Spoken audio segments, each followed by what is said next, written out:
info to work with, but they have got to be careful not to get caught off guard here. You can see a nice nade kill goes their way, but Hunt on the flank, able to get 2 big kills. Even though Nemesis is 4-1 up, it feels like a much closer game purely because of these scenarios. Good kill from the back of the site for Sad.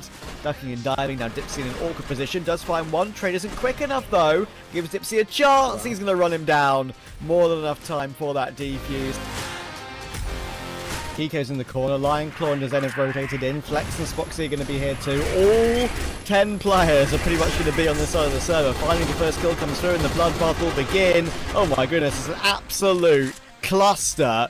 It's ended up in a 1v1, would you believe? It's Spoxy versus Dizzy, and Spoxy will complete. Unless they can't remove Flex, but surely they will. Him being so low. There's an extra kill though. Now Alucard's a little bit nervous knowing that he could catch him, and Flex has caught him. No trigger discipline here, and Snake and Snare, both the dynamic duo, a walking path through a small tight angle here, takes another one, and a Snake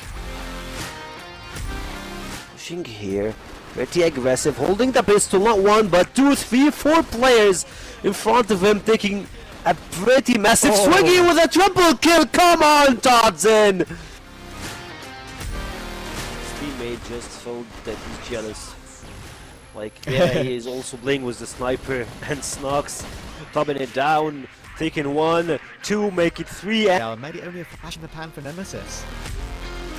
Yeah, right now Nemesis struggling in mid, but maybe not for too much longer. Dipsy, a nice double kill, making a triple kill. Someone holds the stairs, and the other guy is just using the smokes or having his back down. Speaking of having your back, Horus doesn't need anyone to support him. Slayer is here of the group. LSN just grabs 1, 2 and make it 3 to clutch the round in a 1v3 fashion. Okay, minute to go now. Coming down the stairs, lots of noise. Big holds on for 2 though. That's a brilliant job from him, and a bit of flash support at the end. A lovely third, there's a 4th. He is farming right now.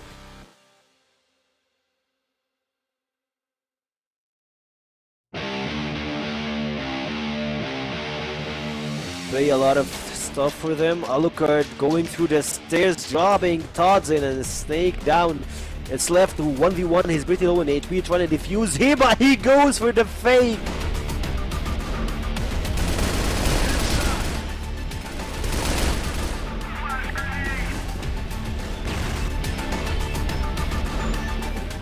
For free.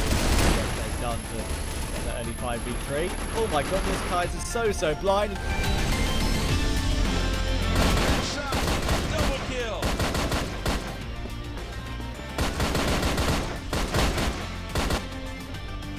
They're just gonna move. The unKnights now, they get caught. Dirty Punch the first opener, and there's Famous for the 1, make it 2, and there's Famous. Who needs it? These players now swing. Dirty's gone. His head's removed. He gets a fresh haircut, but now Doom. What do you have in store for us? And it is a double. Can he find this triple? It's labored.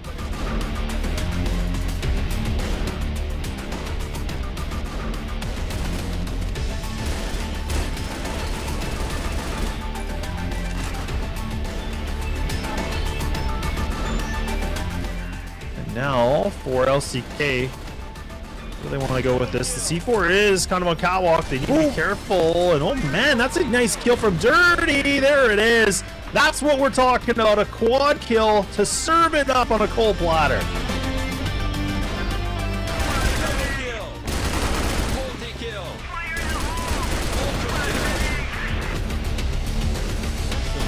Omega can double down here. He's going to have to. He gets Jaguar. He knows there's more. See, this is what I'm talking about. Omega just gets 4. Really tucking the tail, knife out. There we go. Oh my god.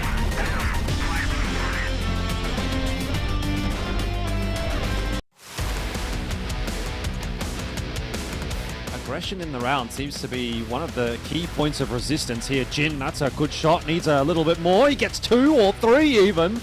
Very nice round out from Jin. Start from Omega. Get himself 2, but he needs more than that. And Josh is able to actually find the triple there.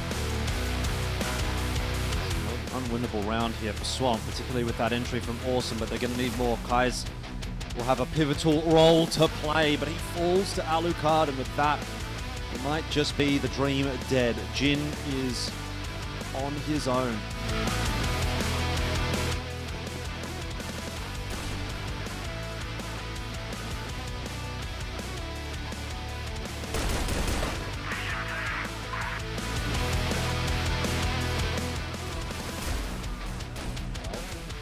Oh, okay. It's an absolute massacre coming through. Pistol pulled out. Slayer has gone absolutely nuclear. We'll see whether or not there's going to be any mummification going on in this series. Right now, it looks like it's actually Anubis that might be on the receiving end of that. How has Peck gotten away with a third there, by the way? I don't know. He's popped off in this round, and it's looking like it's going to be a banger of a start for Nemesis. Just Muffin left alive here at the box.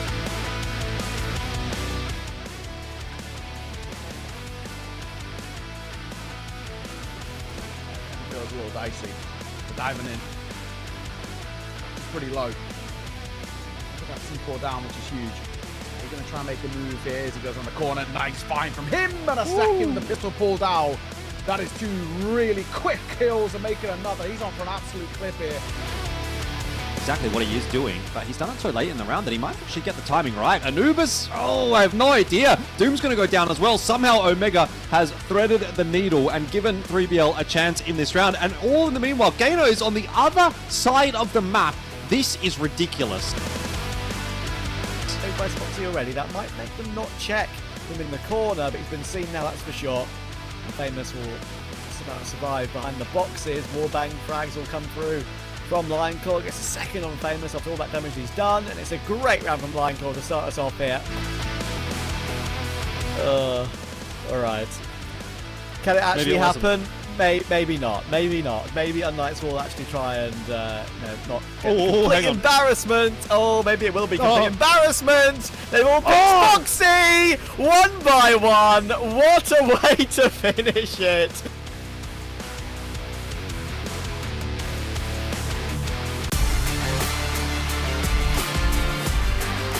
Doesn't Anubis actually clear this, I should say, because if they don't, this is an opportunity for Frapsy to find himself a heroic play that's very much needed. Muffin does spot it, but he doesn't do a good job clearing it, so now Frapsy finds himself two. Oh, why not make it a third?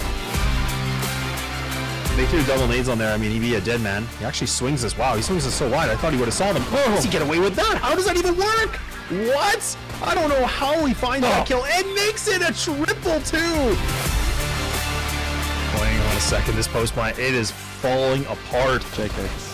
Yeah, JK, LOL indeed. Yeah, okay, 15! What is that? What is that? How does he find a triple like that? This... To suss things, it will. They're having a bit of a look into mid, but they've decided to go, and the timing looks to be pretty decent. This could actually work out for Nemesis. Alucard for 2. Horus and Snake fall, and now Totson as well. Still well set up to defend A, and all of B has now been cleared out by Vitality, so they're going to start to send the forces across, and Nemesis are aware of that. They have to hit the site quick, and Tipsy, well, he's taken matters into his own hands. A triple kill on the entry will make this round interesting. To the historical ways of, just being that ultra-aggressive team, and they don't even allow the smokes to come through. Damp trying to go for some shots. He actually brings the pistol out. Nice little bit of a double two, so that's the bomb dropped. Salty just hanging by, but look at Damp. Right, that's always the worst part, right? One of the worst parts. Oh, Muffin. Yeah, that sounds good too when you give your backup like that. And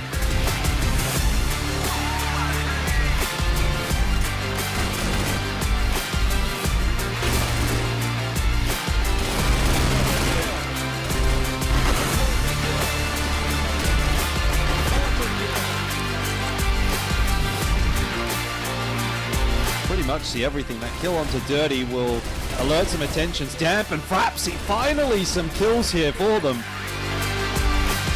We're calling for some reinforcements now. They are kind of tripping over each other a little bit though, but he still makes up for it and gets 2 very nicely. Hunter's coming through a little bit late, should get caught by Kai, so it's exactly what happens. Now Sad and DZY are the final 2 players remaining, and they're going to drop into Kai's from the heavens into hell. Now the force through from Long. Vitality up against it. And that's why he's flanking up from short, coming through that smoke. Will Snake get caught in the open from that? He doesn't somehow. He flips around and takes the kill. Finds Famous too. Oh, a third is unbelievable. Wow. Lots of damage on Pietro. How is he still standing? I'm not quite sure. Pistol now drawn, and Horus is there to help. That is the X factor from Vitality.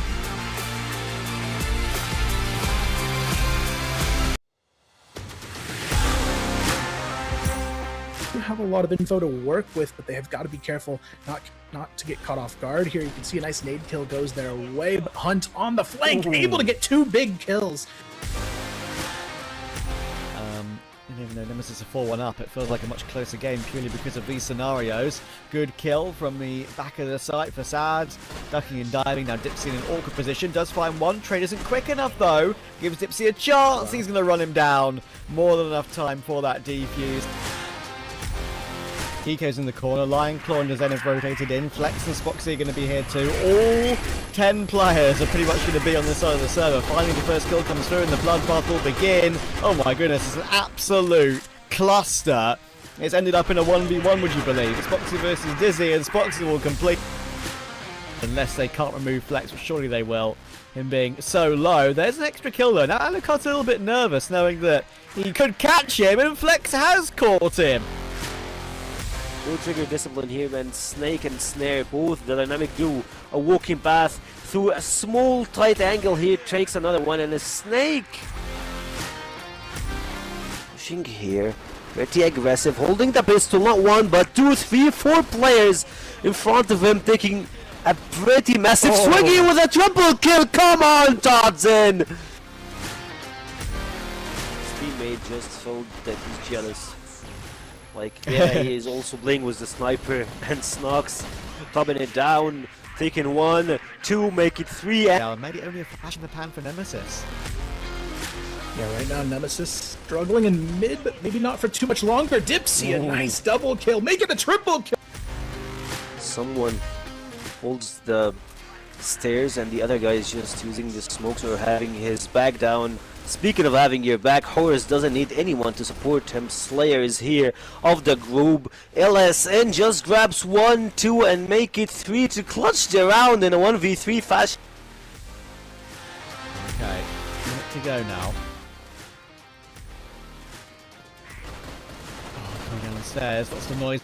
Big holds on for 2 though. That's a brilliant job from him, and a bit of flash support at the end. A lovely third, there's a 4th. He is farming right now.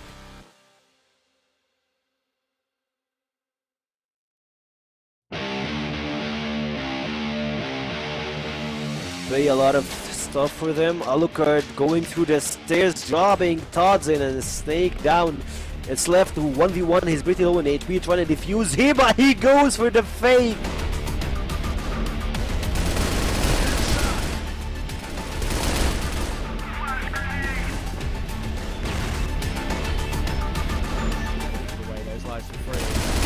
Done to get that early 5v3. Oh my goodness, Kaiser's so blind.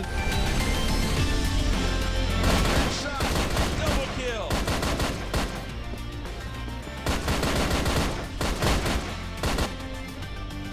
They're just gonna move. The unKnights now, they get caught. Dirty finds the first opener, and there's Famous for the 1, make it 2, and there's Famous. Who needs it?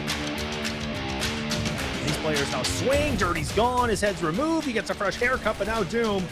What do you have in store for us? And it is a double. Can he find this triple? It's labored.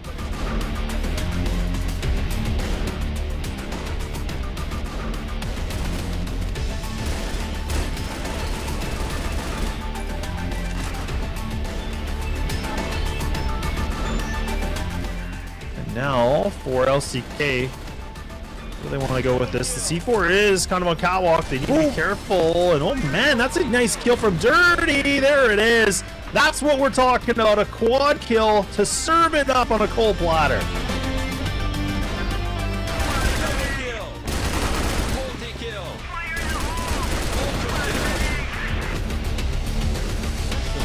Omega can double down here. He's going to have to. He gets Jaguar. He knows there's more. See, this is what I'm talking about. Omega just gets 4. Really tucking the tail, knife out. There we go. Oh my god.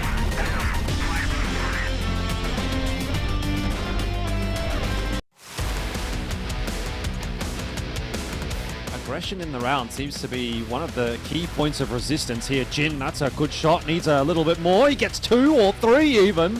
Very nice round out from Jin. Start from Omega. Get himself 2, but he needs more than that. And Josh is able to actually find the triple there. Unwinnable round here for Swamp, particularly with that entry from Awesome, but they're going to need more. Kai's will have a pivotal role to play, but he falls to Alucard, and with that, it might just be the dream dead. Jin is on his own.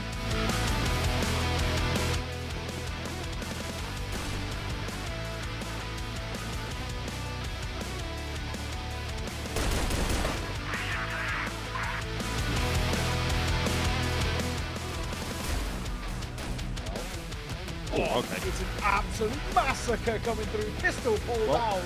Slayer has gone absolutely nuclear. We'll see whether or not there's going to be any mummification going on in this series. Right now, it looks like it's actually Anubis that might be on the receiving end of that. How has Peck gotten away with a third there, by the way? I don't know.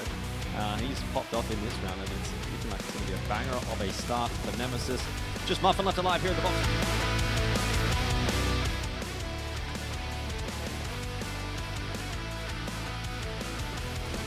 Feels a little dicey. But diving in. It's pretty low. Put that C4 down, which is huge. We're going to try and make a move here as he goes on the corner. Nice find from him, and a second. The pistol pulled out. That is 2 really quick kills and making another. He's on for an absolute clip here. Exactly what he is doing, but he's done it so late in the round that he might actually get the timing right. Anubis, oh, I have no idea. Doom's going to go down as well. Somehow Omega has threaded the needle and given 3BL a chance in this round, and all in the meanwhile, Gaino is on the other side of the map. This is ridiculous. By Spoxy already, that might make them not check him in the corner, but he's been seen now, that's for sure. And Famous will just about survive behind the boxes. Warbang frags will come through from Lionclaw. Gets a second on Famous after all that damage he's done, and it's a great round from Lionclaw to start us off here. Alright. Can it actually happen? Maybe not. Maybe not. Maybe unKnights will actually try and not get complete embarrassment. Oh, maybe it will be complete embarrassment. They will pick Foxy 1 by 1. What a way to finish it.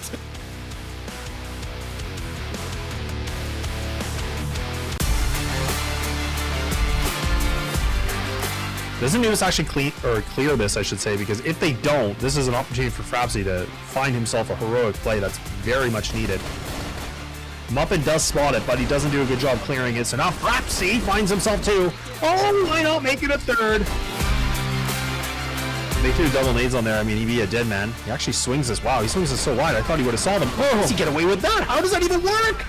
What? I don't know how he finds that kill and makes it a triple 2. Hang on a second, this post plant, it is falling apart. JK. Yeah, JK, LOL indeed. Yeah, okay, what is that? What is that? How does he find a triple like that? This Pretty disgusting. It will. They're having a bit of a look into mid, but they've decided to go, and the timing looks to be pretty decent. This could actually work out for Nemesis. Alucard for 2. Horus and Snake fall, and now Totson as well. Still well set up to defend A, and all of B has now been cleared out by Vitality, so they're going to start to send the forces across, and Nemesis are aware of that. They have to hit the site quick, and Dipsy, well, he's taken matters into his own hands. A triple kill on the entry will make this round interesting. To the historical ways of, just being that ultra-aggressive team, and they don't even allow the smokes to come through. Damp trying to go for some shots. He actually brings the pistol out. Nice little bit of a double 2, so that's the bomb dropped.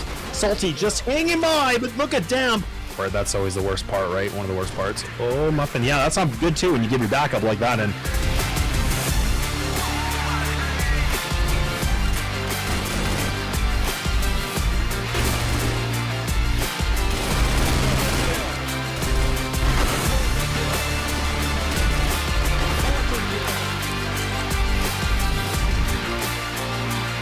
pretty much see everything. That kill onto Dirty will alert some attentions. Damp and Frapsy, finally some kills here for them.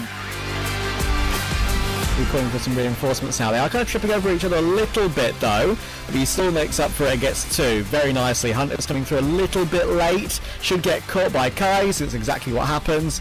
Now Sad and DZY are the final two players remaining, and they're going to drop into Kai's from the heavens into hell. And now the force through from long. Vitality up against it.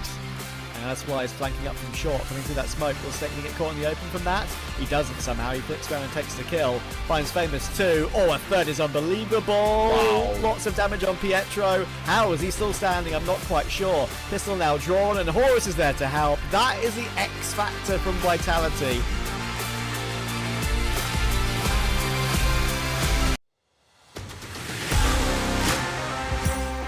Have a lot of info to work with, but they have got to be careful not to get caught off guard. Here you can see a nice nade kill goes their way, but Hunt on the flank, able to get two big kills. Even though Nemesis are 4-1 up, it feels like a much closer game purely because of these scenarios. Good kill from the back of the site for Sad. Ducking and diving. Now Dipsy in an awkward position. Does find one. Trade isn't quick enough though. Gives Dipsy a chance. He's going to run him down. More than enough time for that defuse. Kiko's in the corner, Lion Claw and Zen have rotated in, Flex and Spoxy are going to be here too. All 10 players are pretty much going to be on this side of the server. Finally the first kill comes through and the bloodbath will begin. Oh my goodness, it's an absolute cluster.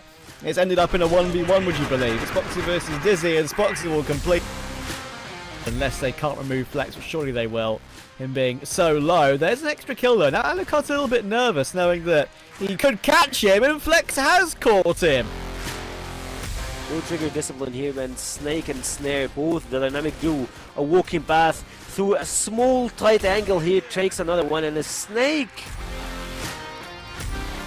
pushing here, pretty aggressive, holding the pistol, not one, but 2, 3, 4 players in front of him, taking a pretty massive swing here with a triple kill. Come on, Todzin! His teammate just thought that he's jealous. Like, yeah, he is also playing with the sniper, and Snox topping it down, taking 1, 2, make it 3. Maybe only a flash in the pan for Nemesis. Yeah, right now Nemesis struggling in mid, but maybe not for too much longer. Dipsy, a nice double kill, make it a triple kill. Someone holds the stairs, and the other guy is just using the smokes or having his back down. Speaking of having your back, Horus doesn't need anyone to support him. Slayer is here of the group. LSN just grabs 1, 2 and make it 3 to clutch the round in a 1v3 fashion. Okay, to go now. Coming down the stairs, lots of noise. Big holds on for 2. That's a brilliant job from him, and a bit of flash support at the end. A lovely third, there's a fourth. He is farming right now.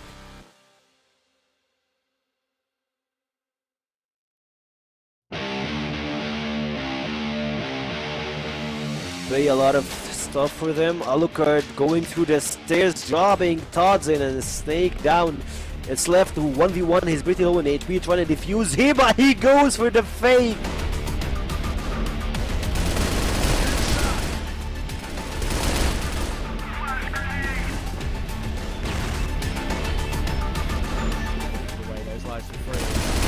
Done to the early 5v3. Oh my goodness, Kai's is so blind. Double kill.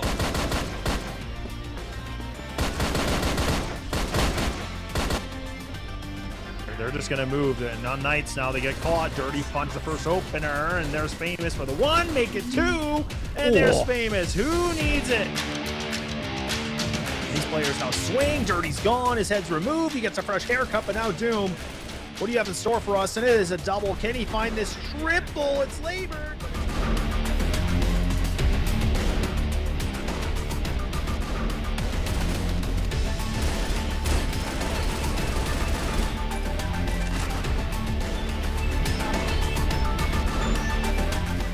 And now for LCK.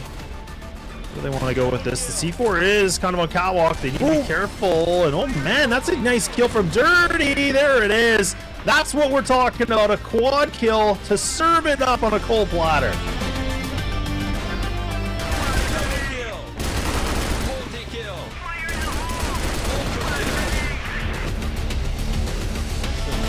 Omega can double down here. He's going to have to. He gets Jaguar. He knows there's more. See, this is what I'm talking about. Omega just gets 4. Really tucking the tail, knife out. There we go. Oh my God.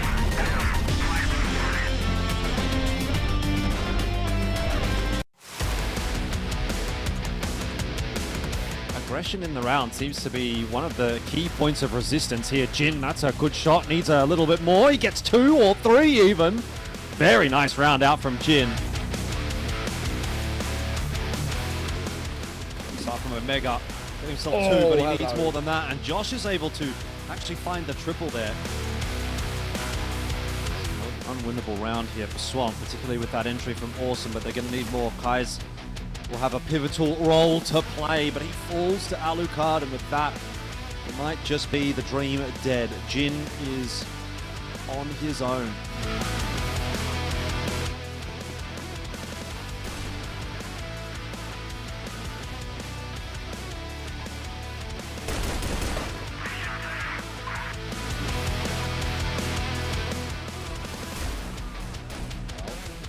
Oh, okay. It's an absolute massacre coming through. Pistol pulled out. Slayer has gone absolutely nuclear.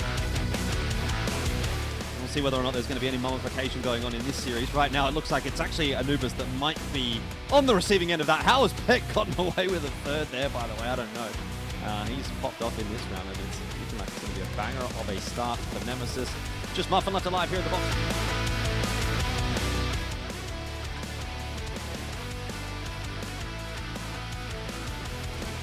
Feels a little dicey. We're diving in. It's pretty low. Put that C4 down, which is huge. We're going to try and make a move here as he goes on the corner. Nice find from him, and a second. The pistol pulled out. That is 2 really quick kills and making another. He's on for an absolute clip here. Exactly what he is doing, but he's done it so late in the round that he might actually get the timing right. Anubis, oh, I have no idea. Doom's going to go down as well. Somehow Omega has threaded the needle and given 3BL a chance in this round, and all in the meanwhile, Gaino is on the other side of the map. This is ridiculous. Stayed by Spoxy already. That might make them not check him in the corner, but he's been seen now, that's for sure. And Famous will just about survive behind the boxes. Warbang frags will come through from Lionclaw. Gets a second on Famous after all that damage he's done, and it's a great round from Lionclaw to start us off here. Alright. Can it actually happen? Maybe not. Maybe not. Maybe unKnights will actually try and not get complete embarrassment. Oh, maybe it will be complete embarrassment. They've all picked Spoxy! 1 by 1. What a way to finish it.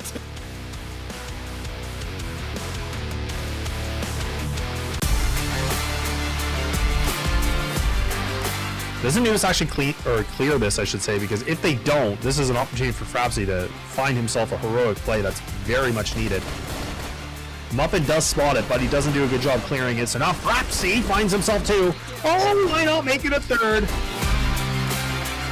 They threw double nades on there. I mean, he'd be a dead man. He actually swings this. Wow, he swings this so wide. I thought he would have saw them. Oh, how does he get away with that? How does that even work? What? I don't know how he finds that kill and makes it a triple 2.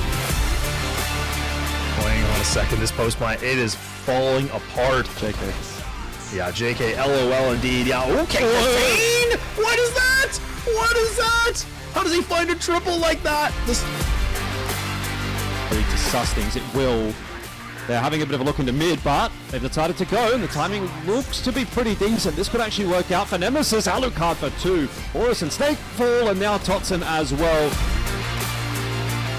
Still well set up to defend A, and all of B has now been cleared out by Vitality, so they're going to start to send the forces across, and Nemesis are aware of that. They have to hit the site quick, and Dipsy, well, he's taken matters into his own hands. A triple kill on the entry will make this round interesting. To the historical ways of, just being that ultra aggressive team, and they don't even allow the smokes to come through. Damn, trying to go for some shots. He actually brings the pistol out. Nice little bit of a double 2, so that's the bomb drop. Salty just hanging by, but look at Damn. Right, that's always the worst part, right? One of the worst parts. Oh, Muffin. Yeah, that's not good too when you give your backup like that. And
Hello everyone and welcome to CFWL, and today is the final day in Phase 2. I'm gonna be your host for today, and by my side, Laz. How you doing, Laz?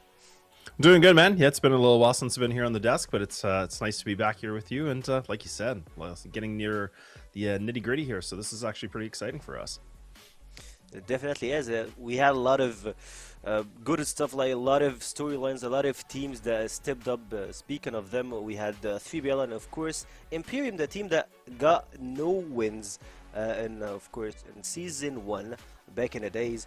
I would say that this one is a quite different story than the one that we had earlier this year. They're having, I believe, 3 wins or 4 wins currently. They have 3 wins, yeah, and they are tied with unKnights on this spot to try and be part of the playoffs. It's not gonna be an easy one, but I hope we'll see a lot of stuff coming from those guys.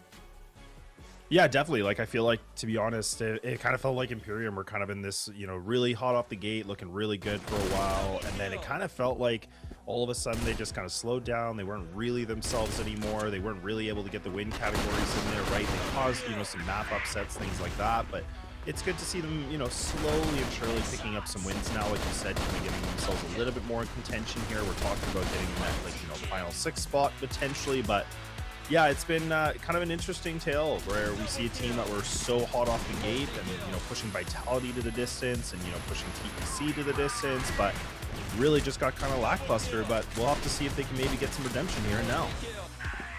Not only pushing TPC to the distance, they won versus them, which was quite an opposite, I believe. They lost in Phase 1, but they won in Phase 2 and Season 2, which was something interesting to watch coming out of them as a team, with no coach, with no nothing to back on. It's something to admire. And of course for 3BL Galaxy, those guys, they came out of the blue and they just started shooting. We said they might be a Phase 1 wonder, like first week wonder, but they kept going.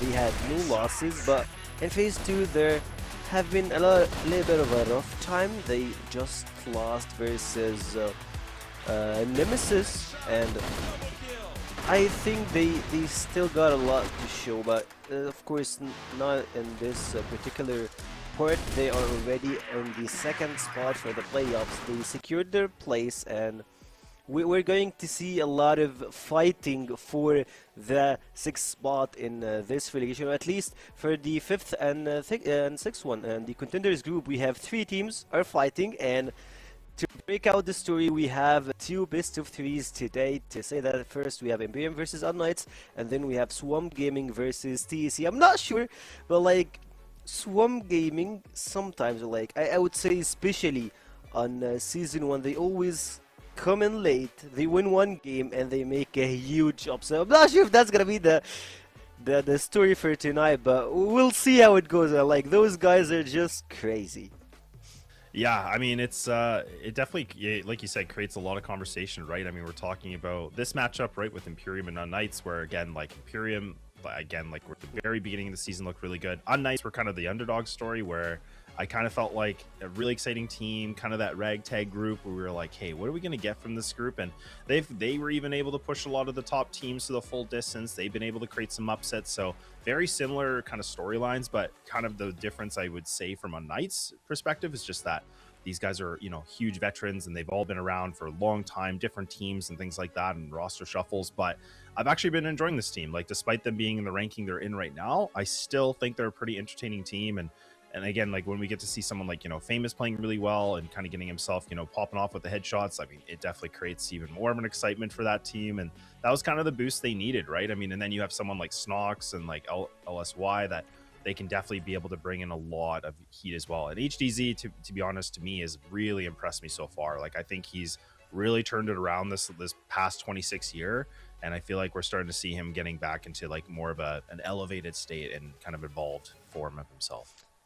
Yeah, I agree with you. We had a conversation with Famous earlier that he the whole team just stopped playing, but they recently started playing ranked, and he just even got back to streaming, and that's for them. But of course, for trivia of today, this is the second time in this year we see Swamp Gaming go to promotion relegation games. I mean, it's bad for them, I would say, but still, they still got the NA qualifiers. They can just run their ticket to get into EWC, to get into, I would say, CFS. They still have like another road to go path, but to being the 8th team with no wins is just a shocker for me, I would say. They always like make games look very interesting to watch, but at the end, like, they always came short. They don't find a way to just close games, and at some points, like even yesterday, they got closer and closer to winning, and then you felt like they just stumbled on something and they just fall off. I'm not sure how they keep doing that.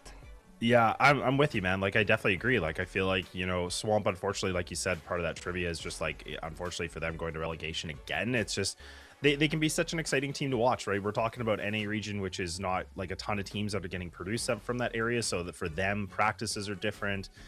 Being able to just get, you know, the foundations down is going to be a lot different than a bunch of these other teams. So they already have a huge uphill climb that they have to get through. So to me, it's disappointing to see, obviously being an NA guy myself, but I mean, it is, you know, like you said, there's been some good matches. There's been some, you know, games that they've been able to push teams again to, you know, overtimes or even golden round situations, but they could just never really get themselves in a win column, right? It just kind of felt like that very late situation. They kind of stumbled a bit, but that's where the inexperience of them, I think, is kind of showing a little bit, right? We talked about, you know, Famous being on that team for a long period of time. He was the identity, and then him leaving, you know, creates a bit of a shift. But I've been really impressed with the additions of who's been able to join this team. I think it's just they need time. That's really what it comes down to from my perspective.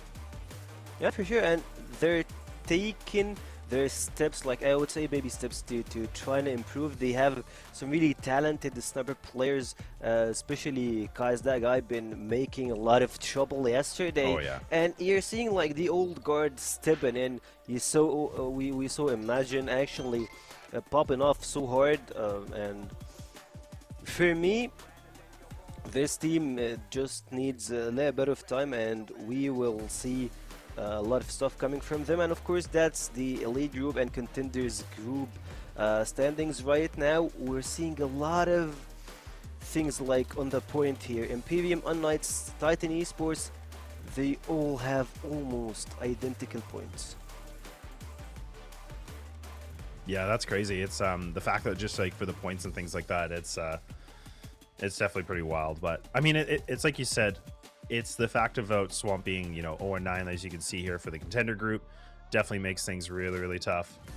But either way, I mean, like you said, it seems like, you know, a team like Vitality, like they're sitting at 9-0 right now. You have 3BL that have been a huge surprise factor, you know, putting themselves at a 7-3, and they've been very impressive. Like, again, a young team that we talked about with their roster and what they've been able to bring, and the fact that now they're sitting in this number 2 position is huge, right? So look, we can talk about the standings all day. Let's talk a little bit about what's coming up here for the schedule. So as we mentioned, we've been already kind of giving you a little bit of a glimpse of IMPERIUM taking on unKnights, and then moving into Swamp Gaming versus Titan Esports Club, which is TEC.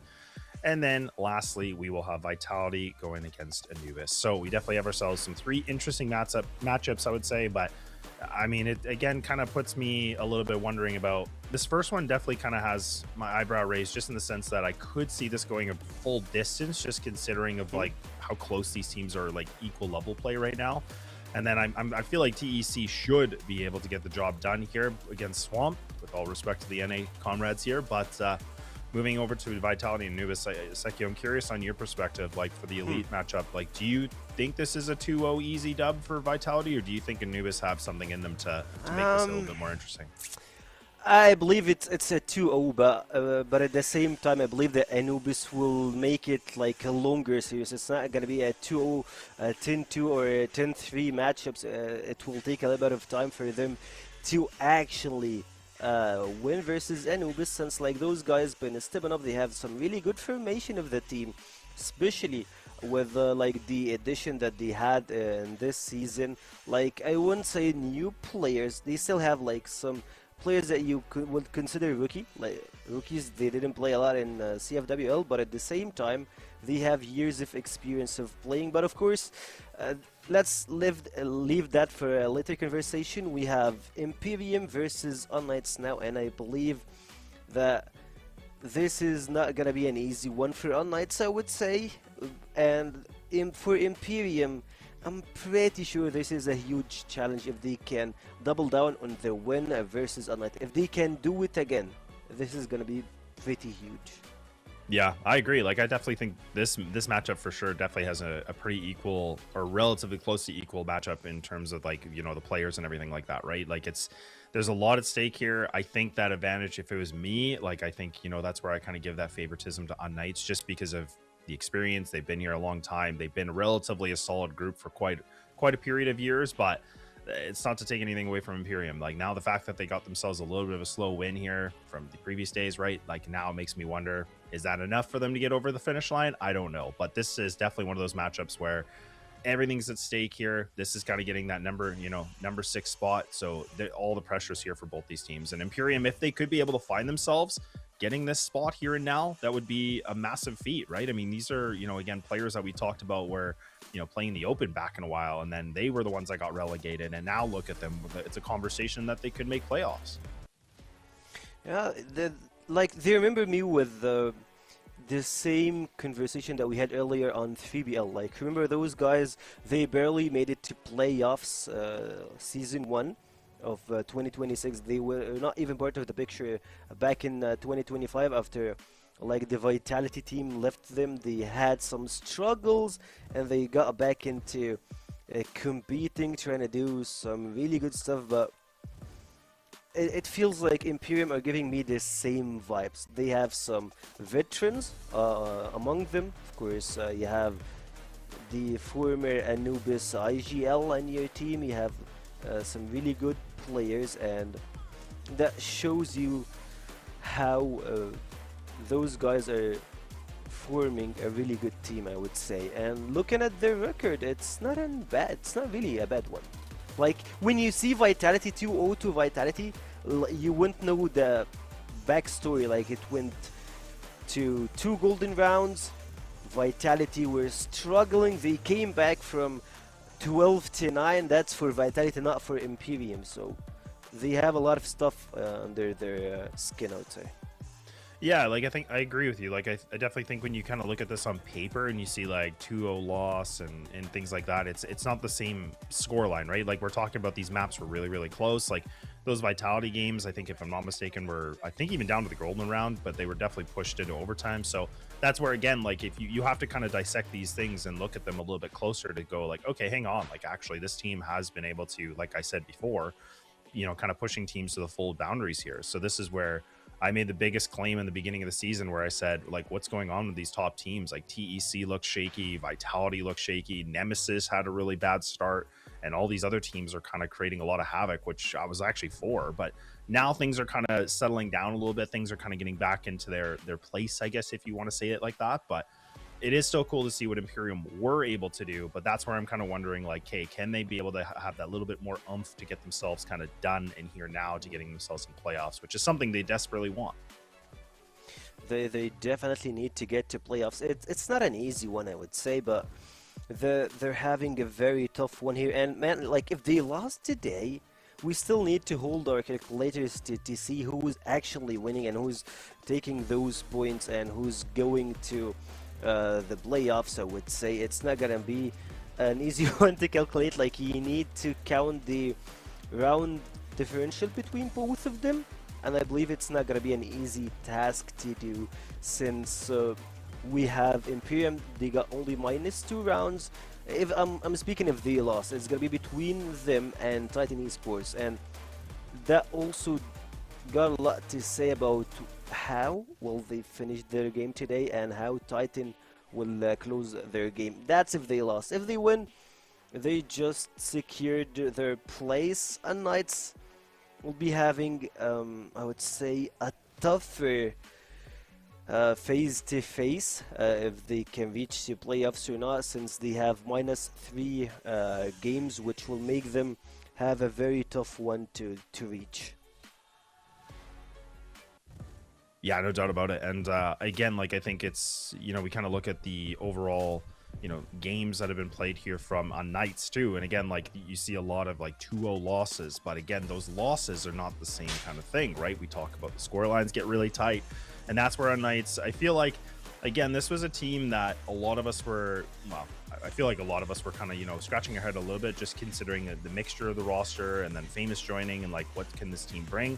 I think we got to definitely see some good moments from them. We're obviously seeing a little bit of that slump from them at the given point, but that's also a team that they've been openly, kind of mentioning like, look, like we're not practicing nonstop. We don't have the availability in our schedules to do that, as consistent as some of the other teams. So that's where, I think despite their lack of practice and like kind of relying on their veteran skills and just kind of being around for a long period of time, I think you're getting a demonstration of that. But I think if we get to see them win this match here and getting into those playoffs, then I feel like we're going to see a different unKnights story where they're going to be able to put themselves in more practices and they're going to try to create some upsets. Because let's not forget, like, even previously, like back in the other playoffs, like they were the ones that were pushing, again, Vitality to like 5-map series, and they were the ones that were, really making things uncomfortable for the top dogs. So that's where I'm kind of wondering if this game could be enough for them to get in themselves in a playoff spot.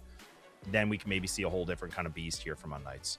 It's a weird story. Like back in season 1, that's the team, as you've mentioned, who pushed Vitality to 5 mappers, and they were about to eliminate Vitality. Now we're speaking about them reaching playoffs or not. Like, look how the table changed, and they're playing versus IMPERIUM, the team that had no wins on, of course, on season 1. So a lot of stuff have changed in like the few months, I would say, but I believe that the guys at unKnights, they are more prepared. I wouldn't say they are more prepared than IMPERIUM, but they put in a few hours. They have played a bit of ranked, a little bit of practice in their schedule, I would say, for unKnights, and hopefully their knowledge and everything that they have for the game can help them win this matchup. It's not gonna be an easy one, of course. Like I feel like we're repeating ourselves over and over again, but I don't know. Actually, I would love to head to another point, which is map pool, like the maps that we would love to see unKnights play. I'm not sure if we want to see them play a lot of maps that needs you to play with a sniper rifle. Like, they don't have the double sniper setup to play with, but when it comes to some maps, like I would say Ankara or other stuff, it will be a lot better for them, I would say. Yeah, like I definitely feel like, just kind of talking a little bit about some of the roles and things like that, like you said, it's like you kind of base it down where I think the rifling abilities is, in my opinion, is a lot more strong on unKnights. Like, I think the firepower is better. I think the sniping power is better. Not to take, well, sniping power would probably be a little bit more controversial. Like, I think Damp has really created a lot of, open conversation about like his abilities and what he's able to bring to the server. But when I'm talking about rifling abilities, like I definitely put the Famouses up there. I put Snox up there. LSY can be really efficient on that at times, right? Like, he can be really clutch in moments. So like we said, I think this is a well-rounded matchup, just considering of how these teams are meshing, but I do still give that advantage here for unKnights. And I mean, you're talking about Famous with the most kills with 324. Dam's not like really far behind at all. But then you're also talking about, I mean, headshots are one thing, but like the fact that he's like over double, like, is insane. But either way, I definitely feel that Damp, being the most kills as your sniper is kind of a big picture, right? Like, if he's not playing well, then I feel like IMPERIUM really start to go down, and I feel like that anchor, just goes deep into those waters quickly, and that's problematic. Yeah, it's gonna be problematic for them, and I believe that both teams should be ready for those games, and I really wanna get into the action and see how those guys will be facing each other. You have one of the GOATs when it comes to rifling ability. You have the GOAT, of course, famous that guy. Like, when I had like a conversation with him, he's still going with the old school. Like, he doesn't shoot for body, he only goes for head. If it got, yeah, it's fine. If it didn't, it is what it is. Like, he will just die. But I would Look, say man. that he's doing some weird stats. Look, man, if it ain't broke, don't fix it. Like, that's it, right? I mean, Famous has been doing this for years. Like, this is where we always said, like, he was on Swamp for so long, and like arguably one of the lower ranked teams like for a number of years. No disrespect to them, but it's like the fact that he was like consistent with, you know, the most headshots and some of the most kills and stuff like that. Like, that's insane. Like, that's what we're talking about. Like, so for Famous to be able to do what he's doing for a number of years, why not? I'm all for it. Like you said, he does just go for the headshots. He's kind of those one taps. Yeah, man, he definitely can do it. But there has been games where he's been counteracted, right? Where he gets out of positions, he can't really play his comfortability, and some teams have been able to exploit that pretty well. So that's where I'm kind of wondering what he's been able to kind of, you know, realize and watch some back on the tape and just kind of seeing, okay, look, this is what I got to do a little bit differently for me to get back into fragging abilities and putting full effect for this group, right? Because like we said, if Famous starts to perform super well, I mean, this team just accelerates even quicker. For sure, like, not even him, not even only him, him and Snox, and I would say the full squad, but not Pietro. Like, if Pietro, like, did some shooting, I'm not sure how will they win, but I believe that we all agree on unKnights winning. Only me that's rooting for Imperium. I would say, like, I love a good underdog story. I love a good underdog story. Come All on. right. Okay. No, hey, man, that's good. I mean, it's. I think a lot of the, yeah, like, you know, for me, Kyle and Trav, like, obviously, I think we're relying on the fact of what we've been able to see for a number of years. But I'm not even against you going for Imperium. Like, I do think this is a relatively close match. I think Imperium, if they show up and play the way they can, they absolutely could win this. Like, I mean, I'm not saying they couldn't. Damp, if he plays the way he did in the beginning of this whole season, I mean, I think unKnights are going to get uncomfortable. And I think this could be a conversation where Imperium could be able to find themselves a, you know, a 2-1 win. I don't think this is a 2-0 in my opinion, but I definitely feel like this could be a bit of a nail biter just because of, again, everything at stake. The fact that, you know, what comes down to getting in that playoff spot and getting the map pool that we're on here. I mean, for New Compound and Kara, and then being sub-base as a decider, that is super interesting just because, again, like, I felt like I was wondering what Imperium were going to go for, but, you know, going for New Compound straight out the gate, that's a bit of a bold one. I don't think I've been able to actually see it on the desk yet for me anyways. But nonetheless, I mean, it definitely, you know, it gets interesting because you remove New Mexico, which is obviously an easy choice for pretty much, you know, 99% of the teams in this. And then Black Widow, I was kind of wondering if they were going to keep that. unKnights have actually looked really decent on that. But so for them to kind of go for the ban on it was a little bit surprising to me. But Eagle Eye getting out and then having Port, yeah, I'm not completely against that. I think, you know, with New Compound and Kara, like, these are relatively good maps for riflers to be able to, you know, put up their firing power if they need to. But I mean, sub-base will definitely be a little bit interesting just because I feel like Imperium haven't been awful on it. I feel like, again, like, you get to practice some against these Egyptian teams as well. So I don't know if that was kind of a miscalculation in my opinion, but maybe unKnights know something I don't. For me, I would say I don't like the New Mexico ban. Like, it's been showing that unKnights are not really comfort on New Mexico. I would say, like, yes, they have like a decent record in New Mexico, but they always come short in New Mexico. They lost it yesterday, and they don't have a lot of good things to be doing, I would say. And at the same time, Black Widow, it makes more sense. The guys from Imperium, they have two really good snipers to play with, so that's something we would be like we would normally see on Kara. They're not bad on Kara. I'm speaking about Imperium, not speaking about, of course, unKnights. Ankara, it's one of their best maps.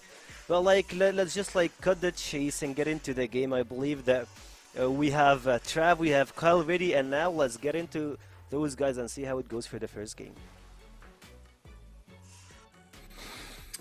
Yeah, excited to hop into it with you today, Trav. We've got 3 very important games to close out Phase 2, and I think this first one's actually going to be pretty exciting. I mean, unKnights pulling off the win against TEC yesterday gives me a lot of faith in them coming into today, but Imperium, they've looked way better than I expected this season as well, so I'm curious your read on if you think this is going to be close. I know we both predicted unKnights as the winner, but are you feeling it's going to be a decisive victory? I think the main reason why I think it's going to be unKnights winning is that the ramp up in playoffs and when the games get really important to try and push forward and stay alive in the season, right? Because Imperium, previous season, they were nowhere. They were trying to grow as a team, they were trying to improve, they're trying to just get any semblance of victories at all. They couldn't. This season, very impressive. They are dead even in terms of the win-loss record with unKnights. So I think that's pretty fair to say. This is not a foregone conclusion that unKnights win this game because Imperium have improved so much, but unKnights will know the importance of this game to make sure they don't fall foul of the possibility of being overtaken by TEC, right? Because that final game, it's not an absolute guarantee. Again, we need to find out how many rounds are won and so on and so forth. But yeah, unKnights know that if they win, they're guaranteed, and that's the main thing. Yeah, I feel like for unKnights, we'll see what they've got to do here on this first map. I feel like this might actually be the hardest map of the series for them as well, because the one coming up in Kara, they looked really good on yesterday, but the new compound, I feel like this is one that's always been kind of hit and miss for the unKnights roster, and a lot of it comes down to sniper play, and that's HDZ needing to have a lights-out performance. I think his first map of the day yesterday, he started off with 16 kills in the first half, something around that, so I'm having a little bit of a high hope for him in this one as well, but Imperium definitely coming out of that 2-0 yesterday, I think is going to be feeling strong about their chances as well. But as we can see here, unKnights just going for that early pillar control to start out round one. Yeah, they're going to make their way through now by the looks of it, not to being too slow about things to start the game. And yeah, I do think unKnights are going to have a tough task ahead of them. It's not going to be plain safe. It's going to be a tight one. It's going to be a nervy one. And already, Snox will go down to Frapsy. Nice entry.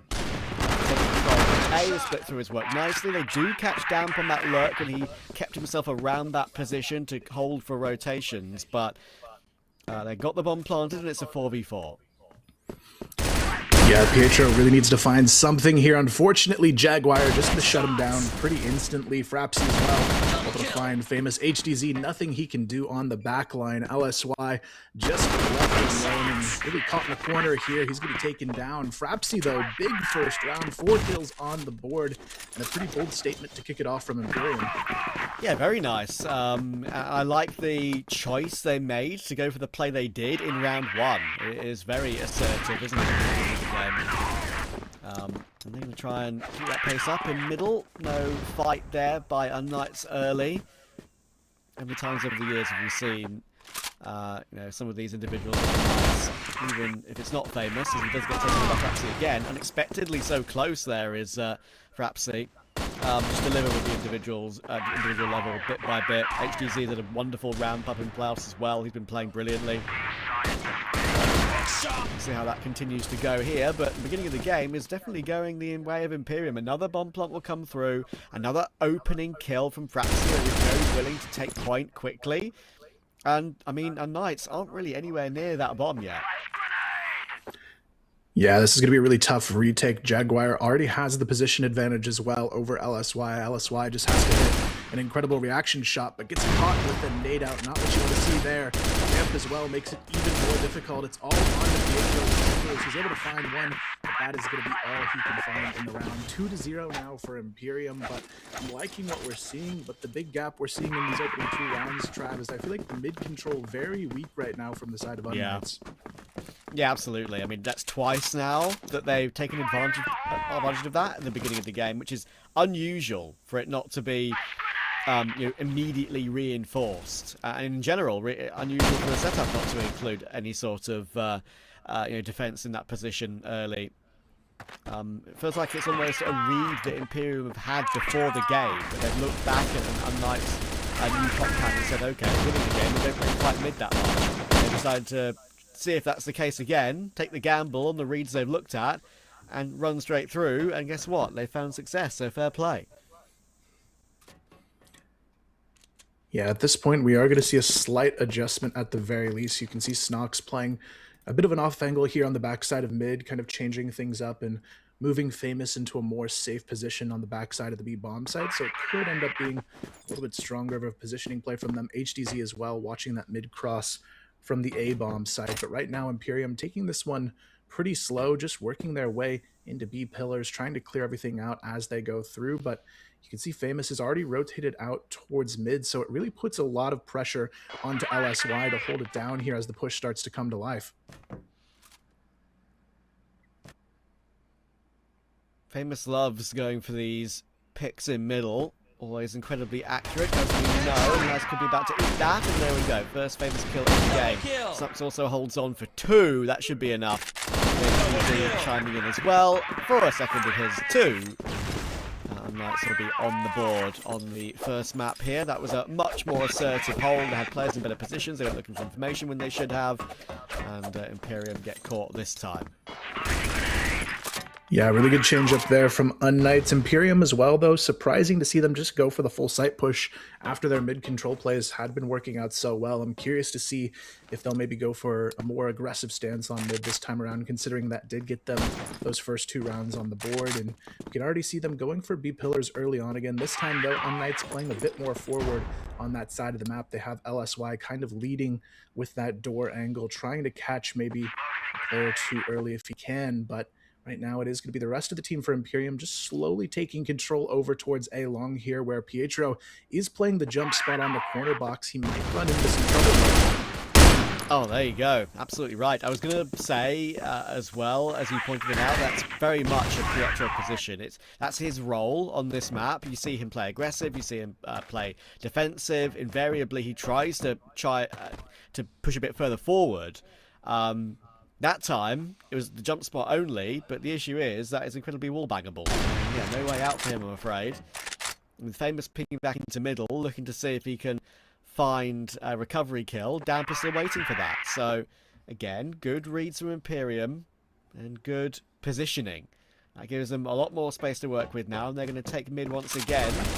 There are still 2 players here. LSY caught off by that. The fact they come through on this timing.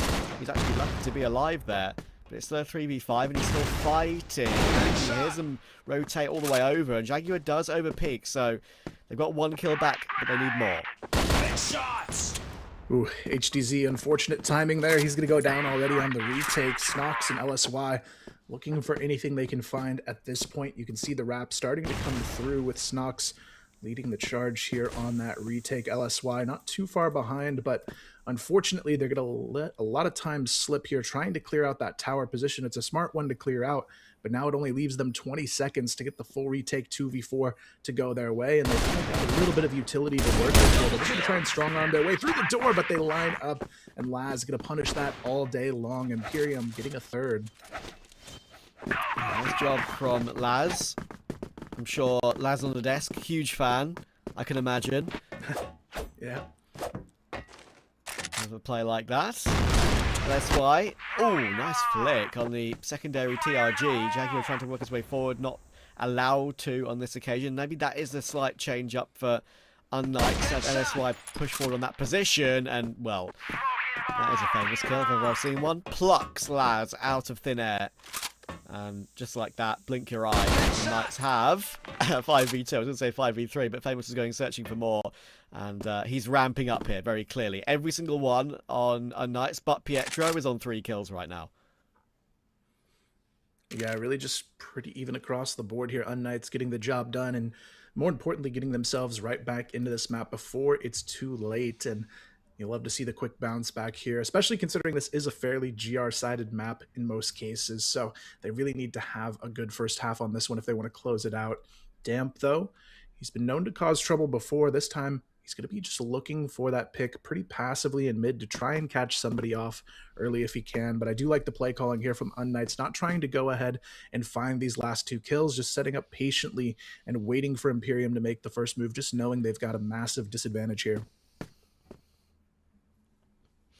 Yeah, there are so many plays that I've seen this season. The Snox does find comfortably. And be a closer. Yes, it is. There are so many plays that I've seen this season, Kyle. I know you haven't worked as many game weeks, but so many confusing decisions, right? Like, you have an advantage. You don't really need information when you're like 5v4, 5v3 in certain moments, and they give up kills in random areas. And it's like, it makes you ask what the plan was. I'm not going to pretend that I'm the expert here. The players are the experts, but still, lots of mistakes I think evident this season, and that's what I'm going to try not to do in terms of that decision making. But one thing that is very evident is that decision making in the middle is being exposed quite often. Look at this round, another example of it. Yeah, a huge way to open up the round. IMPERIUM just steamrolling through mid, but there's not a lot of healthy players left on their side of the field here. Damp down to 1, and the rest of his team not so healthy behind him. Pietro and Snox, they do have the opportunity if they can find 1 or 2 early on this retake. The problem here is going to be this wall of smoke on the B doorway. They're both trying to go through the same entrance as well, so they don't have any really good surprise maneuvers they can make here. They have to force their way in. Damp finds one right away. Jaguar going to shut things down, but that is the 3rd time out of 3 attempts where they just go through mid aggressively and they win the round. If I'm IMPERIUM, I'm just going to keep running that back until it's shut down at this point. I know, I completely agree. It's like, if don't fix it. We heard it from Laz on the desk. It's just, may as well not change anything until it starts being countered. A bit more here now. And to be fair, you know, for unKnights, they had players in position in that previous round. A bit unlike the first 2 rounds of the game, for example. But the way IMPERIUM have used their utility, they're just kind of just giving unKnights no chance to hold on. Impressive start with their falling. Feels like that. Good reaction. Right, next one pushing through. LSY is taking everyone down right now. Oh, the flick on the 4th. That was brilliant. That might be play of the season. That flat 4th flick was insane. Honestly, just crazy work here, Laz. Not a whole lot he's going to be able to do after that one. There's going to be a team wondering what went wrong after that. But for unKnights, that is the momentum shift they've been looking for in this one. A chance now to equalize if they can push forward a little bit more and maybe still grab this first half after all, given they are in a position where they need to find it. But that's a player you love to see stepping up, because LSY, I feel like if him and HDZ can continue to find these entries, it just gives them so much they can do. You can see it here once again on the replay as well. The first 3 looked good, but that 4th, like you said, just icing on the cake at that point. A beautiful final flick to get his team out in front here. And now unKnights, a momentum boost like that could be the confidence they need here to tie this one up. And wouldn't be surprised if it does cause some hesitation from IMPERIUM, especially after you deal with a play like that. Oh yeah, I mean, look, don't get me wrong. IMPERIUM kind of peeked him 1 by 1, which is the thing you don't want to do against a sniper. But yeah, tell you what, that's why I dealt with them was beautiful. So, yeah, really, really nice. Now, quick push in through. This time, the pacey IMPERIUM decision-making is going to be countered a bit more aggressively and a bit more confidently by unKnights. Maybe, as you said, that is the true momentum changer. Good bait out from Laz. Knows that LSY is on the angle there. But unKnights were very happy with how they've held on for now. That's why they go down in the end. But becomes famous. They catch him in transition. So that is a recovery round to make it 4-4. And it looks like we're going to have a very even half. Who will edge it though? Who will take that lead? Yeah, I really like the play calling mid-round there as well from unKnights, tucking HDZ behind the door, knowing IMPERIUM is starting to get overly aggressive on that mid-control play. They set up a nice little bait and switch, and they're finally able, for the first time really in this half, to stop an aggressive mid-play, and that's a big turning point for them in this head-to-head, and gives them a really clean chance of shutting them down now on this final GR round, because now IMPERIUM's going to have to second-guess themselves if they go for the aggressive mid-take. But you can see here Frapsy trying to get a little cheesy there through the boxes and find something before they actually go for the full commit here. But Famous just doing what he does best. He wants to be the first one to peak, and that's exactly that. Finds Frapsy nice and early. And now he's got some help. He's going to push through the corner of the smoke. That will catch Jaguar off guard completely. Snox is also still there to provide a bit of support. 5v3 gleaned very quickly. Nice peek forward from Damp to recover that one. So it's not all over yet, but control of the round and the map here for unKnights is still pretty significant, and the setup on B is also very solid if they do go toward them, which they are right now. Yeah, Bit of a tough one to walk into, but Damp actually responds with the first kill, takes down LSY, but they don't re-clear the corner, and Pietro just punishes it perfectly. Damp Nice. misses the trade as well. On top of it, he would need an insane 1v3 to get out of this one alive. He does know where both players are, though, so Snox just has to be ready for the quick trade on this one. Pietro, though, here's the steps, goes for the swing, and Pietro, great job from him in this round, securing the half with 3 kills on that B defense. That was the plan, wasn't it? It was very obvious from the very start of that round. Even when Imperium looked like they wanted to move in toward that side of the map, but they were playing a bait and switch setup there to bait in Pietro. They knew if they had one player playing that angle, they wouldn't check the second. Now, sometimes players are aware of that and they'll done their research and have seen that it's a common play by some teams, but it's not really even a gimmick. It's purely just a thought process of, yeah, there's no way they check me after they clear one player from that position already. Pietro does a brilliant job, so Knights edge into the lead. Yeah, for Imperium, this is where things can get a little bit scary. They definitely need to start this half off with a win. Otherwise, unKnights, that would be 3 in a row for them, and a bit of a train could run away from them at this point if they're not careful. But unKnights, you can tell across the board, just looking at the KDs as well, everybody is feeling comfortable on this team, and that is a scary unKnights to be up against, because usually they're the type of team where 1 or 2 players just isn't having the best of times, and they rely on 2 or 3 to kind of get the job done. So for them to be playing at this level, I feel like Imperium, they have to be pretty picture perfect to get this one done.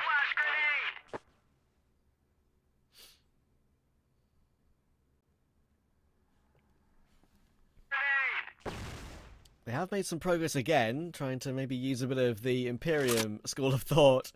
They're up middle, but haven't gone as quickly. Just wanted the control, and seemingly they're waiting for that split to come through from LSY. It's being watched by Damp, though. Nexon's now going to push forward to reinforce that position as well and help that toward B, but there's the opening for Jaguars. That's why he needs to trade on Damp. Does get it. In comes the flashes, in comes the push, and Knight's done a brilliant job to get an advantage here. Going to get the bomb down as well. Frapsy's working quickly, though. Thankfully, Famous is in a great position to stop any risk of him doing more damage. That has now been seen. Good nade. That does remove Famous. Pietro also only half HP. Trying to reinforce that position, trying to play the same angle again, thinking that it might not be cleared properly, but I think he's been seen now. So, to make sure he doesn't over-peak. And there you go, there's the big damage. That should be enough, and Pietro will finish. So, good call from my Knights and good trades into the side.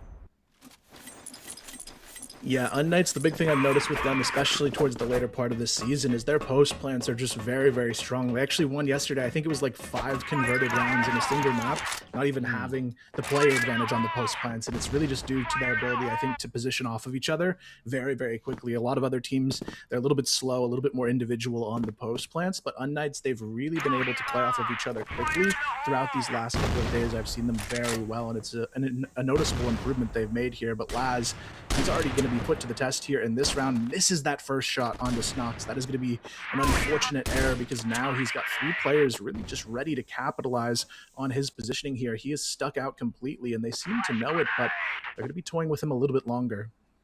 He's been allowed to get away, which is a surprise, considering how nervous it was very clear he was that he wouldn't be able to get out without losing his life or even just going 1-for-1.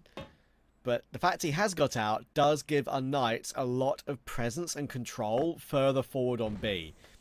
Reinforcement on the site with Frapsy in the corner as well is good, but it is only those 2 at the moment. As you can see, a third will rotate over now, and it's still waiting for their cue to go. All grouped up in a quad. Laz, how many can you hold on for? It is 1. Frapsy does get traded though. Thankfully, Jaguar finds that local LSY. It's all down to Famous, and Doubtful managed to remove him. So, unKnights stuck to their plan, but didn't work out this time. Yeah, unfortunately for them, I think they just took a little bit too long on the push. If they just go for that first kill right away when they have an isolated player, they've already got the advantage to take into the bomb site push. Instead, they allow for 3 players to rotate there, and it's unfortunately just walking into a bit of a disaster. But at this point, they still have the lead, so nothing to be too worried about just yet. But unfortunately, LSY got on very early on this one. You could see Snox a little bit late there, wanted to try and swing for the trade, but Unfortunately, nothing going to be had from that. Instead, IMPERIUM makes the smart decision, backs off, and plays the full reset. Meanwhile, they also are able to sneak up a couple players pretty forward over by the B pillars. So now at this point, it does leave them in a bit of a tight spot in terms of where they might want to take this bomb, because even in a best case scenario, they have to take a fight to go back towards B. Yeah, it doesn't feel too hot for them. Pretty far forward control for the GR side at the moment. Frapsy on that first side. Quite cleared though, does get caught looking the wrong way. It's a bit of a whiffy one, but Pietro gets the job done. And manages to survive to keep the 4v4. And now IMPERIUM are making a move to try and lock them in. This is still dangerous. They have all the information in the world about where these 4 unKnights players are, but they don't want to get caught in that far forward position again. Yeah, for unKnights, this is a tough decision as to where they might want to actually push through, especially now that IMPERIUM is starting to back off. But they have one key component here in their defense, and that's going to be Jaguar is already in the tower position. This is where he could really disrupt the round if they're not able to clear him safely. HD as well might actually just walk right up into his positioning, and this is where Jaguar just has to hold the shot. HDZ, though, gets the clear. How does he know? Great intuition there to check that spot, and now they've got a huge advantage to work with on the round. 20 seconds though, that is the main problem. They still got to kill a player or two even to get into the bomb side. Now, Damp is going to be in the open though, and it does make him force the issue. That should be enough. 7 seconds as the bomb gets planted. There we go, plenty of time really. And Nixon and Laz won't quite know what has hit them. They would have felt like they had full information, full control about what unKnights were doing, but you mentioned HDZ. He's been having a really good playoff so far. Really stepped up. Headshots! Here comes Pietro to hold on. Actually, he'll get himself another as well, just to compound it on new compound. And that's unKnights up 7-5. They're 3 away from that one, which is of course IMPERIUM's pick.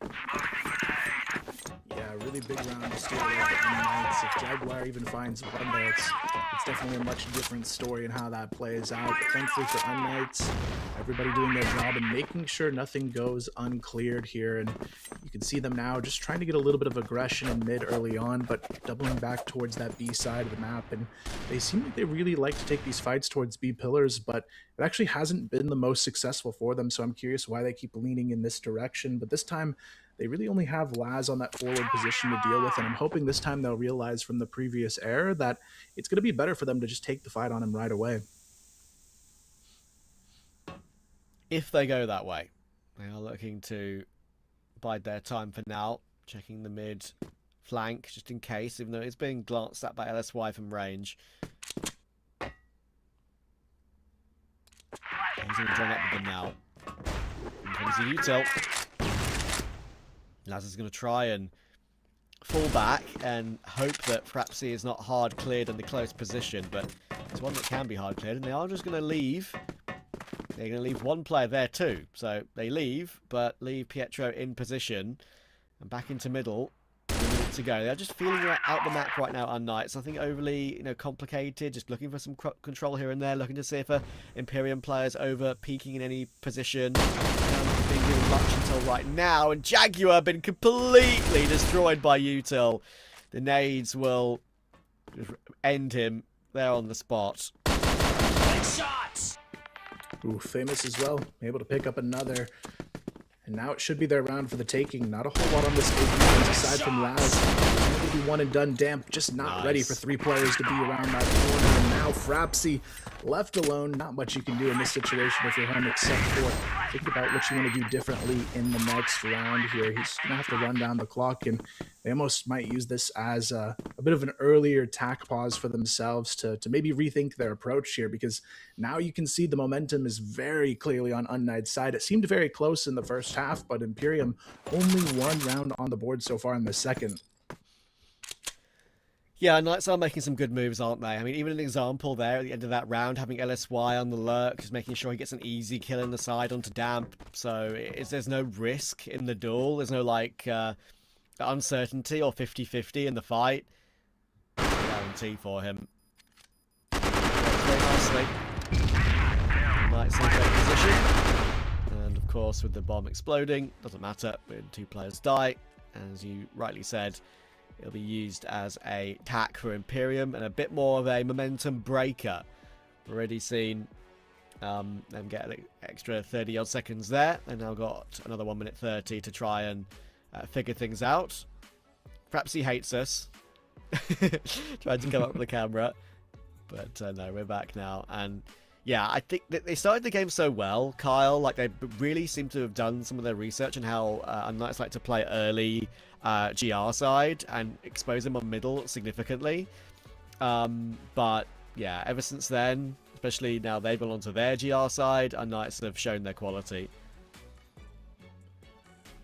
Yeah, for me, the biggest difference right now in this second half has just been the positional awareness from unKnights. You could even see it there in the last round. Even though they leave certain parts of the map open, they always have somebody watching for those flanks or checking those spots where they know someone might be, and that, to me, is going to put them above this team unless Imperium can find a way to abuse that.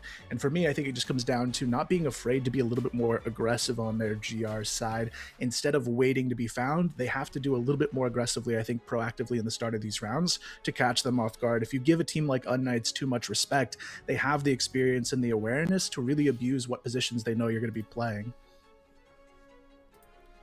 Yeah, exactly. You can't get away from the fact that unKnights have way more years of experience. And even though Imperium are at the same level of them this season in terms of their win-loss record, sometimes that doesn't mean much when it's a pure head-to-head in an important game. Yeah, especially on this one too. This is Imperium's map pick after all, so I was expecting a little bit more from them, especially knowing Ankara is the next map in this series, and that's probably unKnights' best map we've seen. So I feel like they definitely have their work cut out for them if they're not able to find a way to take Compound back into their hands. Otherwise, it seems pretty likely this one could end up being a 2-0 against them, especially with how good unKnights looked against TEC on the map yesterday.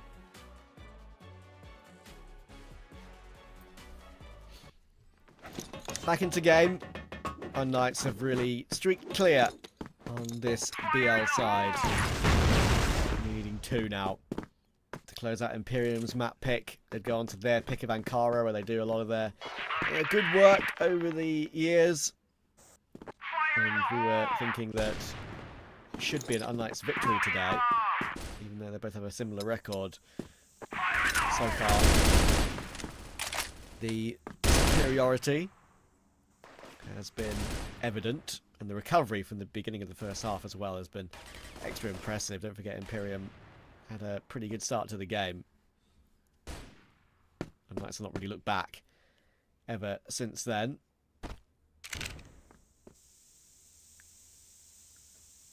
Yeah, for this one, it is going to be unKnights just taking their time here, grabbing that early A long control. Nobody really contesting it, though, on the opposite side for Imperium. They are going to be playing 3 forward and mid, though. So unKnights, worst thing they could do is go for a late push on mid. But if they're able to get a nice pick onto Damp here, A is relatively exposed, but LSY, he's still prodding for that information in mid. So he definitely needs to be a little bit cautious on the approach because they haven't really ran this bait and switch on the right side corner yet. But Pietro, usually pretty aware of some of these positional moves. He's going to get flashed in and go for this early peek, but Pietro is going to catch them both looking into the wall. A huge flashbang coming out for unKnights. Jaguar at least there for the late trade, but the damage has been done, and now the rest of unKnights can take this fight outside of Damp. Damp has to hit the shot. He's going to find himself at least one, but that's not going to be enough. Yeah, you can just tell that they have that little extra 5% that is making the difference right now. The push through from Pietro getting 2 is criminal. And still tapping away. Does miss this time, though. So Laz has an opportunity in a 1v1. Sniper versus sniper duel, or as it may be, pistol versus pistol. Bomb plant can come through. HDZ not sure where Laz has rotated to just yet, but he has got himself into a safe position. Rotation away from the bomb. This is the shot on Laz first up, but in the end, it is the follow-up headshot with the pistol, the jump up, I should say, with the pistol. that gets the job done.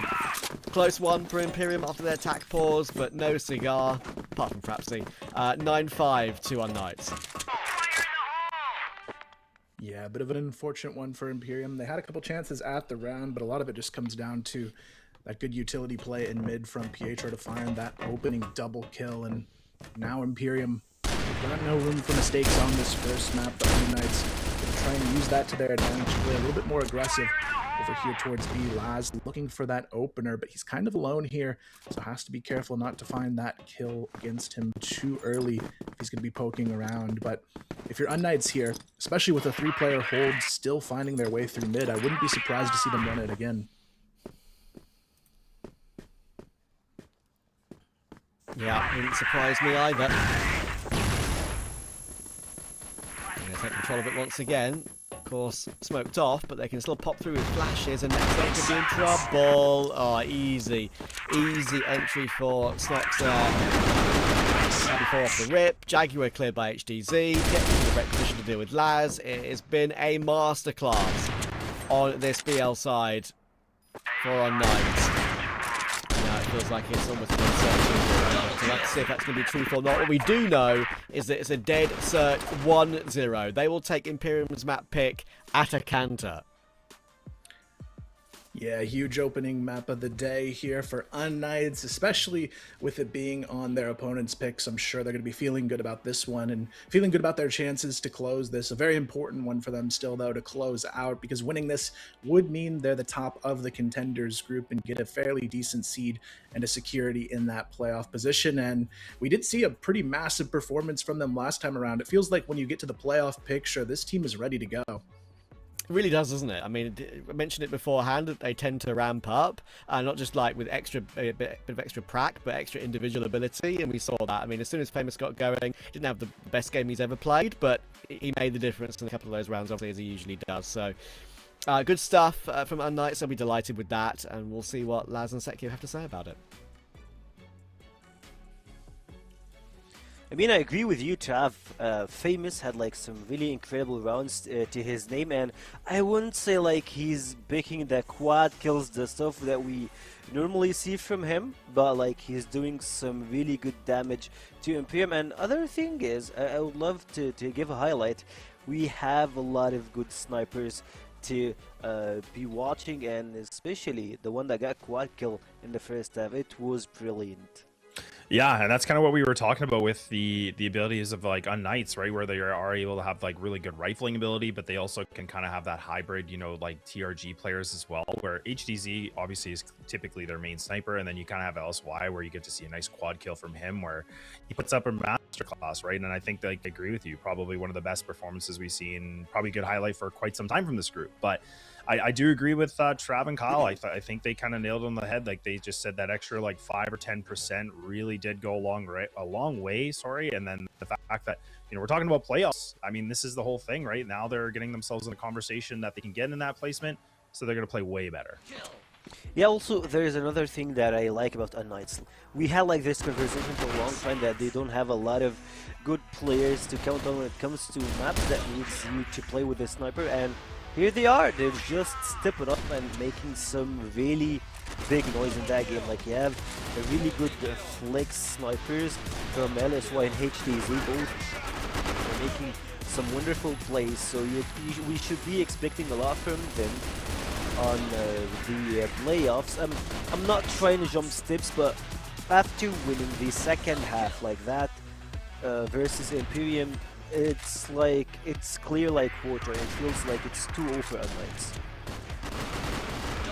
Yeah, I mean, it definitely feels like, you know, just given the performance of how they played on a map like this and considering like the dominant performance, yeah, I kind of feel like now everything's kind of in the full effect for them to do that if they want to, right? So this is where you kind of get to see like just kind of the lay of the land essentially of how well unKnights have been playing, and then the fact that we talked about like HDZ putting himself at a 2.14, like that's what I was talking about in the very beginning of today is where I said, look, I feel like HDZ is really improved. Like there was some really nasty shots he got on this game, and I felt like he was able to really kind of steer things around. And I also think Pietro's like, you know, again, him being around is like probably one of the long time bets calling the shots. Like, he's having himself some really good games here and there. Like, he's picking up some of these really important kills. So I am impressed, and I definitely, again, go back to the point of we're getting that number 6 spot. This is getting into the playoffs. I kind of had a really strong feeling that unKnights were going to be here to play and just really dominate, and we definitely got it here in this first map. Yeah, for sure. And speak more about what happened in the game. Like, I believe that I speak a little bit about Famous, but we're not giving HTZ the attention that he deserves to have. Like, that guy on the sniper was just unkillable demon. He was going right and left. He was doing some really good stuff. And of course, I'm not taking anything out from the whole squad. unKnights, like, as a full stack, they had some really incredible plays. I would say one of them was shutting down IMPERIUM's mid play, like the one that Trav and Kyle spoke about. Like, they always go through mid. They had like 4 wins out of that strats, and boom, they just stopped everything. And then they had their own stuff. Like, you have seen their A executions, you have seen their very late movement that they go, like, they went full distance to the last 5 seconds to try and blend to the A side and go and make that push. It felt a bit chaotic. Not chaotic, I was just stressed for them. Like, me watching, like, guys, can you actually make it? Can you, like, land the bomb? Do you have that enough time to get into the side, to clear, to do everything? And in 5 seconds, they did all of that, which was incredible. Yeah, it is. It definitely is incredible, and I definitely feel like now, I think this this headline is actually the best way to summarize this. Is that I think IMPERIUM's, you know, playoff dreams and kind of their situation has gotten really dire. I mean, now we're talking about they need to do a reverse sweep to be able to put themselves in contention of getting themselves back into this playoff. Otherwise, this thing can be all done. But now the fact that we get to move unKnights over to a map like Ankara, like, again, I'm just not really sure how IMPERIUM is going to be able to show up for this one, because I think unKnights already showed a really good demonstration of what they can bring to this. Honestly, if they can do the exact same thing, they're just, it should be a cakewalk. Like, I do agree with you. I think this is becoming a 2-0 conversation, but it's just a matter if IMPERIUM can do something big now, right? This is where Jaguar is going to have a really good conversation with the group and kind of put it all here and all now. Any strats you were saving for playoffs, you got to burn them. You got to do them all now. Like, this is just surviving, right? Like, you're in the deep end of the pool. You gotta get the life vest on here. It just feels like this is becoming problematic. But look, it doesn't matter about what we think anymore, because we're gonna go back to the lovely Trav and Kyle to take us through Ankara to see if this thing's done in 2-0 or if we go all the way to 3. So boys, have fun with this one. It should be a fun one, hopefully for unKnights if they can keep it rolling, but for IMPERIUM, they're looking to maybe spoil that fun a little bit here, Trav, if they can keep that playoff dream alive and find the upset here on the map pick of unKnights. But when we've seen them on this map in the past, it just makes it so hard to believe that IMPERIUM is going to be able to pull this one back, because if it were any other map, I'd say they have a much better chance than Ankara. I know, I feel the same way, unfortunately, for IMPERIUM. I think that what they should be thinking of right now is if this map does go awry, they should be pretty proud of their season, because they were the worst team in CFWL by a long stretch last season. Swamp have unfortunately taken that position of being winless. IMPERIUM were winless the season before. Now look what they are. They're on the edge of playoffs, right? That is a significant improvement. That comes with, sure, other top teams being a bit shakier. No, TC and Nemesis not being foolproof in any way, for example. Especially TC being very disappointing this season, which we'll have a chance to catch up with later. But still, even if they lose here, they've made big progress this season, and they should be pretty proud of that. But unKnights, they should close, and let's see if should becomes a will.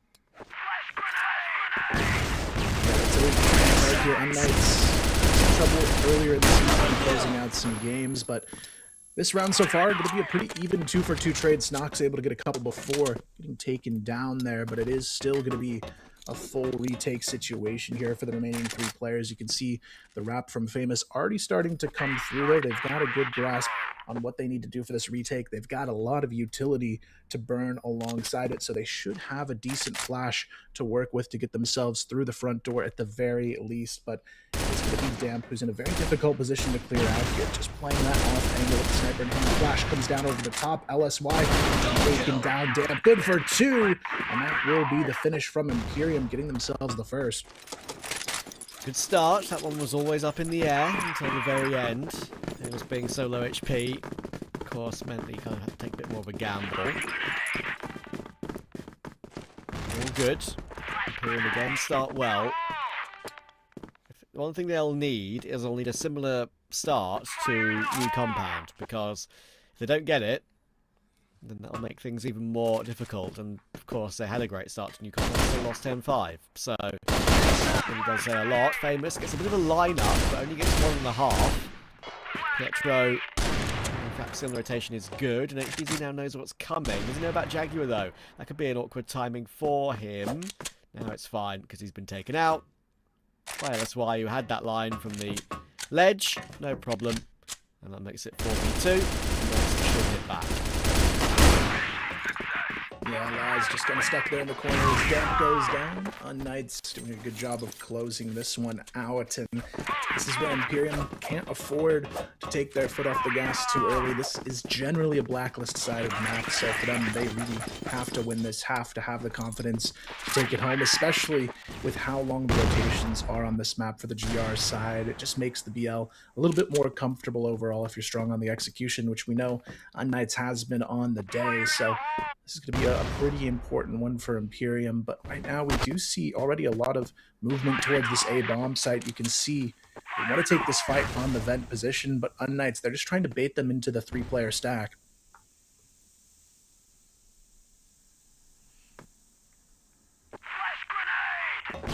To go for the push through. Upstairs very quickly, and Pietro gets into the lineup, doesn't get anything from it, and it's like again doing a good job with that sniper though. Okay with that at the moment, but it might not change this round. Famous is in a clutch, he's half HP, always winnable, whatever the hell though. Looking for every single duel, here we go. 2 quick kills, next one's 1 HP, 1 bullet anyway, we'll find him, and now I think he knows where he is. Bomb dropped on the site as well, not allowed to transition forward. And, I mean, Nexon has also not picked it up in his effort to leave. He wants to try and catch Famous off guard by trying to flank him. Really, the only way you can fight him when you're this low. 3 HP. Don't usually see Famous in a clutch all too much. It's Famous usually fragging from the front line. Now, a 1v3 is possible. Yeah, the scariest part of this one is with 3 HP and Famous with a nade, anything can really go wrong here for IMPERIUM in the round. All Famous has to do, he knows the C4 is down, he gets a hunch that it's picked up, he just chucks the nade in that general direction. He's got a pretty good chance of winning the round just off of that, but you can see here, he's just kind of taking his time, waiting to try and see if he can get someone to walk right into his crosshairs, and he knows that C4 is in such a difficult spot that no matter what happens at this point, he has the advantage on the fight. The pickup is going to come through here shortly, but Famous, he knows the second the bomb plant goes down, if he can hit a nade here, that's going to be all he needs to do. But he's not even going to do that, just shifts back in immediately. It's a good call here because now it's all about second guessing here. The hide under the stairs though, from Nixlon. It's going to pay off. What a plan there. The one spot Famous doesn't clear on the retake ends up being the saving grace. Oh, I thought Famous had that. I really did think that one was a dead cert. And I'm not sure if he knew for sure how low Nexlon was. If he did, I think he would have fought a lot sooner, not allowed Nexlon to reset, right? Not allowed him to rotate and go all the way around the map, try and keep Famous guessing. Oh well, nice try. Nexlon gets a really good drop on him with his positioning, like you say, under the stairs not being cleared. And Knights do try and hit back quickly in the following round, however, though, with a bit of aggression, does pay off for a 2-for-1. Yeah, it's a really good start as well. Fraps usually being one of the key entries, having him down and out this early could pay off. LSY as well, able to trade it out onto Jaguar there, but still unKnights, This is where they maybe need to reel it in a little bit here. They can't afford to be giving up too many 1v1s when they've got the advantage, and Laz is going to find one of them right there early on the B bridge. LSY just a little bit late to that supporting position. Instead, he's going to be playing up here in the B hotel. Laz, though, has a chance to clear him out as well, and he's going to. Laz completely turning this one around, and now it is going to be all up to HDZ on the retake solo. He's a long way away. I'll get there pretty quickly, but it might be still a second or two too late. He's still healthy and he's got util, but Laz is now worried about that possibility. So getting a clean fight might be unlikely. He'll work his way through now. Reface, and there's the information. As soon as he gets the knowledge of where he is, the spam can come through easily with the M14. So IMPERIUM 3-1 again, respectable start to the map, but it's about keeping it up. Yeah, not too bad at all. You can tell they definitely have done their homework, because HDZ, he was getting overpeaked all day long yesterday in that matchup against TEC, but they haven't even been giving him a chance to activate here. So definitely some good studying here from IMPERIUM to figure out how to navigate this BL side a little bit better against unKnights compared to TEC yesterday on this map. But still leaves the opening here in the second half of wondering what that might look like. But for now, all of the momentum they can get in this first half going to be a huge boost for them to maybe claw back and take the series into their hands. You can see this time, though, unKnights, they don't really want to contest anywhere, just playing safe on the back of B. They've got HDZ holding on to that underpass position. Famous just kind of anchoring over here in the GR spawn for now.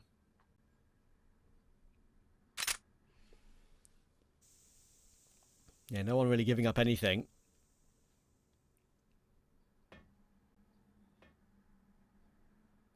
Start to move forward a little bit more with Jaguar. They got a little push up. And with the C4 being retrieved, seems to be where they're dead set in going. LSY, are you ready again with that TRG? Had a great day with it so far. And Menace, so many kills. Another one. Can't fall back, unfortunately, though. That means they run him down. HDZ is pretty stuck as well, and with him missing his shot, he's found by Laz too. Famous in position. There's the one click. He knows that Laz is planting the bomb, but he's going to need some help. He's now arrived. It's warming, actually, on Night. So it could be pretty quick and a bit quicker. The IMPERIUM are ready for. Pietro finds the kill on Laz. Now Famous looking for Damp in this 1v1. Again, Famous in a clutch in a 1v1. Damp, can he get away? He cannot. Famous figures it out this time. Bit of revenge. Now Knight's up to 2. Yeah, really good retake there from unKnights. Looked a little bit scary on the round, though. It just seems like Laz is really that difference maker a lot of the time for IMPERIUM. He's up to an 8-4 scoreline already, but thankfully unKnights able to capitalize and find some key frags thanks to Famous on that one. But now they've got to try and carry this one through for the tie. But IMPERIUM, they're not going to be wasting any time here. There's 5 players already stacked up and ready to go towards this A-bomb site. A nice counter nade over the top from Snox. Going to get some good chip damage onto Laz and Jaguar, but they still have to deal with all 5 players just rushing in their direction. Snox caught with a nade out. Pietro as well goes down without much of a fight there, and they've already given up control of this site. Famous tries the late peek behind the box. Not going to be able to capitalize at all here, though. Yeah, good job. Good take. Again, kept that one a little bit more simple, a bit more direct. Keeping them in this 2-round lead. Not letting the Knights get too close. That's why we'll get 1 back, but only 1. Love some crazy smoke bangs here. And there's 1. You can see he's Jaguar, but more kills than that is going to be difficult. 2 is fine, but Frapsy was always going to pounce upon him to make sure there was no more. So 4-2 confirmed. Can they guarantee a lead on the half now? Yeah, they're certainly going to need it here, and it does seem like they may just go for the same strategy again. All 5 players grouped up towards this A-bomb site. They are going to make a slight change, though, leaving Jaguar on the lurk in mid maybe catch them off guard on the rotations. It's only going to be 2, though, this time as well from unKnights. They've shifted a third back towards the B bomb side already, so it's be a tough one to lock down here. Snox, again, not going to find a single kill on the entry, but Pietro, a bit of a change of pace here. Able to find one. The planter goes down, but Laz immediately there for the trade. Jaguar and Laz are both very low HP in this situation, so the retake is still doable.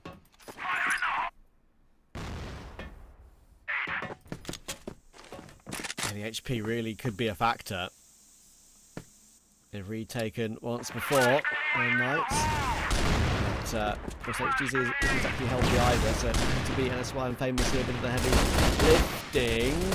Not to shoot yet, famous, but he does work his way back through, and again, 2 kills answered very quickly. Now LSY's in the clutch though, 1v1 again, just about grabs ahead of Damp, and he's got time as well. What a great clutch. Again, that's one that could have gone awry for our Knights, and they say within 1, and Imperium will be thinking back to these afterplants and think to themselves, damn, we could be well in control here. Yeah, I mean, this very easily could have been a 6-1 game at this point. unKnights just having a lot of success on the retakes, and that's going to be their definite potential now to bring back this half. If they could somehow make this a 5-4, this would be a huge steal from unKnights to take into the second. And Imperium, they are finally going to change things up a little bit this time around, going for a bit more of a mid-stack. The C4, though, questionably outside of A-Long kind of by itself. They're going to have to scoop that up eventually, but the rest of the team just seems eager to take control of the underpass here and maybe take that fight over towards HDZ. I don't necessarily blame them, though. HDZ not looking the best so far on this GR side.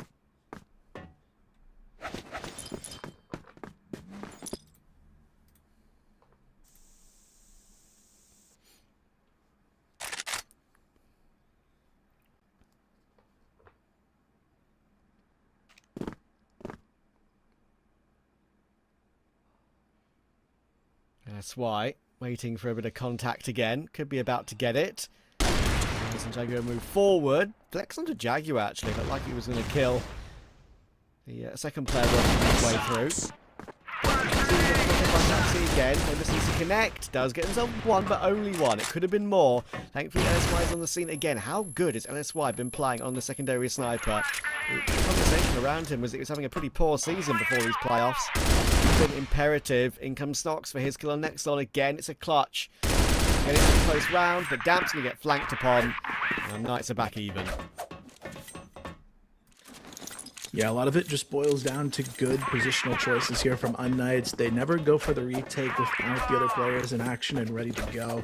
On top of that, like you said, LSY just having a really good half so far here on this map. And Imperium, unfortunately, losing all of the lead they had in this first and potentially maybe the half now along with it. You can see Jaguar, he wants to take the fight onto HDZ in mid, but got to watch out for the trades here. They've got a lot set up here towards this A-bomb site. The 3-player stack, which surprisingly hasn't been too successful for unKnights. They've actually lost the majority of the times they've had 3 on A, but we'll see if they can change it up a little bit this time.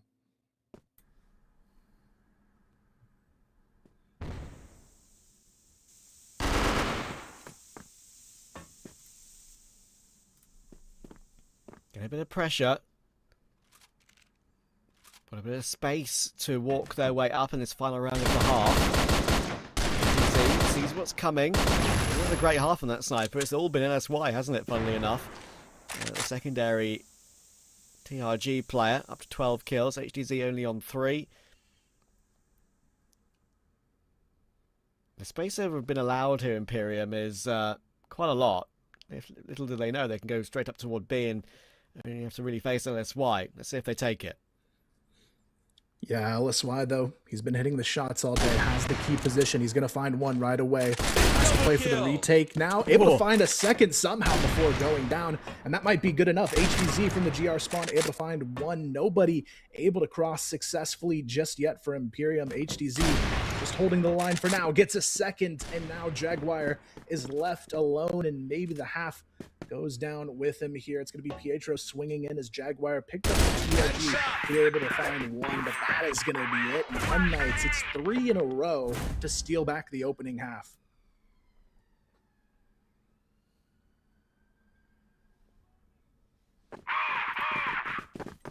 Now it feels like unKnights are back in control again. I thought for a second that Imperium were again with a good start to the game, having a chance to really stamp their authority on the game for the first time, the entire series in general.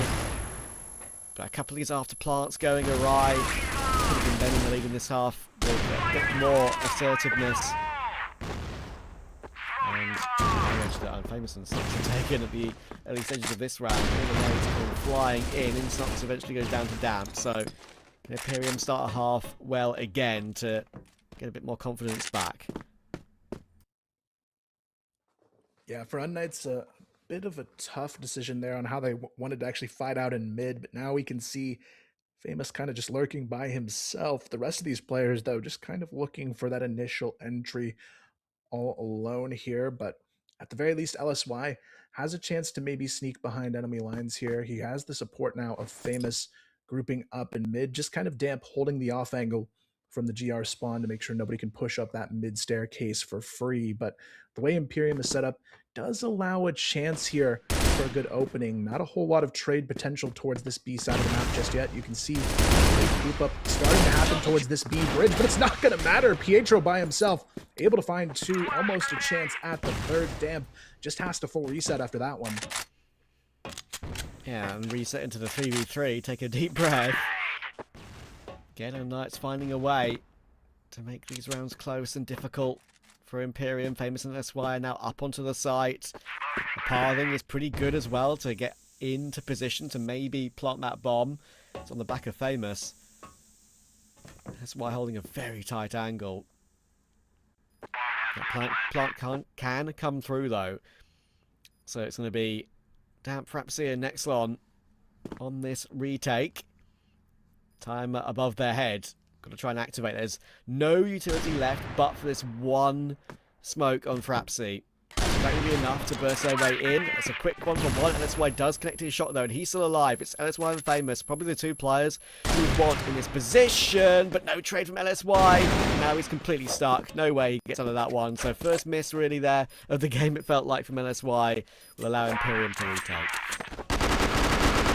Yeah, ultimately just a solid retake there from Imperium, finally getting their chance to answer back, but it's still only an even situation, so they need a little bit more than that to get the full momentum of the match on their side. Meanwhile, unKnights, though, we'll see what they change after that opening round. It was a bit of a sloppy execution from them to take mid control. This time, though, they're going to try and up the pace. Still doesn't pan out too well, though. Damp able to find the opener onto HDZ, who continues to struggle a bit on this map so far today, and the rest of them off a little bit, but actually instead they're going to force the issue here. Three players pushing up the staircase. It's really only on Jaguar to catch them all the way from the B staircase. They might be able to sneak right past him though if they play the timing right.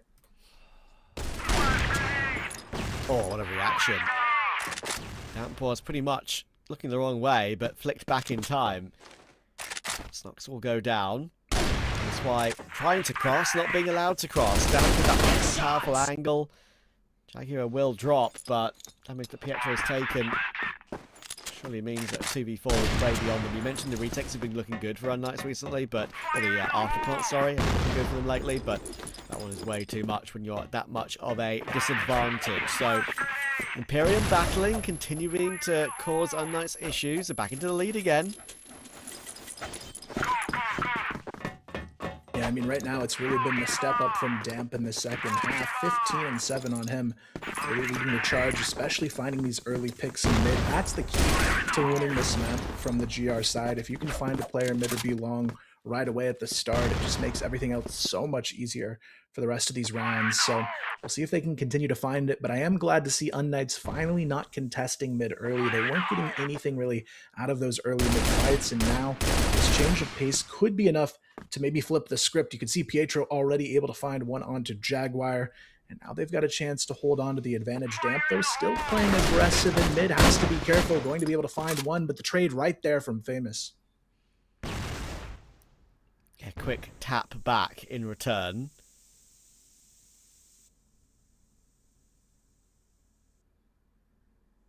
Three v4.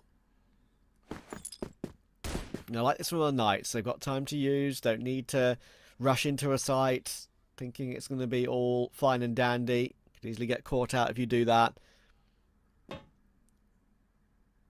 going to work their way back as a group together. There are 2 on A right now for Imperium, and they want to try and avoid that. And so far, they are. In comes the hop through.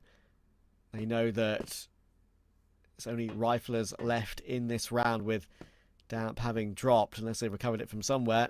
It's not going to be a one-shot, one-kill weapon on the other side they have to truly be concerned about. It's now to figure out where Levis is playing from. Pims can play far forward. Hold. It should be all well and good to even it back up at 6. Especially with Famous now on the flank as well. There's just going to be a lot they have to deal with. 3 players out of Pims is never a good answer usually here too. They're just follow here. Pietro able to find Shocks. Snox able to get this one done, and just like that, Snox doing some massive work here, and it's a good person to see stepping up to the plate, because Snox has been a little bit hit and miss, I would say, lately, but yesterday he was really one of their star players, and I feel like Snox is one of those players where if there's no, he really doesn't feel like he has to perform, but I'm pretty sure he usually.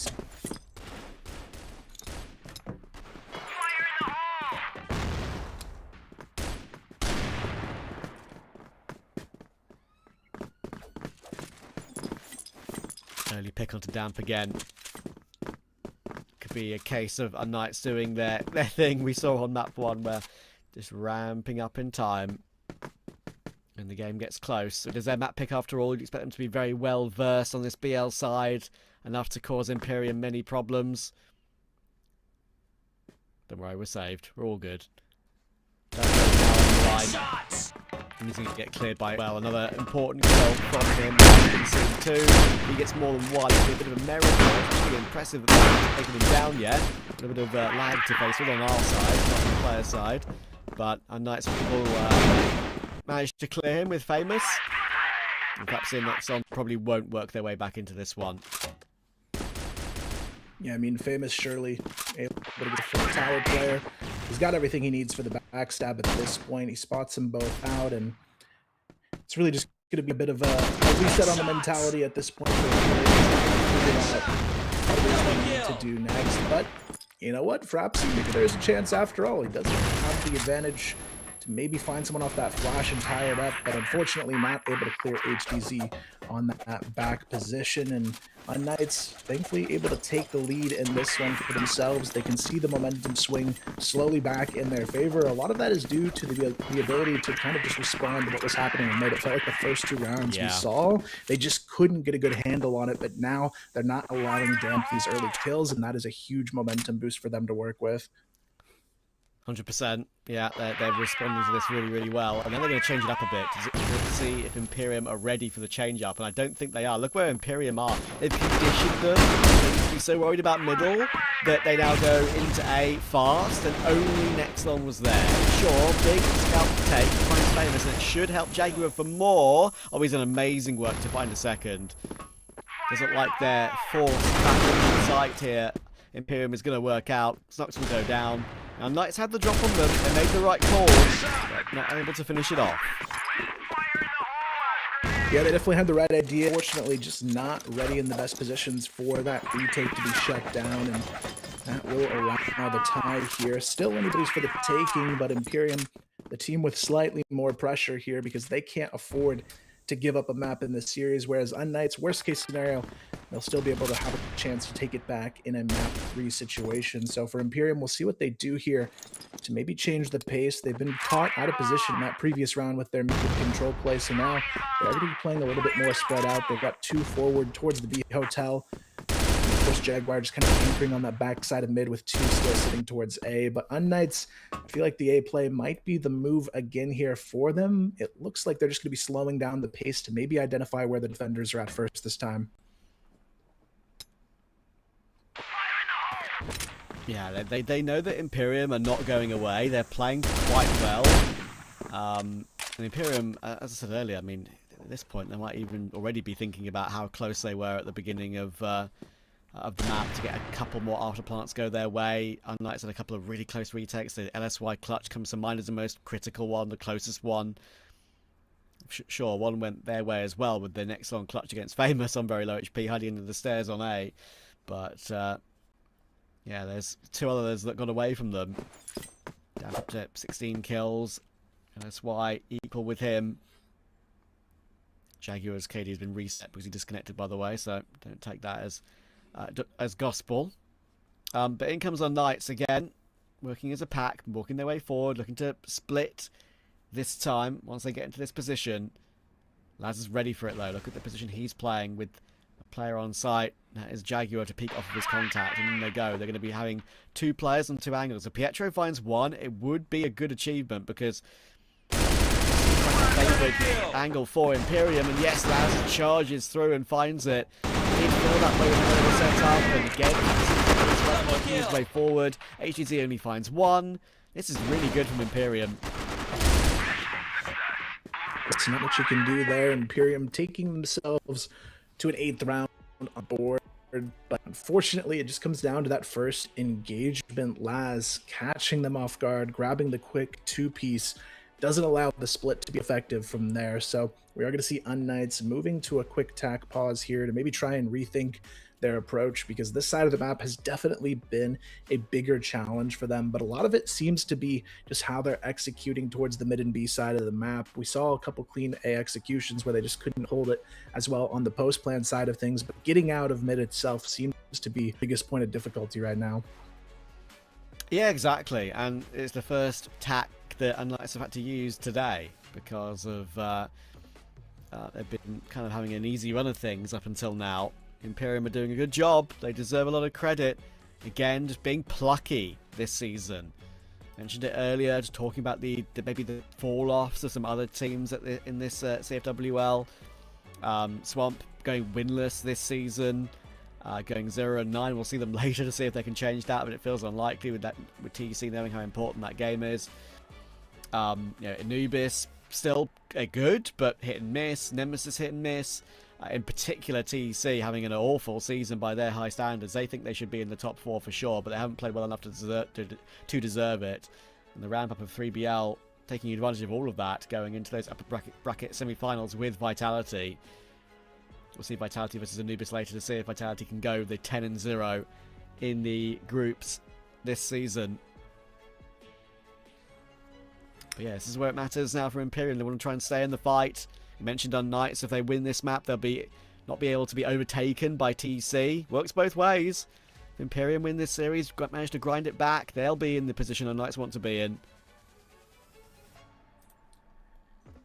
It would be quite the story for these guys to somehow pull this one off in a map 3 victory, but they've got to find a way to close this one first. And let's keep coming out of the pause here. You can tell unKnights is starting to feel a little bit uncomfortable with how they've been playing on half. And for Imperium, if they can keep that pressure up from Damp and Laz, who have been pretty consistent between the 2 of them in finding the opening kills on this side of the map, it's still going to create a lot of pressure that they've got to deal with. But unKnights, they've realized their best move so far was pushing the A bomb site right off the rip. They just lost on the post plant, so if they can have a cleaner post plant here, this could be the right play call. Snock's good for 1. HTZ instantly finds the second. They've already got full control over the site. This time, they've just got to show us they can lock it down.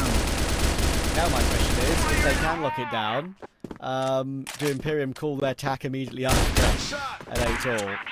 Pietro does get cleared, so again, there's a glimmer of hope with all 3 Imperium players being healthy. Famous not wandering for the open he didn't need to do, and he gets punished for it. That's an oversight there from Famous, thinking there was a player a little bit further back. There wasn't. Gets caught off guard, probably deservedly so.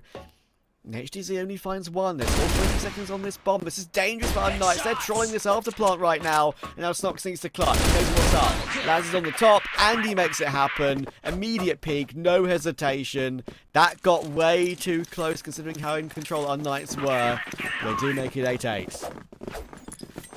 Yeah, honestly, a bit of a head scratcher there, I would say, from Famous's play. There was no real need for him to peek out that aggressively, almost cost them the round, but thankfully Snox able to do what he does best in the clutch there. But now it puts a little bit more pressure back on Imperium, who think they've got to make the aggressive move on A, and they are going to be able to find that one onto LSY. Nobody else really in a position where they could even attempt to clean trade. So from this point on, unKnights unfortunately playing little bit on the back foot here and have to really think how they want to take control of this map. You can see Famous rising here, though, towards the B bomb side. Damp going down early, something they're going to love to see on their side of things. But this is where they've had a little bit of a struggle getting out of this position on the lower B tunnels. Laz, a huge threat on this mid angle, continues to be devastating to work against. Perhaps he finds one as well, and it's all on to Snox and Pietro this time around to try and solidify the win. But Pietro able to find one as Snox takes down another. Quickly, the 2v4 turns into a 2-on-2 situation.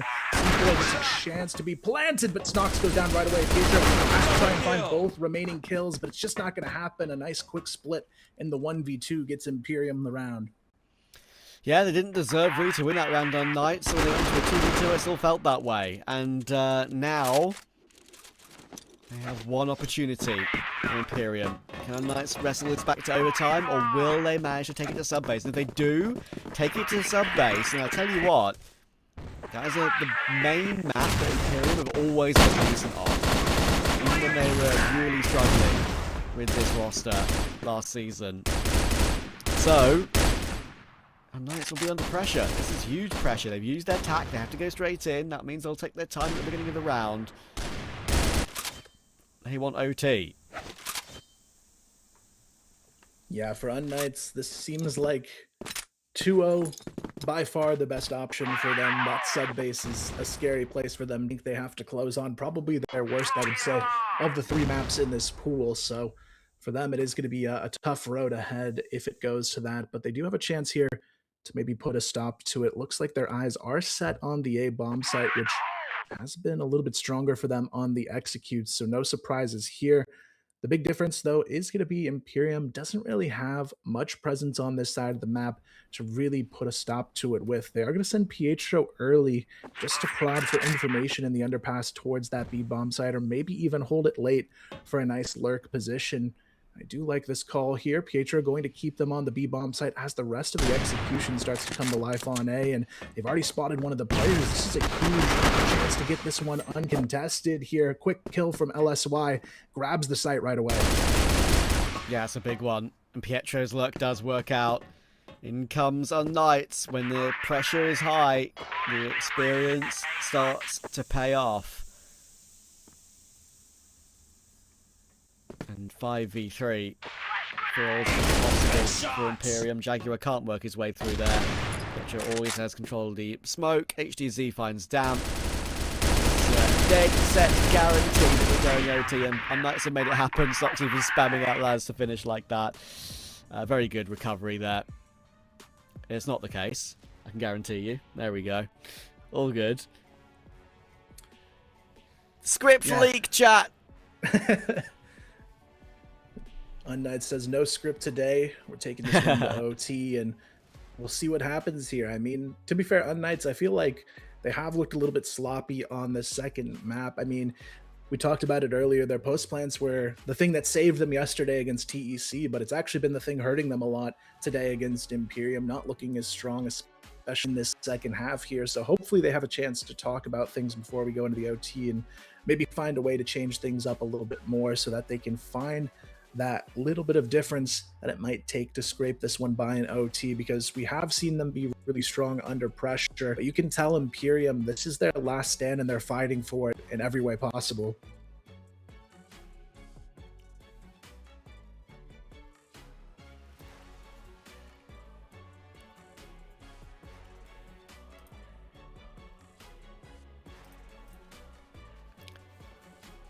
Yeah, big deal, and the Knights will be very happy they've managed to push this one into extra rounds. Chance of the 2-0 is still on.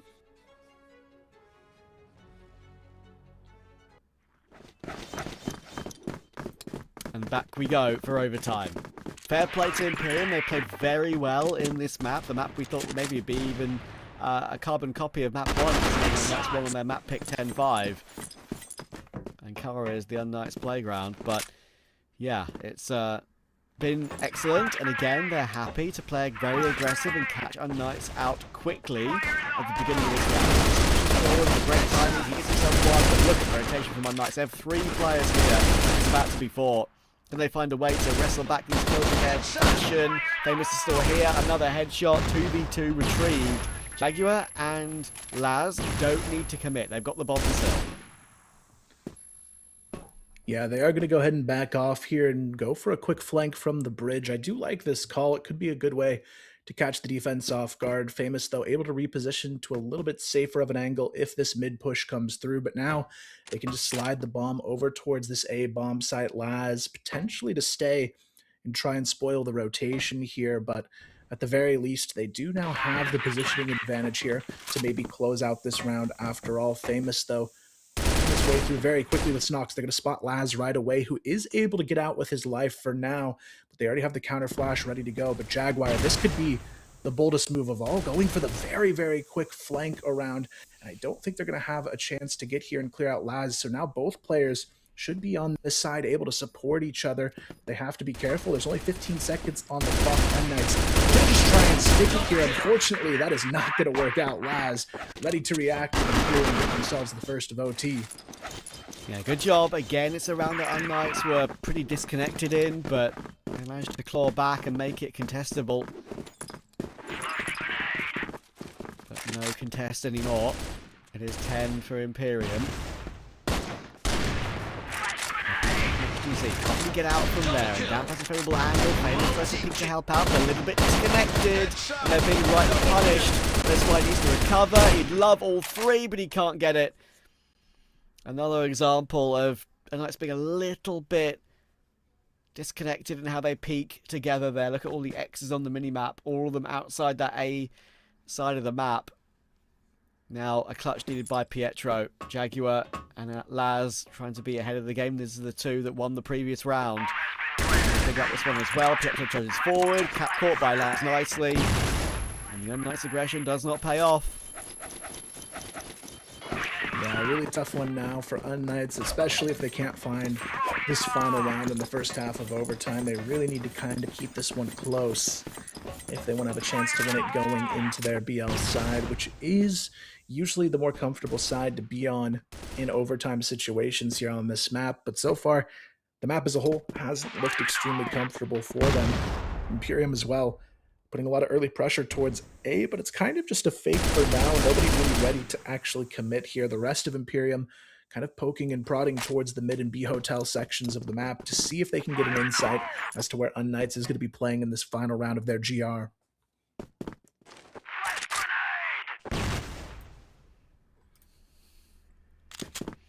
This would be a rough look for unKnights if they swap back to the other side of the map in overtime and lose all 3 GR rounds.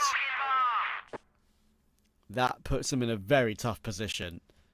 I thought for sure they'd be able to recover and ramp up a little bit. Now they'd ground it back to overtime. And now look at this play for Imperium. They're just going to be all over eventually, a world in which ATC holds on for anything. He is so stuck. Good pathing from Damp. Easy entry. Famous only gets 1. Pietro deleted as well. Damp taking matters into his own hands. Sox may find 2, but... or 1, sorry. But finding 2 is difficult. All 3 BL rounds in overtime. Unless... no. Incredible. What a streak from Imperium. They have 3 and, honestly, make that 4 chances now. Yeah, at this point, it feels like map 3 may be on the horizon here. Unless unKnights can show something spectacular on the BL side, not only do they need 3 in a row, they've got to win the golden round now on top of it to keep themselves alive with a chance at the 2-0 sweep today. But Imperium, you got to give them credit here, especially players like Damp, who have been phenomenal this second half going into overtime, really putting the pressure back onto unKnights to try and seal the deal here. But the more I see this team, the more it feels like it is very likely we're seeing 3 maps in the series, and maybe an Imperium win if this gives them the momentum swing going into it, because these guys, the shots are looking way better than they have all series long, and really at the opportune moment.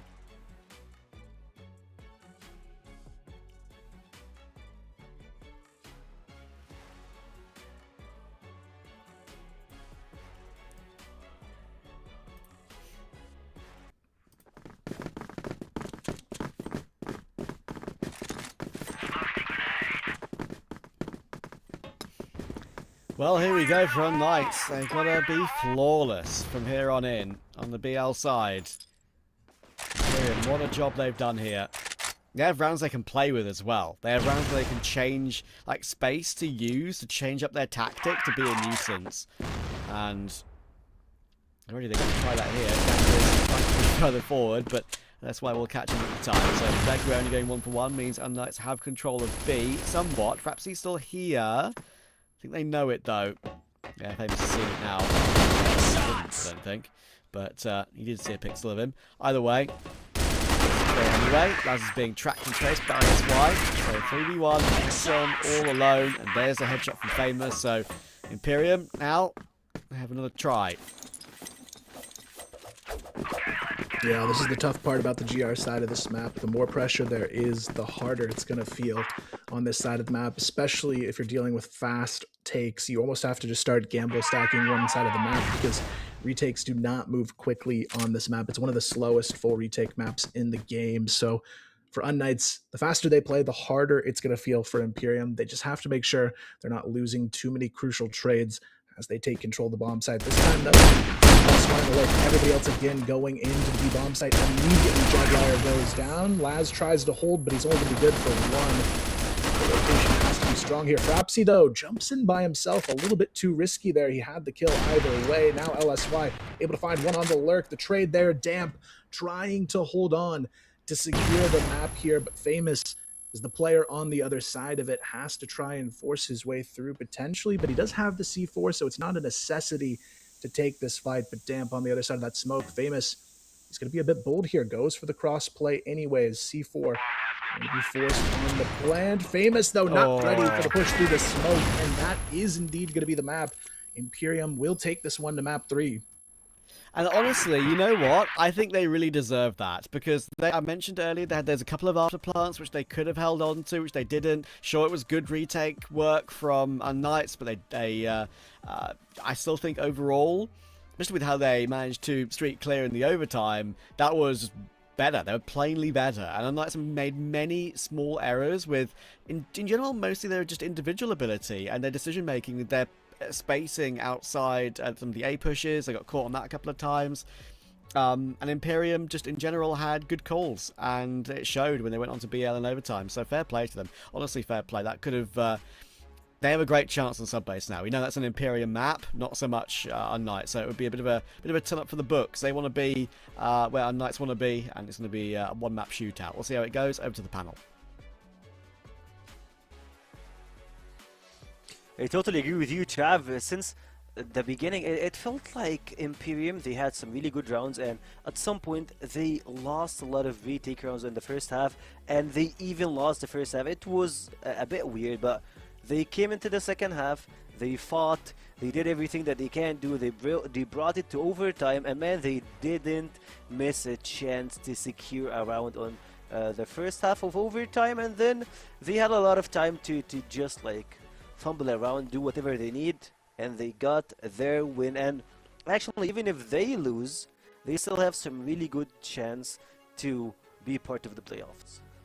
Yeah, I mean, this thing's wide open now, right? I mean, we were talking about, I think Kyle made the comment about, like, unKnights were in a position that the 2-0 is, like, pretty much what they needed. Now, this is really a heavy-sided coin where I feel like IMPERIUM have a huge opportunity now to make the reverse sweep like we talked about. So I feel like unKnights have kind of dropped it a little bit here, dropped the bag or fumbled the bag, if you will, and it's unfortunate because we saw them play super well on New Compound, and then we see them, you know, again, like kind of having these kind of glimpses of good moments here, but then again, just it kind of felt like they were just surviving in this game. But it felt like IMPERIUM, you know, I talked about it during the break as well, where I said, look, like, they're gonna have a really deep conversation. They're gonna have to find something, you know, and persevere, and they do. Like, IMPERIUM now put themselves back into contention here, and it's down to one map to see who gets that playoff spot. So, and I think Trav made a good point as well, is that going into subbase is a huge advantage for a team like IMPERIUM, like where they get to scrim and practice against some of the better teams. So this is not going to be an easy take here for unKnights. I feel like this was a pretty underwhelming map. I thought this was a sure thing, but I don't know what happened, but IMPERIUM definitely came to play, and now I feel like all the momentum is on their side now.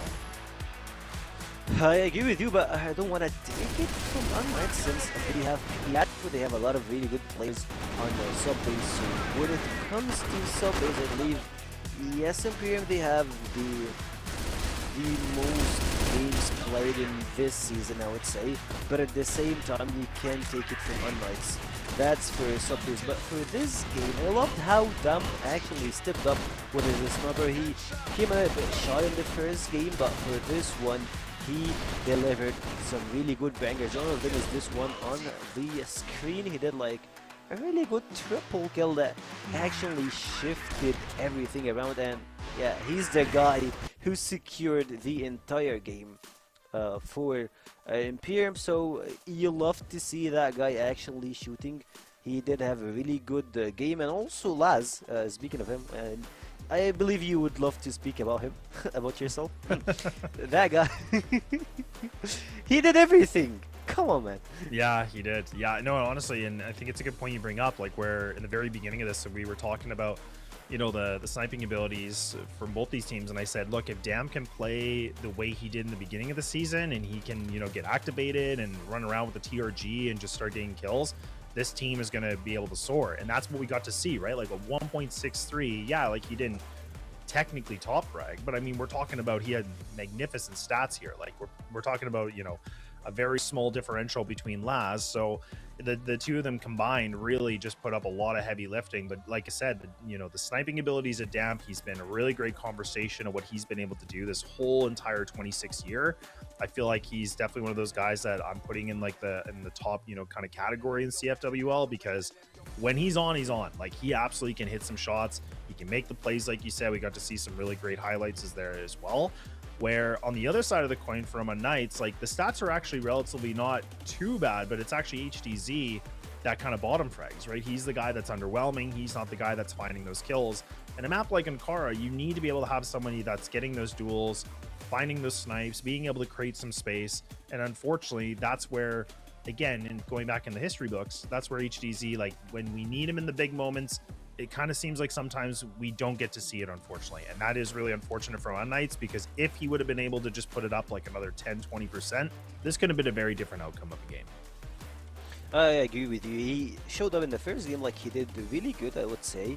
But at the same time, you need it to be consistent. And this consistency, you don't see it from HDZ. LSY been doing really good for the team, but you still need to have the full team to do something. But I mean, that it feels like he got the genes, he got everything, but sometimes he have like some shaky hands when it comes to very important moments.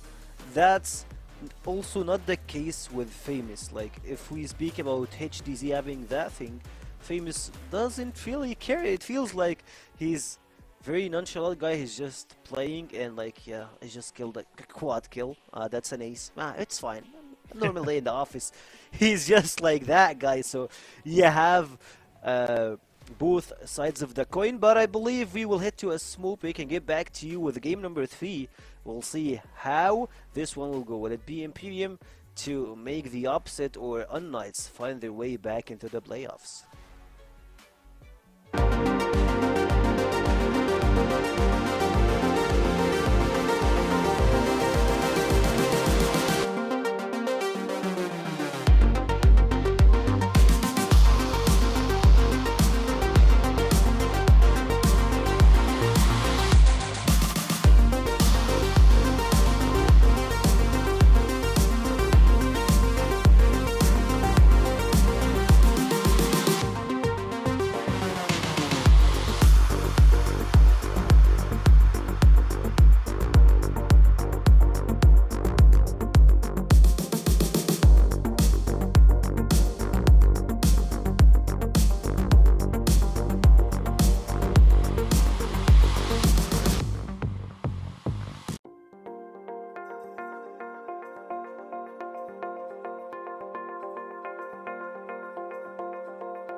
Sure, Vic, and we're back again for the final game of the first best of 3, and this one will determine a lot of stuff. First, if unKnights are in the playoffs, or if it's gonna be Imperium in the playoffs. Those two teams been neck and neck, been fighting so hard for this spot, and I really want to ask you, Les, which side are you rooting for on sub-base?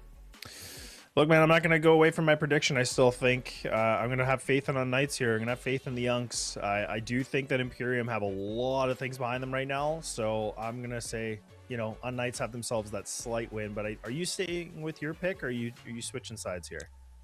I'm staying with Imperium. Okay, I believe that those guys, they deserve to be recognized, at least in their own map pick. And speaking of their own map pick, or like the map they play a lot, sub-base will be that decider. And I believe that we have Kyle and Trav ready, so going to you guys. All right, it is going to be map number 3 here, sub-base, the decider, unKnights. I'm not sure what to expect at this point, Trav. It felt like they had the 2-0 in their hands, but it felt like map 2 was a pretty big step away from what we've expected from them in this series. So at this point in my mind, it's really anybody's for the taking. I know, it's a weird one, isn't it? I think Imperium done a fantastic job. They've shown that in such an important game, a game that defines both these teams' season, they're able to still find a little bit of an extra gear after such a poor season in 2026, Season 1. To come back and be on the edge of playoffs like this is incredible. But will they be able to deal with the pressure? Will they be able to deal with the fact that unKnights have got all that experience on the other side? For unKnights' side, can HDZ step back up again and show a bit more of the form that he's shown in the playoffs? That has been a difference maker, obviously. So yeah, it's gonna be fascinating. A map that Imperium kind of play the hell out of and tend to pick more often than not. We'll see if that is a difference making, if they're able to get what would be a bit of a minor upset to get through to playoffs. unKnights would be very upset and disappointed at that, especially if TEC win later, and it could cause some issues with the calculations of the round difference and all that stuff. So you never know. It all comes down to this. I won't be thinking about any of that right now. Focusing fully on this map. Yeah, it's going to be a tough one here, but unKnights starting it out on the GR side, playing it pretty safe here as well. Imperium already starting to put their eyes towards this A-long control play. You can see them just toying with the defenders for now, trying to spot out as many people as they can before they go into the full execute. Snox, though, the intuition here to throw down that nade could pay off. A nice bit of chip damage coming across the board from it. Now the full push is going to be coming to life here. Snox tucks away. He's going to be good for one. A second from above. It's actually Pietro supporting fire, able to find some nice trade fire here. Gets a second on the turnaround, and now unKnights will get full control over this bomb site. Even though they've lost Snox, they're already knocking on the door to claw back and take control over this site. Frapsy goes down right away, and damn, not a whole lot you can do in that situation. unKnights are ready to play here in map 3. Yeah, that was nice. He spin around there from Pietro in particular. That was not a guarantee that he was going to be able to find that second, but it was a great catch. Might not have changed the outcome of the round, but still a nice one to hit. Nice start for unKnights as a whole. In general, Imperium's BL side on this map has been solid. It was even their main pick in their worst season, so unKnights can get a good start, something they haven't had in any of the 2 maps so far, by the way. Then they can find a bit of a difference maker. Yeah, definitely a tough map here to get that early control on, but unKnights, I do like the boost play here. They've got LSY right here on the vents, waiting to see if Jaguar on the other side is going to get a little impatient here and go for that pick. It is going to be a full B split coming through, but Jaguar gets caught early. That's the intro now. Going to lock it down from the rafters, able to find a double kill. Damp, the only one to find anything so far. Frapsy through there for at least a follow-up, but it's not going to be much for long here. If LSY can do things like that, continuing to rain down devastation today. And as much as we talk about the HDZs and the dams of the world, I feel like LSY needs more recognition because he's all over the place getting those picks today. Oh, he's been playing incredibly well, and considering, as I mentioned earlier, like he was one of the players that we were talking about this season for unKnights, one of the underperformers, one of the disappointing factors. I mean, for him to be playing so well is a bit of a surprise, but a welcome one, and he deserves a lot of credit, especially when he picks up that secondary sniper. He's been so clean with it, and yeah, shout out to him. He's having a bit of a renaissance at the end of this season when maybe it absolutely matters. Yeah, at this point for Imperium, they're kind of back to the drawing board in this third round, slowly setting their sights towards the B-bomb site, really just leaving Laz over there on the lurk to try and see what he can find on the rotations. But I do like how unKnights is playing things as well on the B-bomb site. They've got a nice triangle set up to make sure at the very least they're able to trade if the push comes through. Jaguar tries to sneak himself out towards that locker position, gets spotted instantly by Famous, has to back off. And Famous, we know he loves to go for these early swings. He's going to be able to find the first onto Frapsy, but Damp right there to secure the trade.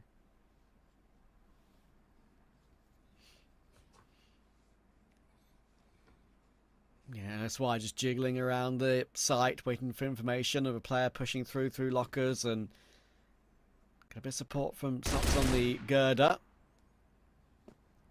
Angle, should be good for one. Comes down, can't find the second. Shot there, makes the fight, and Laz, oh, here we go again. Usually talking about his sniper work so far, this time with the rifle. Oh, what a round he's just had. Big quad kill. His first 4 kills of the game are imperative. Yeah, what a way to turn things back around. Getting a key play right at the key moment.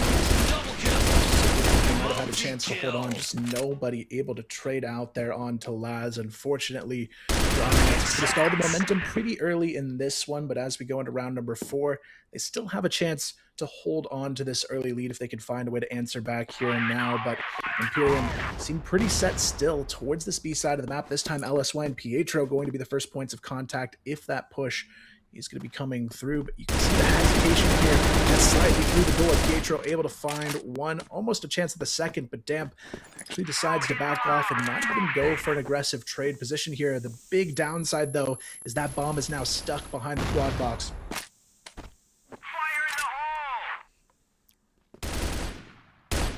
Plainly awkward for them to recover.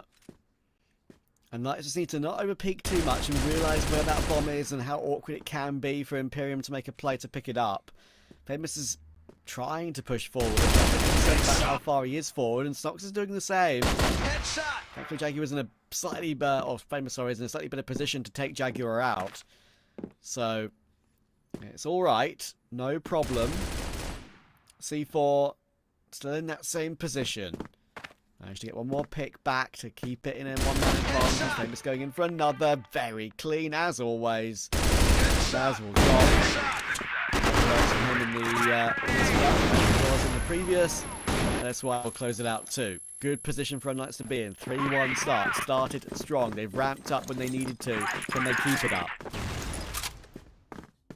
Yeah, it's all going to be about Imperium learning from their mistakes. A huge error in letting the C4 go in first in the previous round. There was just no clean way to recover it, and unKnights was just able to exploit that to perfection. This time, though, back to a pretty similar setup to what we saw in the first round from them. Jaguar going to be in the vent, just kind of waiting in that lurk position. The rest of his team working over towards the A-bomb site. The big difference here is there are going to be 3 players already in action towards this A-bomb site for unKnights, so Snox has the support early on if this push does come through. Damn, see him just kind of toying with the smoke here along with Frapsy, trying to catch somebody on the other side of it, but unKnights doing a really good job here of not giving them any info to work with too early. You can see the jump spots from Pietro to make sure Jaguar is not pushing through, but unKnights playing very cautiously here. Yeah, I don't mind it. I don't mind it. Just trying to keep themselves in a solid position and not give up anything for free. We're waiting to see if he gets gifted anything. And when Imperium will try and change the pace if this round doesn't work either for them. We go into one of those faster moves down the A stairs. But not this time, at least not at the beginning of the round. C4 will now be recovered with a minute to go, or more like 45 seconds for a plant anyway. Want to be on the site before then. In comes the push through. Looks like they are going to go through wood and go through the doors. Pietro could have a lot of trouble. Way does get cleared. Now Jaguar's position, which was waiting to be activated for a long time, does connect. This is a really nice BL round from Imperium. They all connected the dots there quite well. HDZ goes down. Oh, yeah, that's why. Could confirm it for sure. That's in a very good position. There's one and there's two. That was perfection. Yeah, I mean, not much more you can ask for in a round like that from Imperium. Just perfect trading and making sure they use their whole space to their advantage. This time, though, unKnights going to change the pace themselves. Just goes for the push into control. So he stops good for two, looking for the third, but Frapsy at least able to respond with some nice trades. Equalizes for the moment, but has to get out of there with only about 10 HP left to work with. Meanwhile, the HDZ put to the test on this lower A bomb site. Has to be careful, though. But here comes the push. Pietro on the edge of the smoke here. Is he going to be cleared? No, he's not. This is massive, but the re-clear somehow. Pietro not able to get that shot. Surprising to see, but for Imperium, they've got the opportunity now to win the round after all. HDZ alone on the A staircase. He's been spotted. It opens up the bomb site, but it's not even going to matter. Next time gets it done, and Imperium tie this one up. Yeah, it's a good recovery. Pietro will be annoyed, I think, just realising there when they're moving forward that there's something a bit wrong with the way they dropped on the inside of the box. There was a fly there, and Pietro, a cheeky angle, and one he would have felt like could have worked for one. Not to be. 3-3.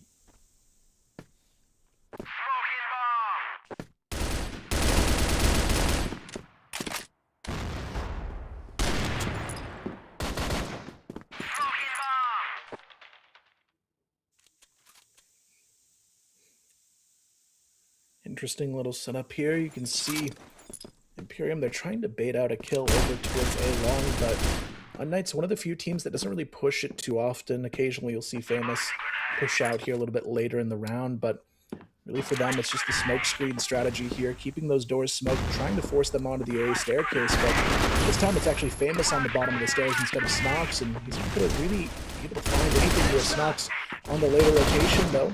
A chance to put a stop to it. Comes the first from the bounce on a Jaguar, but Frapsy, run and gun one tap, stalls any sort of retake from being a potential here, and now unKnights, they're in a really difficult spot. Yeah, Pietro isn't really close enough yet. LSY and HDZ disconnected now as well. Imperium have full control. Bomb planted, clock above the heads of unKnights. They're going to try and go through as a trio, and it's probably the only way they can possibly enter, maybe trade out next one. They're going to clear him properly. There's two, should be three as well. It's not really three, but so Pietro, nothing doing there, and the pressure in this game between these two, and so much on the line, knowing that playoffs is pretty much guaranteed to whoever wins it. The other team will have to watch and wait to see if Swamp Game can do them a favour later, maybe. That's why he's thinking of the following round, though. That's, once again, him on the TRG, him on that secondary sniper, making a difference. They're going to try and get unKnights back even. Yeah, right now for unKnights, all they've got to do is hang on and keep the trades going. And they should be able to find themselves in a tie here. Jaguar, though, going to be looking around to see what he can find over towards the B bomb side. Damp just holding on to that mid L turn position. C4 next to him in case they decide to go in. But LSY able to find another one here in the round, up to 9 for himself in this first half. Rapsy, though, trying to do something, but not a whole lot he's going to be able to do other than just take down HDZ, who unfortunately has been the quiet factor for unKnights in this map so far. 0 and 6 on the board for him. Not something we see too often, but at a key moment for unKnights could be the difference maker if he's able to start to step up. Yeah, I don't know what's gone on with HDZ today. He's been such an important factor for unKnights in their recovery and playoffs, and just showing a little bit of a better face over the course of the however many games they've played in the last couple of days. And sure, it was fine on map 1. It didn't need to be excellent because unKnights won 10-5. But yeah, map 2 and 3 absent, really, totally. Damp will get a plant, but that's why we'll complete that kill nicely. That's why I've been the guy with the title doing everything right. He's up to 10, going out HDZ a little bit. 4-4 it is, again, another close half. And we'll see who manages to edge into the lead. Yeah, definitely going to be an interesting final round here. Imperium kind of going back to their standard setup. Early control room presence. They've got, this time it's going to be Nexlon in the vents, and then just Laz hanging out outside of the A doors here, waiting to see if there's going to be any sort of counter aggression. But really, other than a round or two, Knights has been pretty passive on this side of the map, and almost maybe a bit of a fault here, because they do tend to be a better team when they're not afraid to be aggressive across the map. So I'm hoping to see a little bit more from that. But at this point, they're already anchoring down towards the A bomb site, hoping that push is going to come through. But in reality, it looks like it's going to be more of a lobby and late A execution here coming from the side of Imperium. They're starting to group up for it as well, and this is where the one we've been hoping to step up all day is going to have to. HDZ, he's got the angle, he's going to have to hit the shot. Unfortunately, not to connect on the first, but the repeat is going to be strong. Snox and Famous right there on the supporting line as well.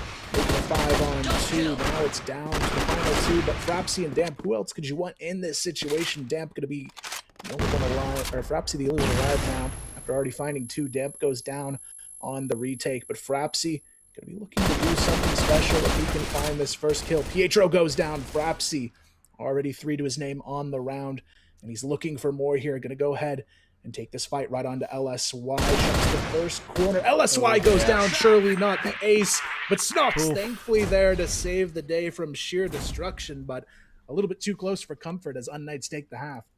Not the first time Frapsy's been so clean in a singular round, right? Look at how he started the game. I think he got 4 kills in the very first round of the entire BO3.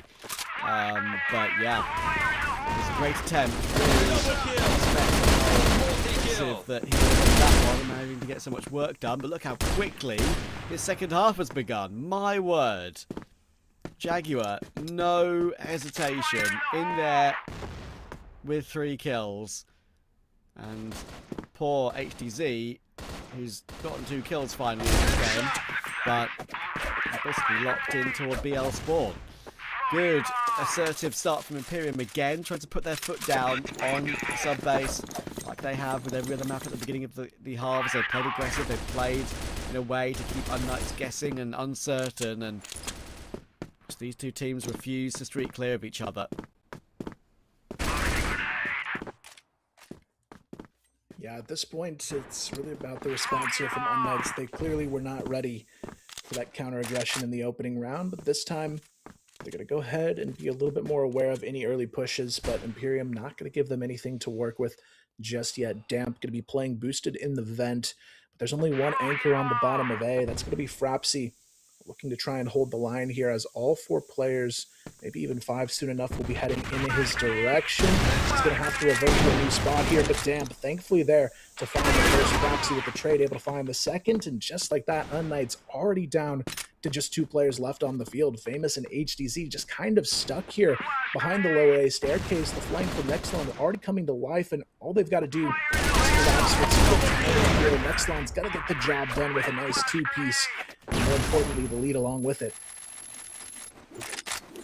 Again, very impressive. This is the Imperium on sub base that we know can perform to a solid level, and we can maybe show a little bit more. And it's really pressurized and tough, but this time the aggression forward is countered really well, and that's when it can go a little bit too far, right? You push the boat out a couple of rounds in a row, it's worked out for you. This one has not, and he's going to get his third kill of the game. He's worked with good double kill from Soxon with the way he charged through door with the pistol, and that 6th round to make it 6-6 has come in, what, 20 seconds if that.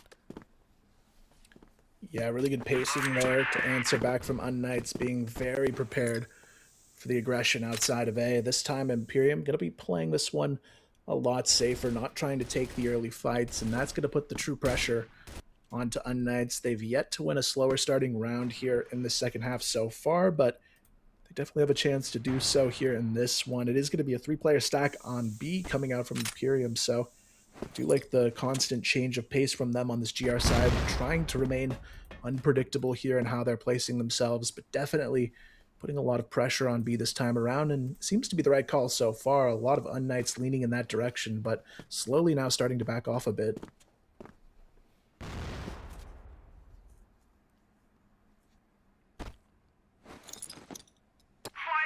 Looks like they want to go down the A stairs pretty sharpishly. Again, only one player there. Frapsy's been a brilliant factor for Imperium in this entire series. I feel like Anubis is going to need help, and Laz, the other factor, has been so impressive.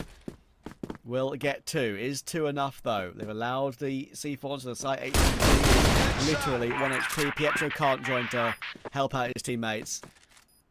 This makes this now so difficult. Famous knows he's going to have to fight and have to hit all the shots that we know he has the ability to hit, but it's going to be so difficult for him.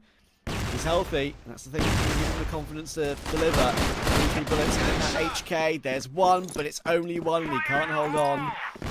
So, Imperium will continue to battle. Good retake, no hesitation there, they make sure to play it together. And they'll edge into the lead again.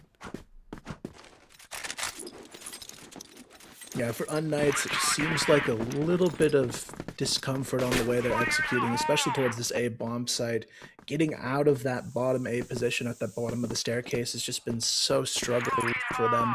Especially you think about Laz on the top of this A position. Either him or Damp always here to help respond, and there hasn't been any really good trades coming out from unKnights on this position. They have to find a better way to deal with it. This time their solution was to try and send Pietro to be the distraction. Unfortunately, they know now they just can't go in. The distraction's already been taken out a little bit too early. Now they've got nobody to deter the top A players, which there's already 2 of in position for Imperium. So unKnights continuing to struggle here, but it almost seems like they're overemphasizing this A staircase attack because it just hasn't been working at all for them. Oh, that's a really important pick from HDZ.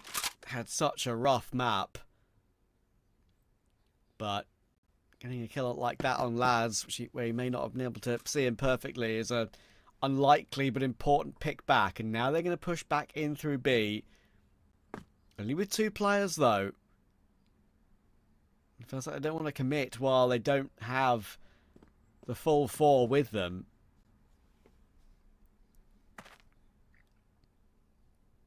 There again, you're looking to gravitate back to go down A stairs. It's not really worked out for them as you've described, but this time it would be a good call, purely because Fraps is the only man here.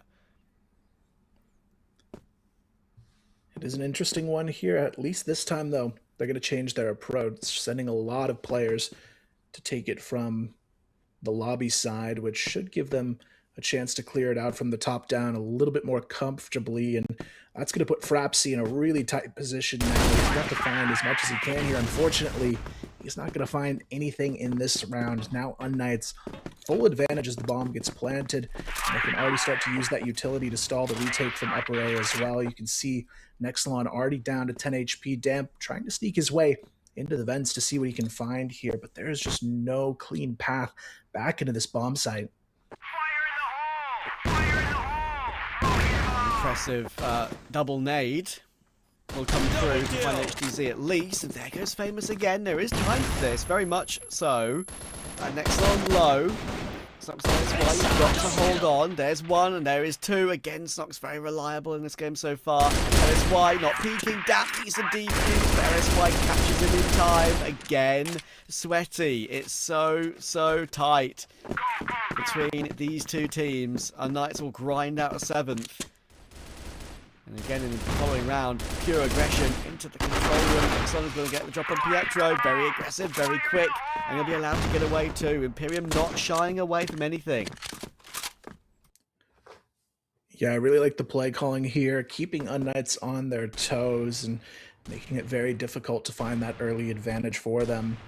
You can see them thinking about now, though, for unKnights, taking control back towards B, but with a player already down, it's going to make this round very difficult to recover. You can see Famous wants to take the fight over towards B, looking to lead the charge here. 3 players, though, already in a position to maybe slow it down. They're going to go throw the locker smoke here to get themselves safely across onto the B staircase, but you can tell they're really hesitating on this initial take. It puts the pressure, though, on the Jaguar in that rafters position, just holding it down, but unKnights not too sure of it. They're going to back off for now.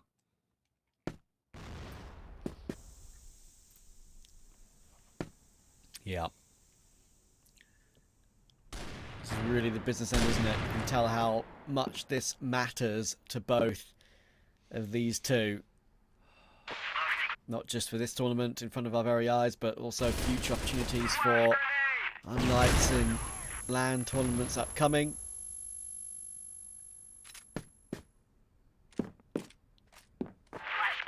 Opening pick to Imperium again. See in his favoured position. This time gets 0 from it though. Now we choose to go off the back of that. As in a bit of trouble. See the sides. And unKnights are starting to show a real difference making. There's Famous with his double. First real proper multi-kill I think in the game. All of his other kills have been singulars, I think. Jaguar.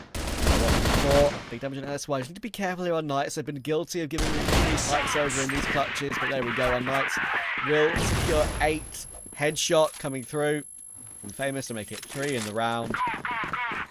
Just what they needed.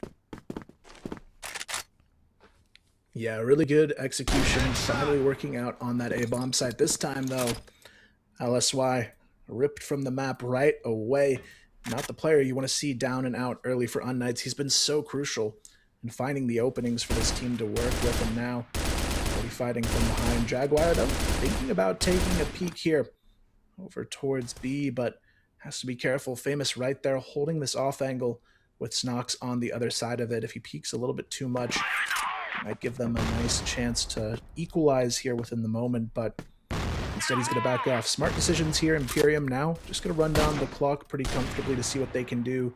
But again, unKnights, how many times do you get to go for the A staircase? It may have worked one time, but I would be very surprised to see it work twice here. Yeah, I agree. I feel like they just need to make their move finally and go through B lockers. Just take that call and get out of there with something positive. Feels like they've really desperately tried to condition Imperium to put more players over on A. They just haven't really. They haven't budged. They haven't needed to. It's the first round, really, as you said, it's been extra successful for them. They're finally going to take my advice, not that my advice was needed, to go through into B. Jaguar's in a very good position. Vector's going to get caught by that easily. HTZ needs to find more than just a singular kill. Good clear from Snox on Jaguar. This aggression. He's going to go forward for more. Okay, Snox batters into his own hands. All 4 kills. Where has that come from then?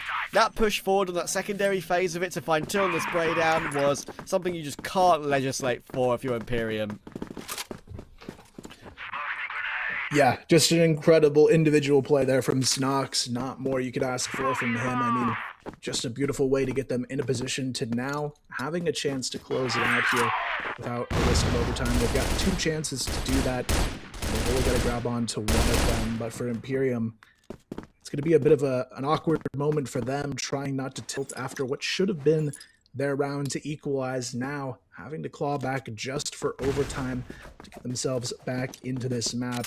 You can see unKnights, though, they know the advantage they've created for themselves. They're not in a rush to take a fight just yet, but it does seem like they're slowly working towards that A control. We do have Damp on the top of it, Frapsy on the bottom, Laz pretty close by as well. So they've got the support systems in place, but given how clean they were able to get control of B, I actually wouldn't be surprised if unKnights actually makes the move B here again. Yeah, I think it's the right time for it. I know it worked in a fashion last time, but they also might consider to themselves, well, it took Snox getting all of them to actually make it happen. Is that replicable? Not usually. So, let's see what the difference maker is here. You can see how nervous Imperium are playing it. Surprisingly, not using one of their tacks, Imperium, here. Maybe they'll use it if they get to 9-8, but I kind of expected them to use it in this sort of situation. They're not going to. They just want to find Jaguar, but Snox was always a dead man walking in that area. He was pretty low, just going to get peeked from 2 players. Now, Are they going to be able to read where I'm going off the back of that? Yetro trying to force his way through. Nope. Nothing doing for him. 2v4. A bit of a tough one in here. HDZ. He was quiet all day long. And he's not, unfortunately, going to be able to find more than one here. The quick flank from Laz is going to put them in a position where it is doable now. And, of course, unKnights going to try and pause to put a stop to this one. They know this is theirs to take in regulation if they can find this final round. Otherwise, it could be another picture of what we saw on the previous map. They went to overtime, and overtime in map 2 did not look good at all for unKnights. So they're going to be trying their best to get this done here and now, but it does present a difficult position. But I feel like for unKnights, they've just got to be a little less anxious on the push. It seems like they want to take these fights very aggressively, very upfront when they go in for the commit, but a good fake or two is all they're going to need here. IMPERIUM has shown once they think the bomb's going somewhere, they tend to over-rotate a little bit, and they need to play that more to their advantage, I think. Yeah, I think it's a good call.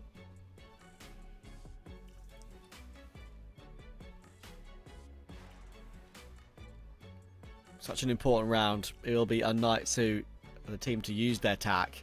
Maybe they're playing chicken with whoever wants to use it in this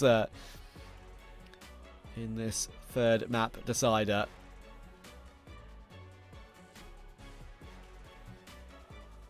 Can they close here and now, or do we have another overtime to play out? A lot on the line for clarity in the season, in the contender group. IMPERIUM going 4-5. unKnights going 4-5. Whoever wins has way more control in that first place and can't be overtaken because Titan Esports Club, TEC, placed one later, and they can only go 4-6.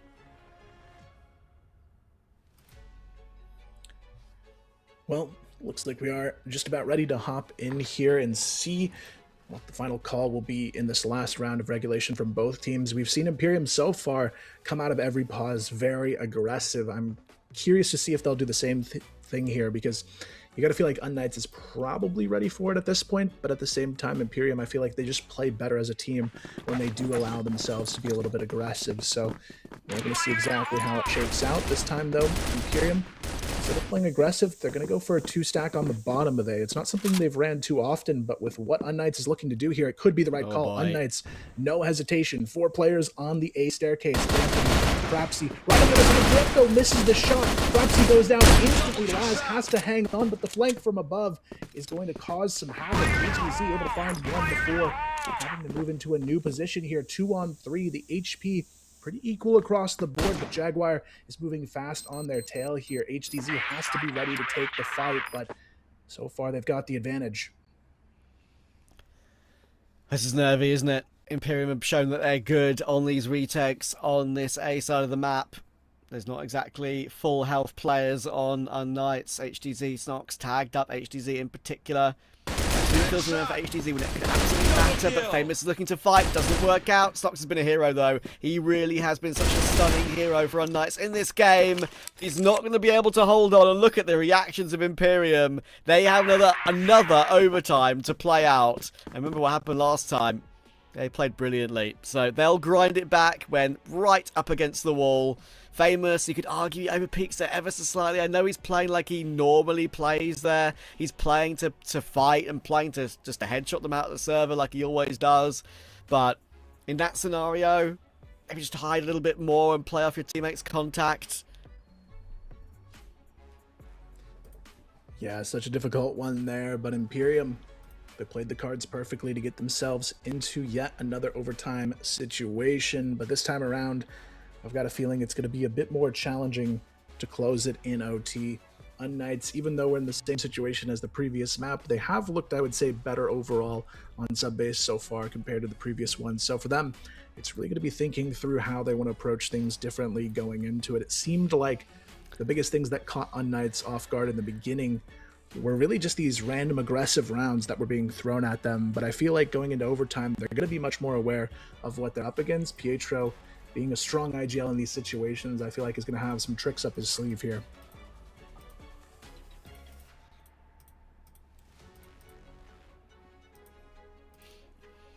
Yeah, I believe that too. I really do.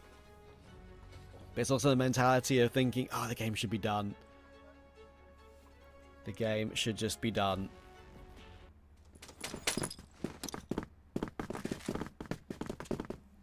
IMPERIUM highly motivated.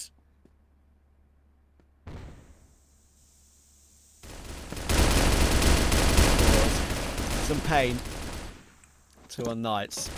Start with a bit of pressure outside. A again. As IMPERIUM switch over to BL. Yeah, so far, Snox really the only player taking a lot of damage early on. Famous just playing extremely safe on this A missile position, but IMPERIUM, they're hoping that somebody's going to take the early fight to them and go for these challenges over towards B. A lot of positioning on this side of the map so far, but for unKnights, they're just okay to play this passive at this point. They don't see any need to take these early challenges. They haven't always been the strongest team in taking these early fights, especially on the GR side. So for them, I definitely think this is the right call in the round, just letting IMPERIUM set the pace of what this OT needs to look like. And they're the team that likes to run down the clock. I feel like it used to be more of the Vitalities of the world that played this way, but IMPERIUM, they're starting to be a team that likes to run down the clock here on the BL side. Yeah, at least today anyway. If it's just the factor of knowing how important this game is, right? Snox is going to cross. Next one given a chance to fight. And the fight goes his way. Takes in the back of the sight on A. Gets himself one. Only one. Jaguar waits for the Pietro reface. Oh, again, it's going Imperium's way as soon as they start off on the side switch. And that is a wonderful start. 4 players alive as well. No real contest. 10-9. Yeah, really tough round there. unKnights just not able to get the positioning they needed. Snox been caught early this time around, though. They take matters into their own hands. Pietro and Snox just force their way into the B control room and let themselves a 4-2 advantage. The trade, though, will be there as well from Famous, leaving Laz alone. But Laz, we've seen do crazy things before. Finds a first already onto LSY, but Famous, of course, swinging there to make sure the trade doesn't get too far out. And we're already in a better situation than the previous overtime. unKnights equalizing right away. Yeah, true. They needed that just to feel like they're back in the game again, even though it sounds weird and they're only 1 round behind, but overtime can be cruel and very hard to predict when time. Double kill. Look at this again. Look at unKnights fight. Not want to be behind on the side switch this time. Again, very aggressive moves. Famous 5 kills in the overtime alone. How quickly is that tallied up for him? They need him at full power to get a lead and to get this game won. Yeah, it's still going to be tough, though. The 2 players you wouldn't want to be up against in the clutch, Damp and Frapsy, both still alive on the other side, is truly an indicator that anything can happen at this point, because these 2 under pressure have been able to consistently get it done for IMPERIUM on the day so far, but now more than ever, they could use a massive clutch to try and turn the tides here and secure this first half in overtime. But you can see Famous just playing patient as ever here on the bottom of site. Snox, though, he's the one that has to be careful in this situation. He's only got 8 HP and might be the first to take a duel all by himself. Doesn't stop him from getting the kill anyways. Damp going down there is everything they needed to hold on. The C4 goes down with him, and Frapsy, he's going to have to do something bold. Well, there's the first step of being bold, but finding it 3 more times over seems very unlikely. It's Famous. You know what, so that's going to be his 6th kill of overtime. Now the side switch can come through. And Knights back to the lead. This feels like it's just destined to go all the way to the very end. And for both these 2 teams, they won't care how they do it, as long as they find a way. Yeah, it's going to be an interesting decision now from unKnights, how they want to approach this first round, because you think back to how this half started in regulation, the very first thing Imperium did was just rush mid, rush B control right off the rip, and I'm curious to see if that's going to be their go-to strategy again, or if they're going to try and take it passive and let unKnights set the pace, because it is going to be a high-risk call here from Imperium if they do go for the push. I almost hope they push, but maybe in a different direction here. I think maybe an A-long push into mid could be a fun way to cancel, because if you're a gambling man, I would go A is probably your best bet in going against unKnights here, because they are consistently always wanting to take fights on that A staircase, to where Imperium should know that's probably the best place to stack. Yeah, that's been the revolving pattern of the map, hasn't it? unKnights wanted to put pressure on that position over and over again. Even when they do break through, like we saw in the final round of regulation, like you were touching on, even when they're at an advantage in the afterpart, they're losing them, right? So, yeah, that's the big conversation point really for Imperium. How are they going to play it? Will unKnights go to that position again? The one round they went B, they won, but to remember, that was because of the ridiculous push from Snox getting 4 kills, where that's not, as I said earlier, all too replicable. So, here we go. Bit of a forward push from Nexlon. This is usually only good for 1 kill, if not 0. Yeah, really risky here. It's going to come down to the Pietro. Spots him right away. That's going to be a whole lot of nothing for Imperium to work with, but he has spotted 3 as he goes down, so now unKnights have to decide what they'll do with that information, knowing they've been spotted out with a larger stack. But for Imperium, it really hasn't changed the positioning all too much.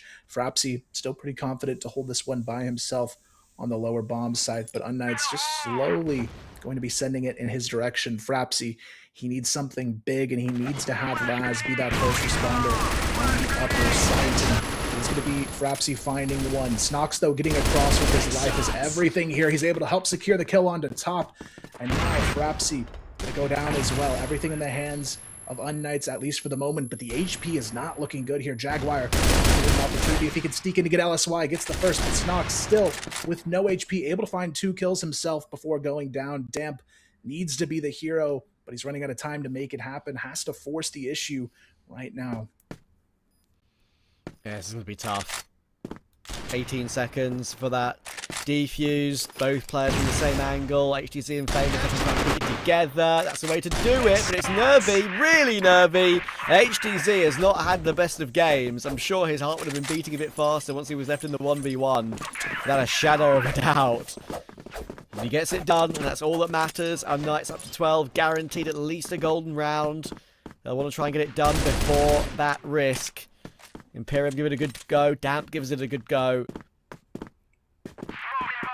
What a battle this has been. unKnights now on the brink.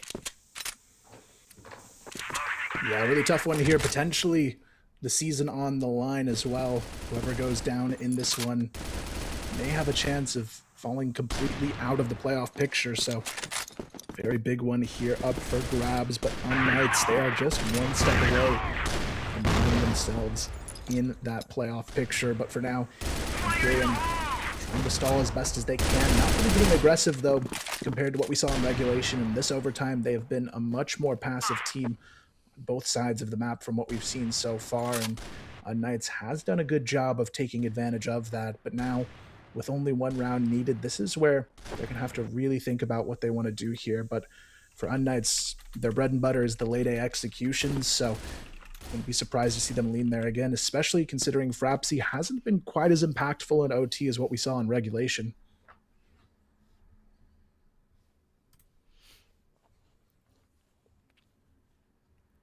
Guess what? They might be going down the A stairs again. It's been the main pattern. Just going across this time though. Look how many players are here.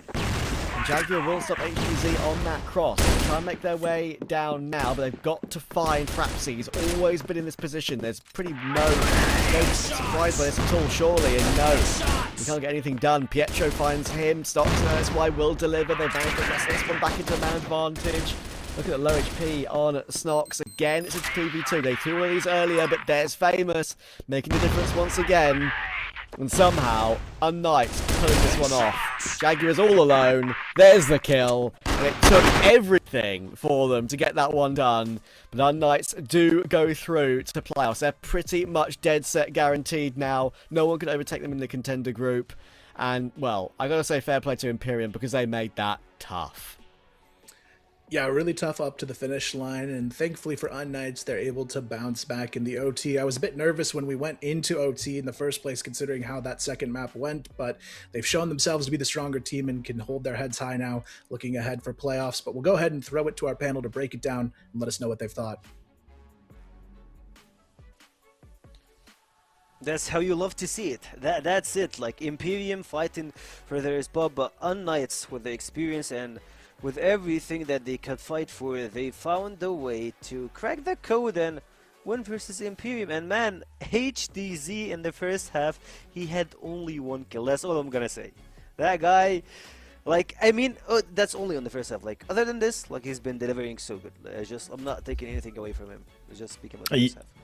No, man, 100%. And that's kind of going back to my point where I said, you know, like if HDZ's on, he's on, right? Like, and if he disappears, like, you can see how much of an effect negatively it makes for the team like this, right? Where you need to have your sniper player being able to find these duels, getting these picks, creating some space. But when you don't get to see that, how much more of a struggle it is. And a map like Subbase, yes, it does have a lot of ability for the riflers to get some good action, but man, those sniper players make a world of a difference. And I Trav made a really good point originally where we talked about, you know, people like Damp that were able to just, you know, run around and create like tons of damage and a lot of commotion here. So that's where that's where we get a very different caliber of snipers in this, right? Like the Damp versus HDZ was a huge conversation to me just because HDZ has been playing really well this season for himself, but it's again kind of these big games and big moments that we really need to see another gear being, you know, like in motion.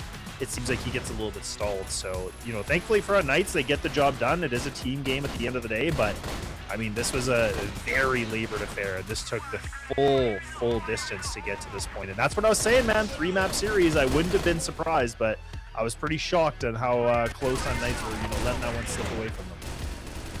Yeah, they were fighting so hard for being part of the playoffs, and that shows you how competitive it was between them.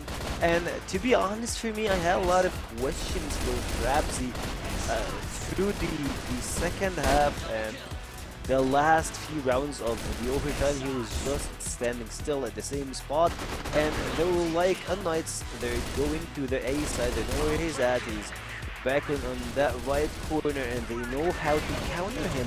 It felt like he's coming poor on choice. Meanwhile, his whole game, his whole series was really good. Jaguar did step up quite heavily at that time, especially at the final round that got them to overtime. He just one-man army with a triple kill to secure the overtime. I mean, they all did good. Like, both teams showed us a really good series, but I would say, like, the better team won at last. Yeah, I guess the better team did win. You know, I mean, that is very true, right? I mean, this was a very close affair because let's not forget, I mean, this was a 13-10 victory on Subbase.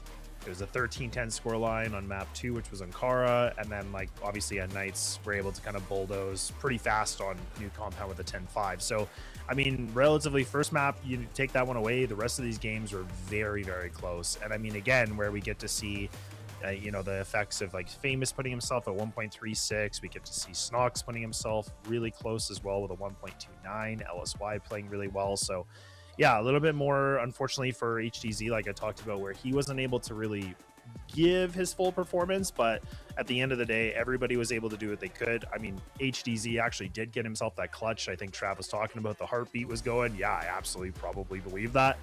But we are going to just see the little bit of the MVP in this one too, which I think won't be overly shocking, which is going to be Mr. NA himself, which is Famous, and having himself a decent game here and a very decent sort of a matchup here. So not bad at all for unKnights, but boy, oh boy, did they have to work hard for this W. They did, and going back to Famous, it's always about him. Like, the conversation, it's between him and Snox, I would say.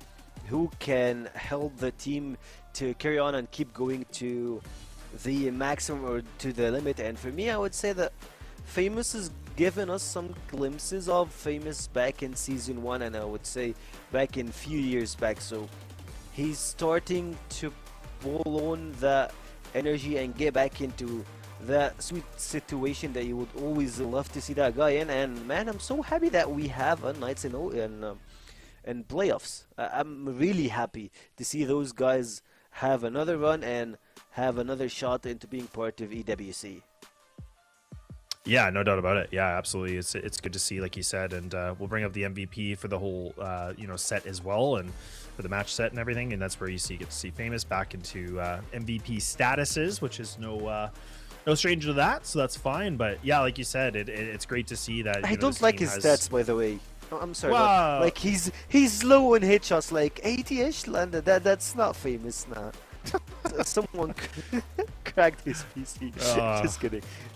Hey, he's just preserving. He's preserving now for the playoffs. That's all it is, right? So he's just kind of getting warmed up and juiced up here. So it's all good. It's all good over here, Sekio. That's fine. But I do think, if I'm not mistaken, we actually have an interview coming up pretty quickly here too. So that's going to be pretty exciting.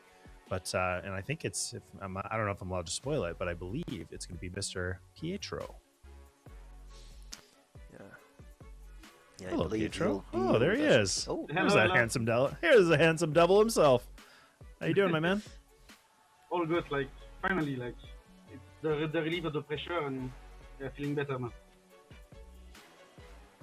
Absolutely. And Sekio, if you're good with it, I'll go first here. I guess I'm just curious, sure. just going off your point, Pietro, like I know you and I got to talk, I think it was a couple weeks ago, like maybe even a month ago, and you guys were saying like practice is pretty limited, but how are you guys feeling going into this? Were you trying to ramp up your practice a bit more going into this, knowing that playoffs were really a big potential for you, or were you guys kind of waiting to see what happens if you can win and now get into playoffs and maybe get a little bit more practice in? We started the season with like literally zero practice. Like literally, we started the first 4 official match with zero practice, like zero practice. So we after the like there were some problems and stuff in the team, so it wasn't personally, but like no practice at all. So after those like defeats, we started the season so bad. We said like time to wake up, boys. Like no, it's time to practice. So it's been 2 weeks. We started to practice again, and like the efforts are starting to pay. Even if it's not a lot of practice, we're just putting the thing together, and that's it. Like it's getting better and better. So I'm sure that for playoff it's gonna be even better. I can hear the pain in his voice. Like I can hear it's coming so hard from you, Pietro. Of course, congrats on the win. It was like Thank you. a long one for you guys, but like there was like a question. How valuable was that win as you build moment for the playoffs? Like how does it feel going to playoffs after having like some kind of emotion roller coaster versus IMPERIUM? It was not only like important in that way, like for the motivation thing. It's like if we're losing, we were like probably 90% out. Because if like Tech is winning the next match, like we are out. So it was like life or death for us. Like we had no chance. It was the last thing. We had to give everything. And yeah, like as you said, like we are on a good streak right now. We just beat Nemesis, Tech, IMPERIUM, like Swamp. We have 4 wins in a row. Like we are ready for anyone anyway. We are ready for playoff. We are just waiting for it now. And I'm happy that we are here. No, it's good to hear. And I guess a question for me, Pietro, just curiosity. Like I know a lot of you guys have been around for a long time, like obviously playing for a number of years, but did you guys feel any like pressure, or were you guys worried at all going into this? Like was there like some angst about like what could be done here if you guys didn't get the W? Like did you guys start to really feel the pressure cooking, or did you guys really not really stress too bad at, going into this last game here before playoffs? That's the thing with being some unk, it's like the advantage of this thing. So we can manage the pressure really well. Like for sure there was some pressure in this match. Like no one can say no, I had zero pressure. Like we had some pressure, but we can manage this pressure like easily. Like it's just like a motivation for us, this pressure. So yeah, I don't think it was a problem for us. No, that's awesome. And Yeah. I was gonna say, like, congrats. Like, I mean, like, just going off Sekio's point too. Like, it's, you know, a huge win for you guys. Now you guys get a little bit of a sigh of relief getting into playoffs. And do you guys have any different kind of plans of what you want to do now that you know you're in playoffs? Like, is the practice going to change, or do you guys kind of have some secret strats, you know, you're kind of getting ready for, or like, are you guys just gonna take it all in today and then maybe just think about it tomorrow? No, we're just gonna keep grinding. Like, we started to grind 2 weeks ago, so we're not gonna stop now. We're just gonna keep grinding even more now. We're getting ready for playoff. It was our goal, so we wanna go WC. So we will do everything we can to go there. That's amazing. That's awesome. Sekio, I don't know if you have any other questions, but I wanted to let Pietro maybe get back to his team and celebrate, because that was a well-earned victory, if I can say so. Thank you, lads, but can I say a little thing? Of course you can, yeah. Go ahead. Sure. I want to give a shout out to my brother, because like he's following me every match since like, I don't know, 5 years. So big shout out to you, Christophe. Merci beaucoup. Merci aussi, Julia. Je t'aime. Bisous. You gotta love it. You gotta love it. Yeah. Thank and you. I'm glad you gave a good little shout out. Good seeing you, man. And congrats and welcome to the playoffs, and best of luck moving forward. See ya. Thank you.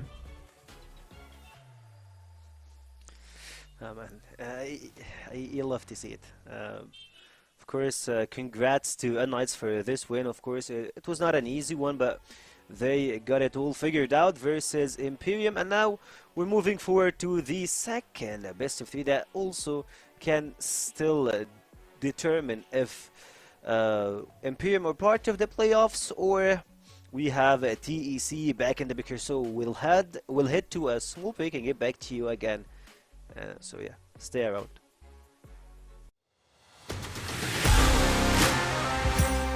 They have a lot of info to work with, but they have got to be careful not to get caught off guard. Here you can see a nice nade kill goes their way, but Hunt on the flank, able to get 2 big kills. Even though Nemesis is 4-1 up, it feels like a much closer game purely because of these scenarios. Good kill from the back of the site for Sad. Ducking and diving. Now Dipsy in an awkward position. Does find one. Trade isn't quick enough though. Gives Dipsy a chance. He's going to run him down. More than enough time for that defuse. Kiko's in the corner. Lion Claw and Zen have rotated in. Flex and Spoxy are going to be here too. All 10 players are pretty much going to be on this side of the server. Finally, the first kill comes through and the bloodbath will begin. Oh my goodness, it's an absolute cluster. It's ended up in a 1v1, would you believe? It's Spoxy versus Dizzy, and Spoxy will complete. Unless they can't remove Flex, but surely they will. Him being so low. There's an extra kill though. Now Alucard's a little bit nervous knowing that he could catch him, and Flex has caught him. No trigger discipline here, and Snake and Snare, both the dynamic duo, a walking path through a small tight angle here, takes another one, and a Snake pushing here, pretty aggressive, holding the pistol, not 1 but 2, 3, 4 players in front of him, taking a pretty massive swing here with a triple kill. Come on, Todzin! His teammate just thought that he's jealous. Like, yeah, he is also playing with the sniper, and Snox thumbing it down, taking 1, 2, make it 3. Yeah, maybe only a flash in the pan for Nemesis. Yeah, right now Nemesis struggling in mid, but maybe not for too much longer. Dipsy, a nice double kill, make it a triple kill. Someone holds the stairs, and the other guy is just using the smokes or having his back down. Speaking of having your back, Horus doesn't need anyone to support him. Slayer is here of the group. LSN just grabs 1, 2 and make it 3 to clutch the round in a 1v3 fashion. Okay, to go now. Coming down the stairs, lots of noise. Big holds on for 2 though. That's a brilliant job from him, and a bit of flash support at the end. A lovely 3rd, there's a 4th. He is farming right now.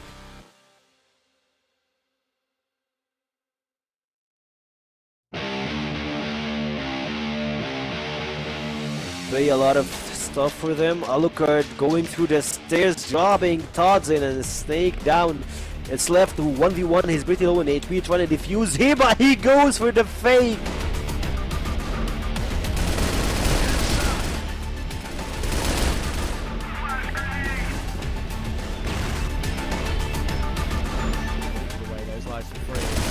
They've done to get that early 5v3. Oh my goodness, Kaiser's so blind.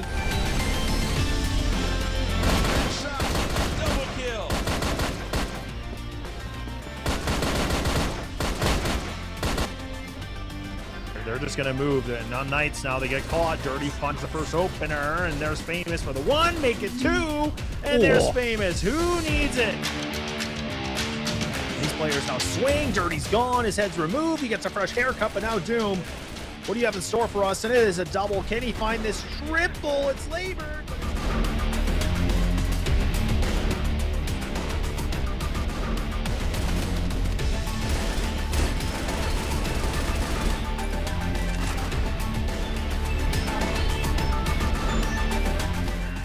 Now for LCK, where do they want to go with this? The C4 is kind of on catwalk. They need to be careful. And oh man, that's a nice kill from Dirty. There it is.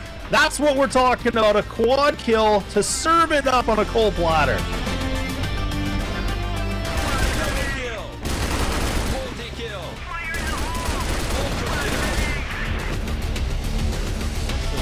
Omega can double down here. He's going to have to. He gets Jaguar. He knows there's more. See, this is what I'm talking about. Omega just gets 4. Really tucking the tail. Knife out. There we go. Oh my God.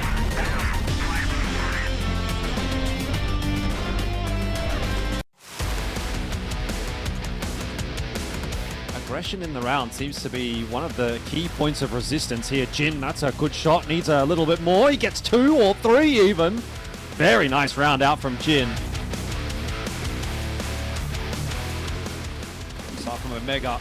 Get himself 2, but he needs more than that. And Josh is able to actually find the triple there. Unwinnable round here for Swamp, particularly with that entry from Awesome, but they're going to need more. Kai's will have a pivotal role to play, but he falls to Alucard, and with that, it might just be the dream dead. Jin is on his own.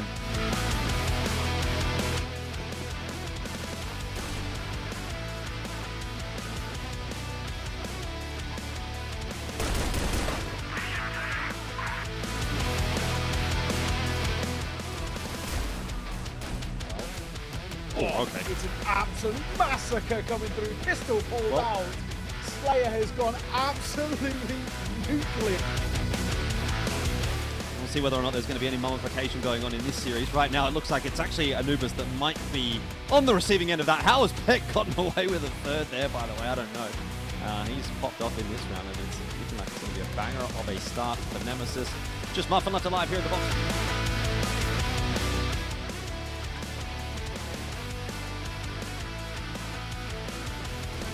Feels a little dicey. The diving in. It's pretty low. Put that C4 down, which is huge. We're going to try and make a move here as he goes on the corner. Nice find from him, and a second. The pistol pulled out. That is 2 really quick kills and making another. He's on for an absolute clip here. Exactly what he is doing, but he's done it so late in the round that he might actually get the timing right. Anubis, oh, I have no idea. Doom's going to go down as well. Somehow Omega has threaded the needle and given 3BL a chance in this round, and all in the meanwhile, Gaino is on the other side of the map. This is ridiculous. So West Foxy already, that might make them not check him in the corner, but he's been seen now, that's for sure. And Famous will somehow survive behind the boxes. More bang frags will come through from Lionclaw. Gets a second on Famous after all that damage he's done, and it's a great round from Lionclaw to start us off here. Alright. Can it actually happen? Maybe not. Maybe not. Maybe unKnights will actually try and not complete embarrassment. Oh, maybe it will be complete embarrassment. They will pick Foxy 1 by 1. What a way to finish it.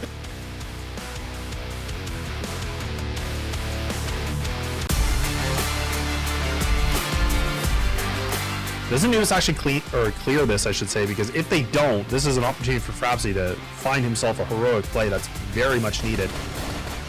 Muffin does spot it, but he doesn't do a good job clearing it, so now Frapsy finds himself 2. Oh, why not make it a 3rd? They threw double nades on there. I mean, he'd be a dead man. He actually swings this. Wow, he swings this so wide. I thought he would have saw them. How does he get away with that? How does that even work? What? I don't know how he finds that kill and makes it a triple 2. Hang on a second, this post mine, it is falling apart. JK. Yeah, JK, LOL indeed. Yeah, okay, what is that? What is that? How does he find a triple like that? Really to suss things, it will They're having a bit of a look into mid, but they've decided to go, and the timing looks to be pretty decent. This could actually work out for Nemesis. Alucard for 2. Horus and Snakefall, and now Totson as well. Still well set up to defend A, and all of B has now been cleared out by Vitality, so they're going to start to send the forces across, and Nemesis are aware of that. They have to hit the site quick, and Tipsy, well, he's taken matters into his own hands. A triple kill on the entry will make this round interesting. To the historical ways of, you know, just being that ultra aggressive team, and they don't even allow the smokes to come through. Damp trying to go for some shots. He actually brings the pistol out. Nice little bit of a double too, so that's the bomb dropped.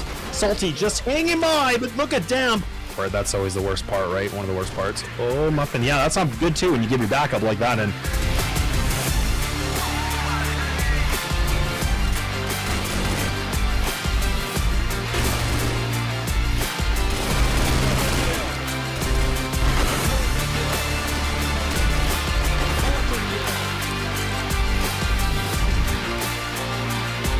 much see everything. That kill onto Dirty will alert some attentions. Damp and Frapsy, finally some kills here for them. We're calling for some reinforcements now. They are kind of tripping over each other a little bit though, but he still makes up for it and gets 2 very nicely. Hunter's coming through a little bit late, should get caught by Kai, so it's exactly what happens. Now Sad and DZY are the final 2 players remaining, and they're going to drop into Kai's from the heavens into hell. Now the force through from long. Vitality up against it, and that's why he's flanking up from short, coming through that smoke. We'll second it.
Welcome back again to CFWL. Of course, we just finished the first series 2-1 to of course unKnights versus Imperium, and now we're heading to another game in the contenders group, which is another one that determines whether we will see TEC back to the playoffs, or they will have a very tough challenge, like I would say they will face relegations if they lost versus Swamp Gaming. But I mean, Swamp Gaming record is not helping them a lot in this situation, but we'll see how it goes.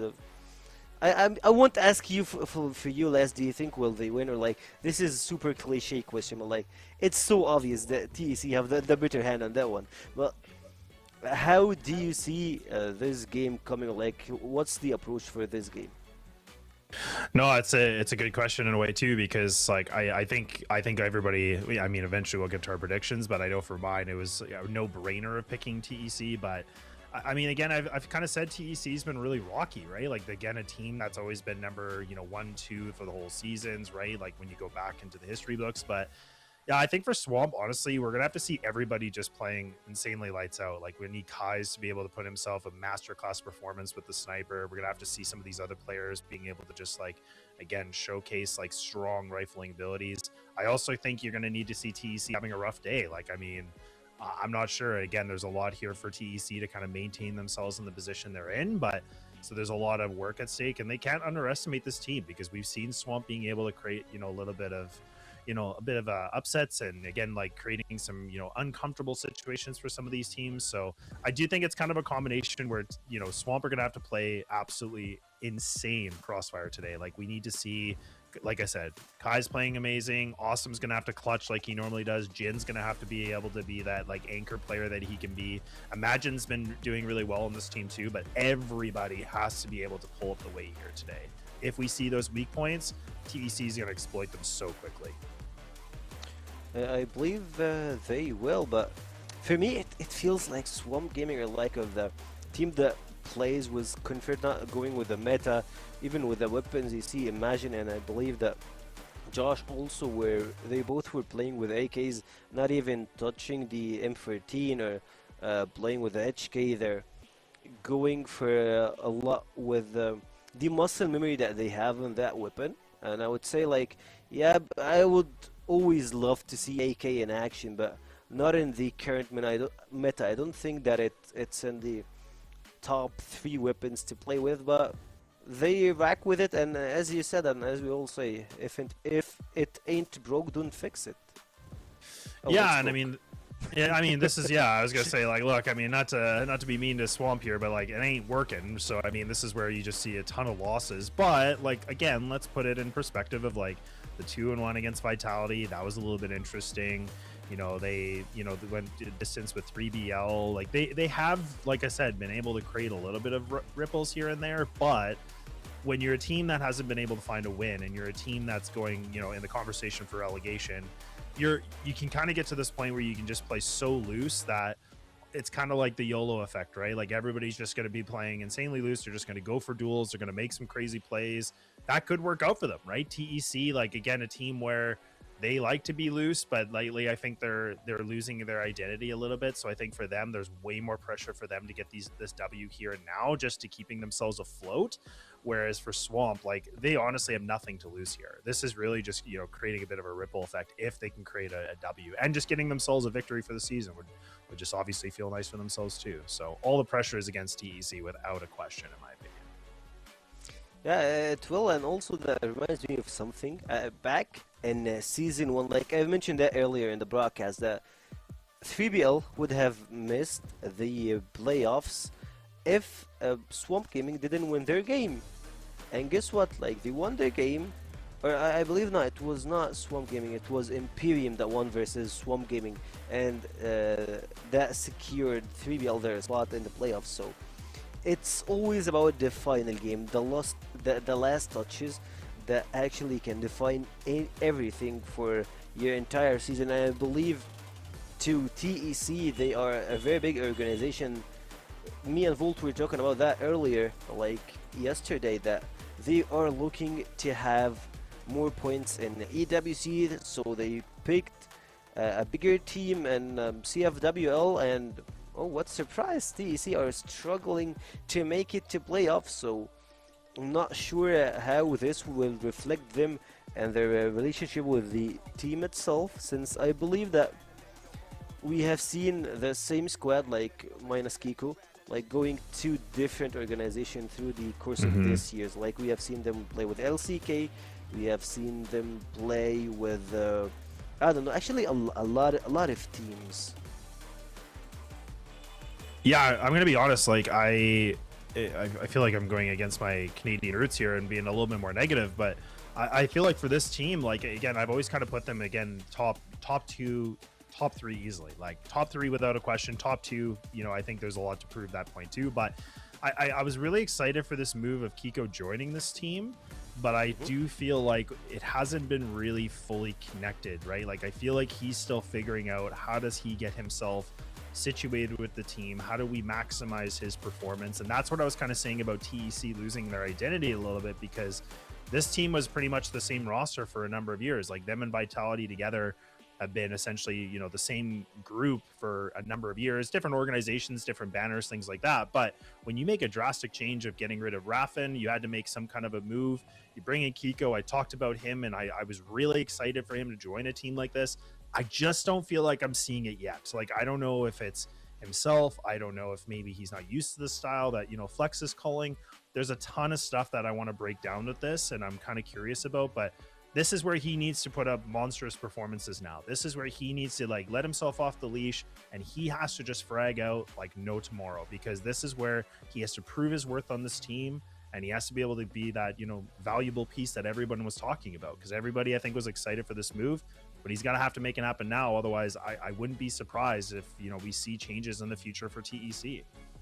Yeah, actually, fun enough, there is no tomorrow if they didn't win today. So There you go. fingers crossed. Let's see how those guys can pull out, or how will they perform in of course, the upcoming game. And speaking of them, you would always think about the maps that requires you to play with a sniper. They have really elite snipers on their squad. Like, you can take that from Spoxy, been fragging so hard lately. I would say, like, yeah, the last 2 games were not his better days, but he has been delivering some really good performance. And speaking of that, he is one of their top fraggers in phase 2. On the other hand, it's, imagine, and man, it's so bad to have your top fragger at 0.74 KD. It feels rough for Swamp Gaming. Like, me myself, like, yeah, I'm not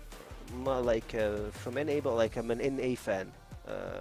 Like, I always follow NA Esports, so it feels a bit sad to see how it's going in Crossfire here, especially while having only Swamp Gaming to be the representative in our league, I would say, and at the same time they're falling short in a lot of occasions. Not a lot of occasions, and in every occasion they delay, or like they get into. And funny enough, we had this conversation earlier today that Swamp Gaming, that's gonna be their 2nd season to get into relegation, promotion relegation, and I'm not sure will they keep the spot or not after all of that shenanigans. Yeah, it kind of seems like they're the relegation warriors, right? Like, I mean, it seems like they're in this level where they can do really well in the open, where like it would be so easy for them, but then they get into the CFWL and it seems like it's really tough. And I mean, again, you're playing the best teams in this league, right? So it's really fierce competition. So it's kind of an interesting perspective for them to be in, but that's where I'm kind of drawing the line here. For they just have to play so loose, and they have to just believe in themselves to go out and just try to make a bunch of duels, right? And we can go to the predictions. I feel like I'm actually curious. I feel like everyone should roughly be in the same position. There we go. Okay, Sekio didn't go the other way. You didn't go the underdog, and I couldn't pick NA just to be biased. But I'll be honest, it was tough. But you gotta think logically here. Yeah, it's tough to think about.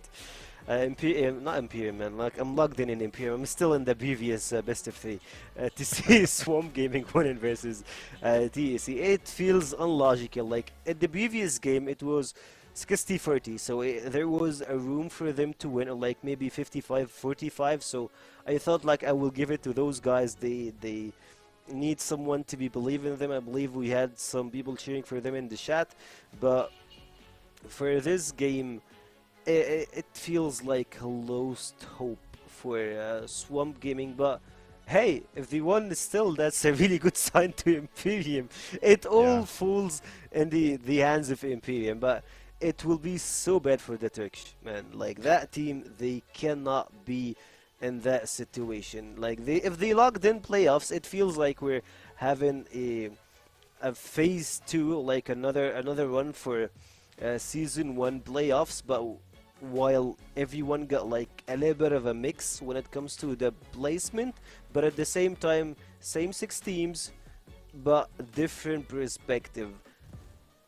unKnights fighting for their spot, they managed to get it, and TEC are going to do the same thing here. And for the maps, we have Black Widow, Eagle Eye, and Ankara. They're all coming with the sniper package in the 3 maps. Yeah, this is a good pick for Swamp. I was gonna say, I feel like I actually really like that they get Black Widow. I think that's actually quite decent for them, considering. And then I feel like Eagle Eye, TEC picking it, not really a over shocker to me, because I don't think it's as good as they think it is. But I mean, it definitely, they're some of their bread and butter, like kind of that comfortable map, we'll say. And then Ankara to be that the decider is actually not a terrible, in my opinion. I don't think it's a terrible pick for both these teams, but I definitely still give a heavy favor here for TEC. But we'll have to see what Swamp do, right? I mean, if we're going to see a 3-map series, you know, it goes back to the cliche line of like they have to win their map pick. Like I think without a doubt they need this Black Widow. They have to be able to, you know, make a statement, which they have been able to do before, right? Like I keep repeating that, but because there is a reason. So we'll have to see what they can do on it. But I do think this veto is a little bit interesting. I still think it favors TEC, but I just want to go back to the point that TEC cannot underestimate these guys. Like if they think they have this in the bag and they try to play that confident, I think this could really bite them in the behind. But we'll find out, Sekio, because we're ready to go. Casters are ready to go. Kyle and Trav, please take it away. Let's see what happens here with Swamp Gaming taking on Team. Yeah, definitely going to be an interesting one here. I feel like Swamp, they're just in a bit of a corner here in this one, you know. They haven't had the best of seasons. They haven't got a single win behind them, and we're at the very end of the finish line for them. The next step is guaranteed to be relegation for them, so it's just a matter of what they can show us for their last chance in the season to maybe prove to the audience, you know, what they've got left in the tank here, but more importantly, get the spirits up before they have to go in that fight of relegation as well. But for TEC, it's a much more dire situation, Trav. Do or die, potentially the first time in years we haven't seen this team in the playoff picture. I know, exactly, right? I mean, I think it's a bit of a weird, you know, conversation you can have for both teams in terms of just embarrassment, right? Swamp don't want to be embarrassed going 0-10 over the course of the entire series and entire season. And TEC don't want to be embarrassed by missing out on playoffs. So both of them are dealing with that possibility of just having a really kind of poor results to look back on and just be very disappointed with themselves. So for TEC, I think it's more important for them. Like, they have more to play for here. I think if it's a 2-0, they will squeak through over Imperium. I haven't done the math exactly yet. I've looked at it basically on Wikipedia, so I'll have to get that confirmed by the end of the broadcast, obviously. But yeah, this is an absolutely non-negotiable must-win. And considering how poor they've been this season, I hope the pressure doesn't get to them too much, and I hope they can confirm it. But obviously, with Swamp playing, we'll have an NA server, we'll have an EU server, so that could change things a little bit. I haven't seen Spoxy been as clutchy as he has been over the course of previous games over the previous seasons. They've all just fallen off slightly, so for their sake, I hope you perform well here today. Double kill. You see, though, off to the races, it is going to be a nice exchange there for Lion Claw. 2 for 1. Jin, though, nice shots underneath the bridge. Able to find himself one. Josh finds another, and quickly, 2v4 goes down to a 2v2. A little bit scary of a look now for TEC. Flex and Lion Claw still alive and starting to run down the timer on the C4. We'll see if he can hang on to this one, but Jin trying to take matters into his own hands, pushing through the smoke, finds Lion Claw. The second for him on the retake, but Flex trying to lead this one as the IGL in the clutch, looking for 2, and he's gonna find it. Beautiful 1v2 to get the ball rolling here for TEC, and we are on the NA servers as well, and clutching like that is not easy. Yes, that is a great start for them. A little bit more confidence to build at the beginning of the game, which is the most important thing. Swamp will not go away too quietly. If you look at some of the games that both these two teams have lost this season, Swamp have brought it to 3 maps on multiple occasions, served TC against some of the top 4 teams in the league. He's not been able to get the win. Imagine tries to go for a peek there, but Zane's very ready for it. Nice one to grab. Or accelerate them up in towards A, you would imagine, and with Kai's in the open, he's going to be dealt with easily. So, straight away, 4v3, plant coming through, TEC starting quick. Yeah, Spoxy here as well, looking for that rotation of pick. He's going to spot both players in mid, able to find the first onto Josh. Awesome. Kind of on an island here outside of A long, just trying to get anything he can. Only going to be 1 and done. Now Jin, 1 versus 3, really nothing he can do against a wall of smoke. He just has to try and force his way through. Gets spotted early from Zane, and exactly what you would expect here to kick off the series. I feel like, especially with a lot of eyes on this team right now, Trav, they can't afford just to win. I feel like they need to make a statement in this match. Otherwise, teams, I think, are not going to be too scared of them going into playoffs with how they've looked. No, absolutely. I've been saying that for TEC in all of the games I've covered of them in this contender group, and even at the end of the end of the regular season, right? Like, just they need to show some of that form that they've seemingly lost, and try and prove that they can still reach those heights again, because I've not seen it at any point. I thought I would see it once we got to this stage, right? Once we got to the contenders group, and I thought that absolutely need to put their foot down and start to show what they're capable of, so they'd reactivate them, relock them back in again. Imagine on long, only one. Awesome in the open, deleted by Kiko. So TC are starting clean. There's a first good sign of the day. Could be 3-0 for Josh and Jin. Going to. Josh is going to be tapped down. Jin not really in a position where he can multi-flag from the window. He will launch his way in, and finding that kill on Kiko is nice, but in comes Spoxy to help out.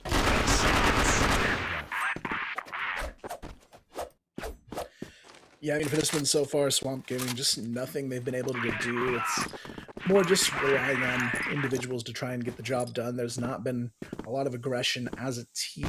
Maybe that's the difference they're missing here. But as you can see, TEC very much playing as a unit, making sure things get traded out instantly, and it just shows in what they've been able to do so far. Everybody hitting the shots they need to and making sure this continues to go their way this time. They're not going to be slowing down either. Right into the B-bomb site they go. Lion Claw good for the first. Jin able to trade it out. Smoke on doors basically gives them full control over this B-bomb side, forcing a full retake early on from Swamp Gaming. They've got 3 players grouped up near the double doors here, but it's still going to be a tough retake ahead.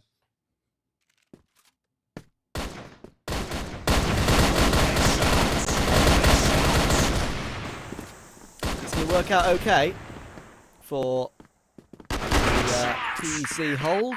Oh, there we go, nothing doing. So I think it's the first instance I've seen in a while of TEC starting this strong, this quickly. Obviously for Swamp, it's really hard to get yourself really motivated for a game like this, right? Knowing that you'll just have no chance in avoiding relegation. And avoiding having to play relegation. As I said, just playing for pride, really. TEC still has something to play for, and that's the difference maker so far.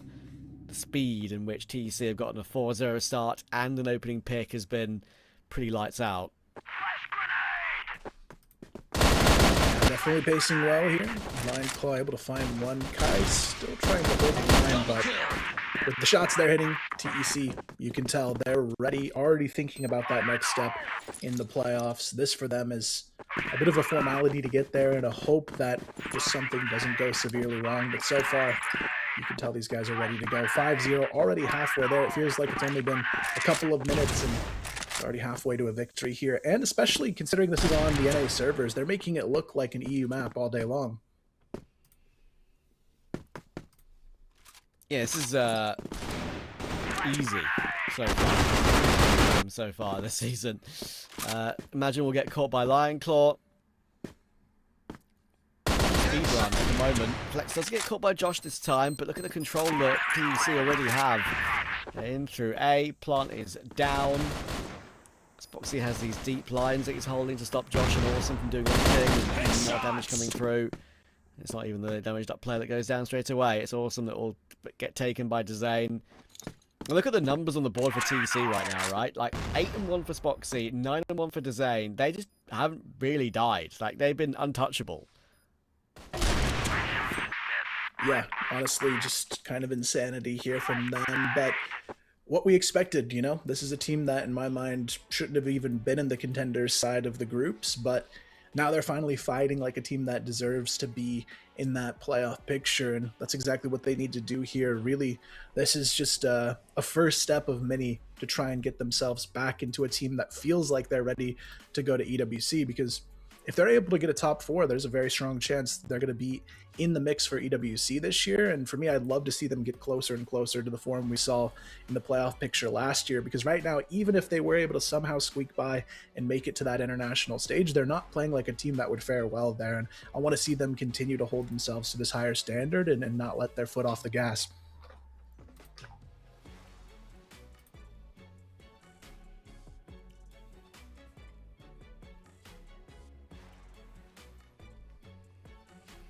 Yeah, I totally understand why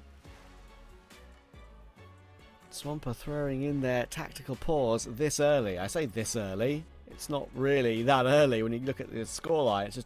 It's happened so quickly. Just need to delay some momentum that TC have gotten.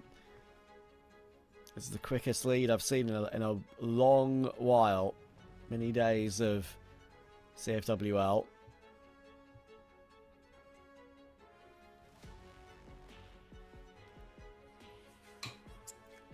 Yeah, I mean, what do you really say here if you're AD the coach? I mean, just dismantled across the board, and it's honestly a tough one to rebound from. I do feel a bit bad for the team, especially, you know, mid-season losing one of their better players as well. You know, their core sniper of LSN, having him around, I think at least gave them stronger chances in the past. And not to say Imagine's been a bad addition. It's just it's a tough one to bring in a player at that point in the season and expect things are going to get significantly better from that point when you lose one of your core. So for them at this point, it's just going to be seeing what they can do. But if you're Titan, you go for the 10-0 here. You're trying to basically give them no fight left going into that second map, because the cleaner the 2-0, the better any sort of tiebreaker opportunity might look, and it basically shatters any chance for Imperium to win out in that tiebreaker situation.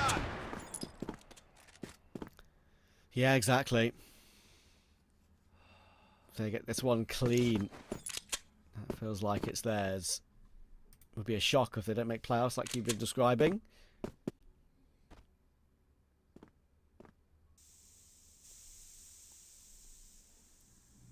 And finally, after the tack pause, Swamp have gotten a beginning to a round. It's been taking a while.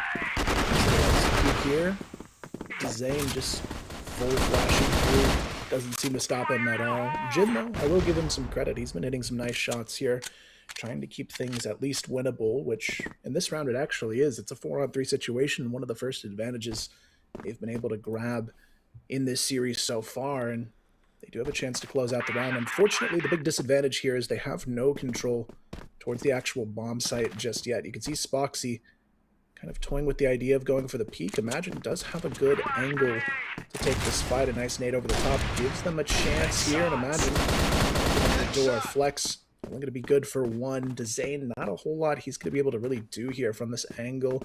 He does at least have a nade and time on his side. They're not even going to go for the clear on him as well. He actually has a chance if he can kill the diffuser, which he will, but unfortunately not enough time stalled there. And Swamp, it's not going to be uncontested here. They put their first on the board. Yeah, just about.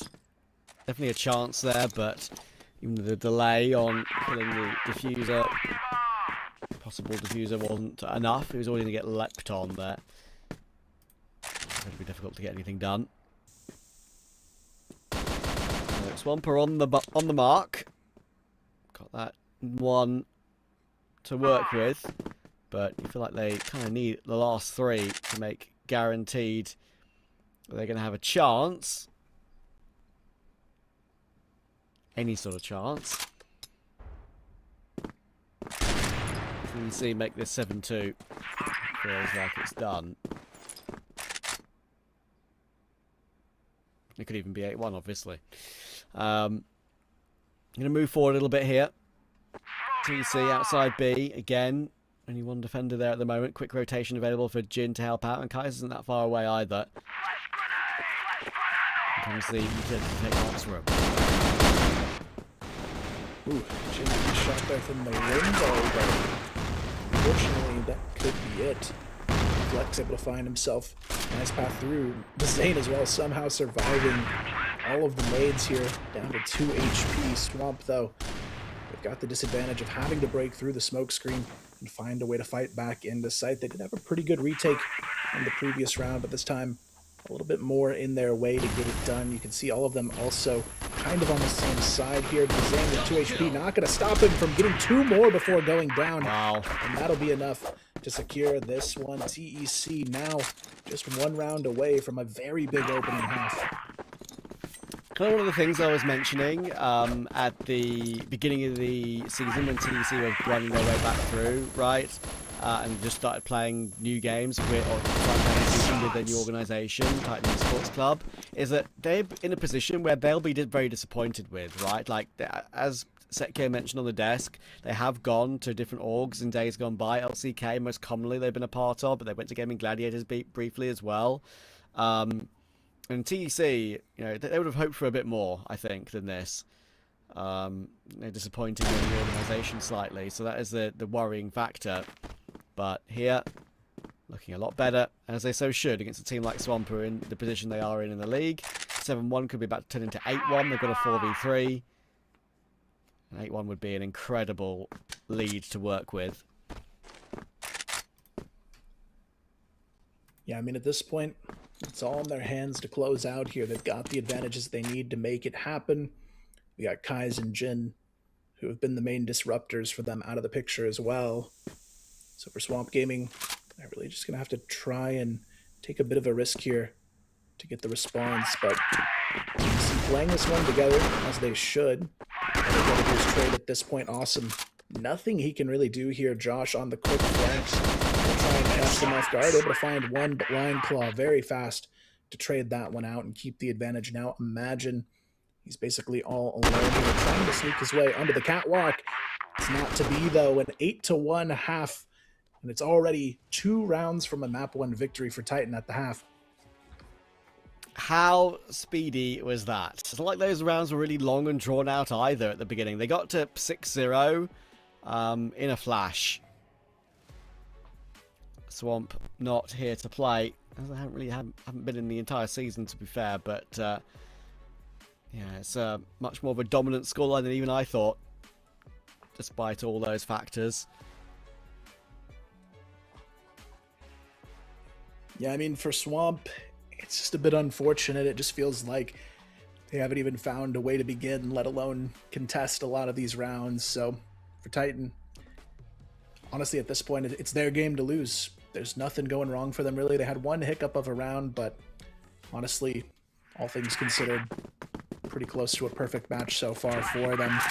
Swamp Gaming, though, it's their last chance to do it on the NA servers, at least, as we switch sides. We'll see what they have left to show us. Jin able to find the first kill, though. Line caught on the A push, but immediately Flex with the answer in mid, able to take down Awesome, who has been extremely quiet in this series so far. A bit unconventional to see him being the one at the bottom of the scoreboard. He's usually who I look to be a key entry for Swamp, but he just hasn't got anything rolling today so far. No, it's true. And to be fair, you can't really single anyone out, right? I mean, this has been utter destruction from TEC so far. They're preparing here, Swamp, to go for the attack. They're going to keep it as a pack, they may as well. But Spoxy will pick up the first. It's now Kike in a good position. There is one, could have been two. Spoxy and Kike in the right position. 9-1. I haven't seen the game as easy as this in a while. I think I saw a 13-0, 1-13-0, oh sorry, or 10-0 last season. I've seen a couple of 13-10s today. All these close games that go to overtime, but I think I saw 1-10-0 last season. This is as close as it gets at the moment. 9-1 the lead.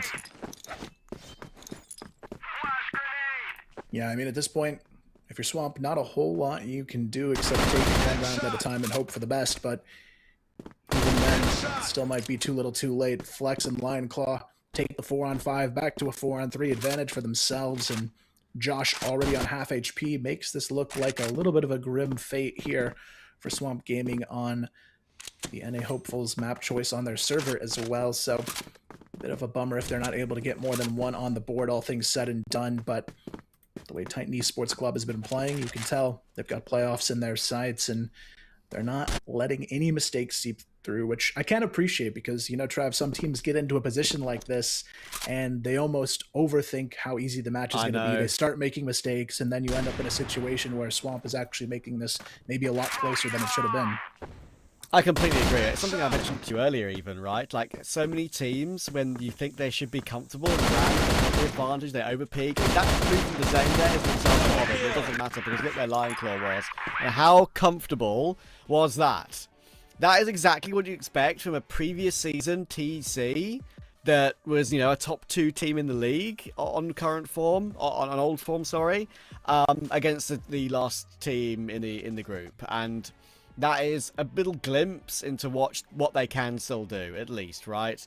I know it's against Swamp, you have to kind of add that caveat, but still, that was an utter demolition job. And you're right in saying they just didn't make any additional errors or didn't go for any of these crazy moves until they knew the game was pretty much done at 9-1. So just completely locked it down, no issues whatsoever, and now Laz and Sekio have to find something to talk about in a 10-1 game. That's an easy task. So first of all, what did you eat today, Laz? Yeah, I mean, well, it's about time. Like, I think both those guys said it really well. Like, it's like, this is the TEC you expect to see. This is where you want them to play well. This is where you want them to be able to showcase why they're one of those teams that should be in the top placements. Being in a weird, unprecedented time right now, being kind of in this weird mixture of the placements. So I love that we get to see them dominate a 10-1. Like, obviously for Swamp, awful on the receiving end, but I mean, I think for TEC, they have to prove a lot here. They have to make minimal mistakes. They need to just, again, showcase what they have. And we got a case of it. And I'm glad we got to see them really just make that a quick and easy map. I couldn't believe how fast this was going, but they're trying to get a quick one in the office here to just get themselves another W. Yeah, they did that so good. Like, he blink. I believe, like, I was just going like that. And at a blink of an eye, it was 3-0 for them. And it was like, huh? When did that even happen? And it was just like all of them firing at all cylinders, not giving an inch to Swamp Gaming, and that's showcasing their power, their placement, and it shows to you that maybe, I'm not sure what that's their doing, but like it feels like TEC, the organization, told them like, guys, you need to be part of the playoffs. We need to have you in the EWC. Other than this, we can't continue that team. I mean, might go for a payment cut, like, when it comes to money, we all do that, but it's understandable, even though like that game didn't have much replays like to talk of, because there was nothing. It was TEC running over Swamp Gaming in a fast and a dominant fashion. Yeah, it really was. It was fast and furious, and it felt like it was a quick little bit of a run. And honestly, I love it though. Like, I mean, I think for viewers, obviously, it's just like, you can take that as a good thing and a bad thing. But I think it's great to see, like, again, TEC putting up a dominant performance like this, because it goes into the point you just made, is that this is a team that's been signed to a new organization. The expectations are way higher. They have to be able to do really, really well for themselves. So getting wins like this is going to feel so much better.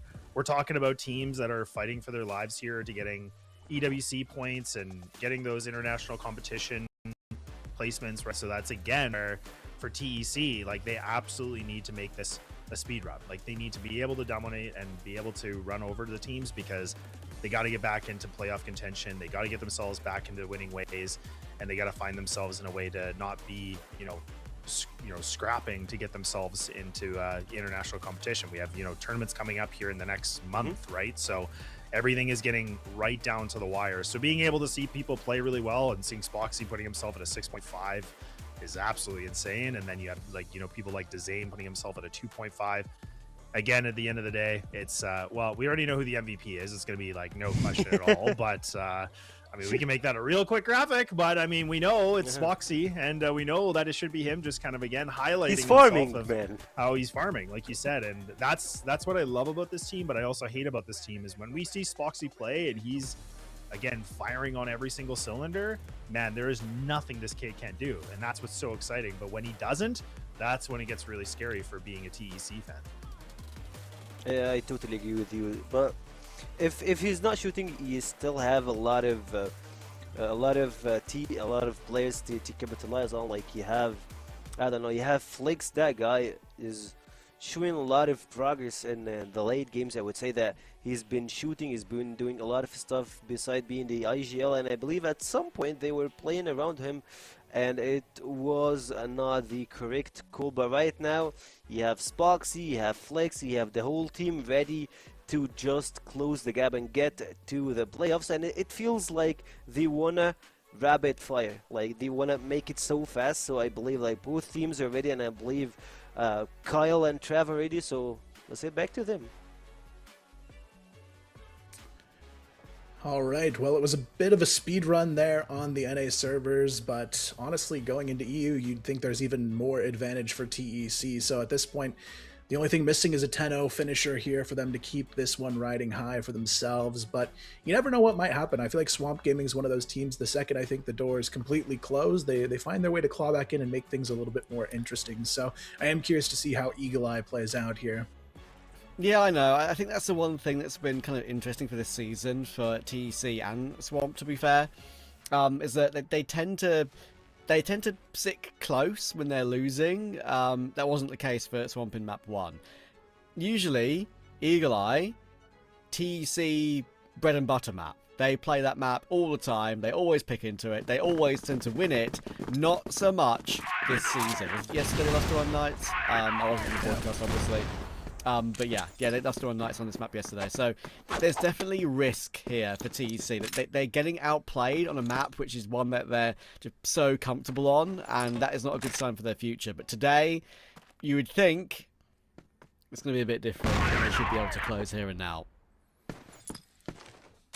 Well, starting things off, it is going to be a bit of a slower approach from both teams. Swamp Gaming just going for that early mid control here, and looks like they are slowly setting up for an A split potentially. You've got Kai's just kind of poking and prodding towards the A-bomb side from long. He's actually going to find the first there. Nice shot on the flex over the top of the boxes. Not just yet. Imagine, though, forces the issue to find another one here, and Swamp Gaming off to a great start. Spoxy the only one in their way. It's going to be one and done for him on top of it. Dezane now stuck in a 1v3 situation. Swamp doing a great job of taking control of this A for the plant. Yeah, looking to try and match their rounds for map 1 already. That would be something. Not going for the plant just yet, seeing if Dezane pops his head up somewhere first, which is understandable. Don't want to get caught off guard. Dezane will make his way through on the flank now. It's not really being totally looked at, but he'll have to reveal his position at some point. Is now focused. Kaz is also set up, so I think they know what's going on. Be naded out, found out by Awesome. So good start to the map. We need a lot more than just the one. Those like we saw on map 1 though. Yeah, Titan just a little bit caught off guard, it felt like, from that aggression in mid in the previous. This time they're going to go throw it right back at them though. Mid control play coming out from the GR side of TEC. Not going to find any value yet though. Flex knows that means a push is going to be coming likely in his direction. He's going to be potentially good for the first bit of a struggle to work there, but it does open the door for the trade from Swamp. Ryan a bit late to the party, able to find himself one, and the trade is slightly in favor, but now fully in favor of TEC as Spoxy is able to swing back and find a nice two-piece to put them firmly on top in this one. Now Kai's left alone, C4 down, and a 1-on-3.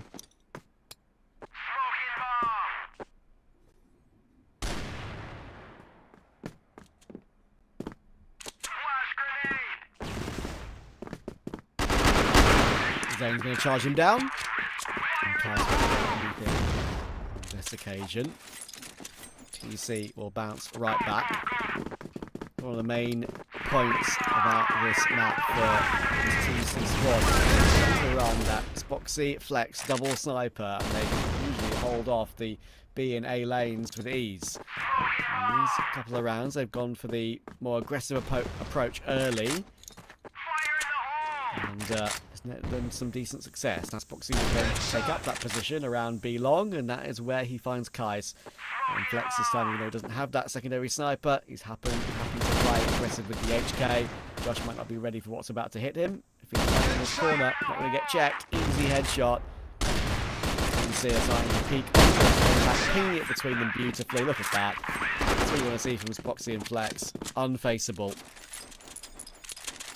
Yeah, it's a smart call here too. They know they don't want to risk it in the 1v1s because they're the team that has the stronger team play overall. So instead, they're just taking the fight aggressively to them as a team. I like the approach the last couple of rounds, just being aggressive in mid and really forcing Swamp right away onto that back foot as we've seen them most of the series so far. So now they're going to go ahead and reel it in a little bit here in this round, putting a bit more forward pressure on the A side of the map, but not enough to find anything just yet. Swamp, though, on the other hand, not going to be sure of what they want to do. They got pushed through mid twice in a row, and it can make you really want to slow down the pace here and just find an opening pick. But now that you see TEC's change of pace here, they're going to have to leave it up to themselves to find it on Swamp side now.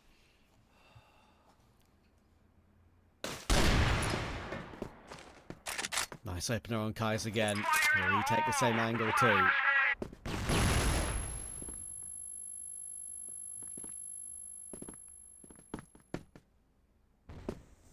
Spoxy has had his number in the last couple of rounds. Move forward again here as well. Pretty aggressive line to take. He's probably got plenty of support around him. That's exactly what's going to be happening. Flex and Spoxy will pin that between each other again. 2 rounds in a row. All those two. Look at those numbers. 8 for Spoxy already, 5 for Flex. Now the double sniper drawn. That is a difference maker very often on this map. It's how it used to look before they struggled on it this season.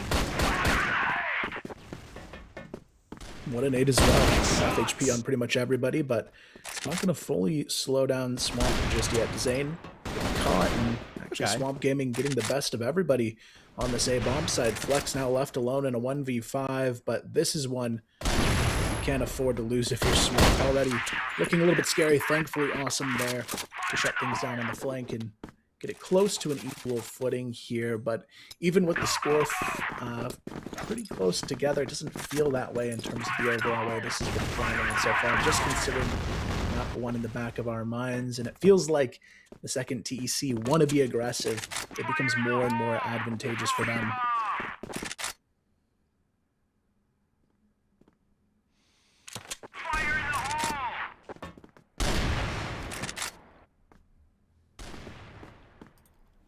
Yeah, I totally get that too. Swamp, I think for me, when you're in this situation, when you've got nothing to play for left in the season and you're just been destroyed on map 1, 10-1, I would just say play with total freedom and just try and play aggressive and play assertive and don't overthink anything. If you've got a call, go for it.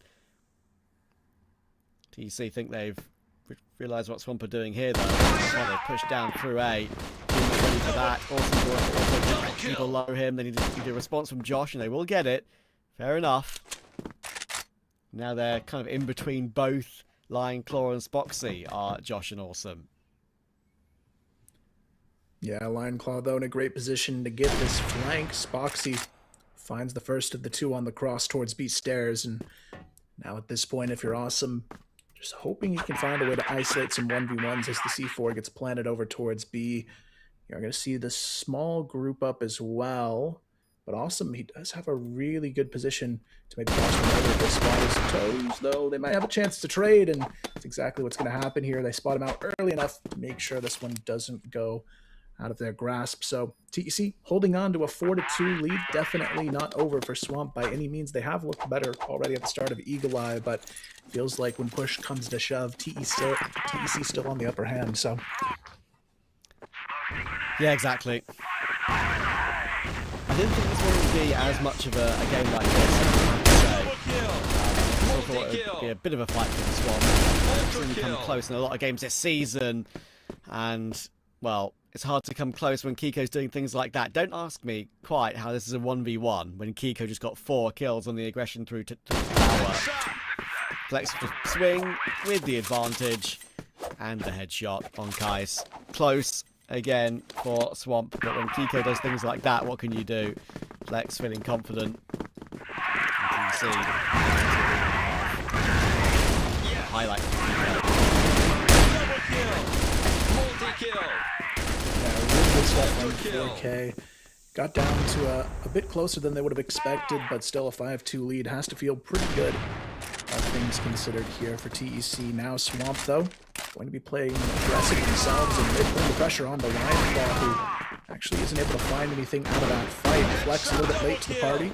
It'll be good for 2 1-taps though right away. Spoxy swings in as well. And just like that, again, it's TEC in full control of the round. Josh has no idea. Zane is here on the flank and ready to go. That'll secure another one here. 6-2, maybe even a 7-2 half if they can find the final round here. But Swamp Gaming starting to lose a little bit of what was making them look good in the opening couple of rounds there. Correct. And they're starting to dry as well, and you do that into Spoxy, and invariably he doesn't miss. He did miss a few shots there, but he's been up for it immediately. You can tell Swamp is playing without a care in the world, really, at this point. This one is feeling very, very done. It was a 8-1 half in the first map. It's now a 7-2 half in this one. They are 3 away from confirming their playoff spot at relatively ease, and we'll get absolute confirmation of that, of course, when we get the contender group finished standings after this game, but at least that's how I see it. If Wikipedia is right, at least, anyway. Yeah, I believe it should be unattainable at this point for anyone else to pass them, but we'll see how it plays out. TEC already off to a good start, though. It's 2-1. Blind Claw on the A-bomb site gets them a bit of control. Imagine, though, does equalize with the kill onto Flex. Now on the rotations here, Jin just kind of counting down the clock here until he has some support in position and ready to go. Able to spot Lion Claw and get that kill as well. But Kiko, he knows there's at least one player coming out of the GR spawn now. That nade could do a world of damage, but unfortunately it's actually a little bit too late. Kiko's still able to find one. Spoxy, though, right there for a second. Jin caught behind the smoke, and the 2v3 not going to be scary at all for TEC as they find number 8. What a game from Spoxy. If you can like combine his map 1 and map 2 KD so far, it's just ridiculous. This is more of what we want to see. A guy as talented as him. Beautiful work. Again, no hesitation from TC. Charges, they ready for it. TC will trade their way through. Only Jin finding one. Pure and simple. Josh and Kais are in a 2v4. Spox is even flanking with the sniper. Jump through. Josh should get caught. They know where he is now. And that will be that. That's 9-2. And it's not going to be all too long before this one is done.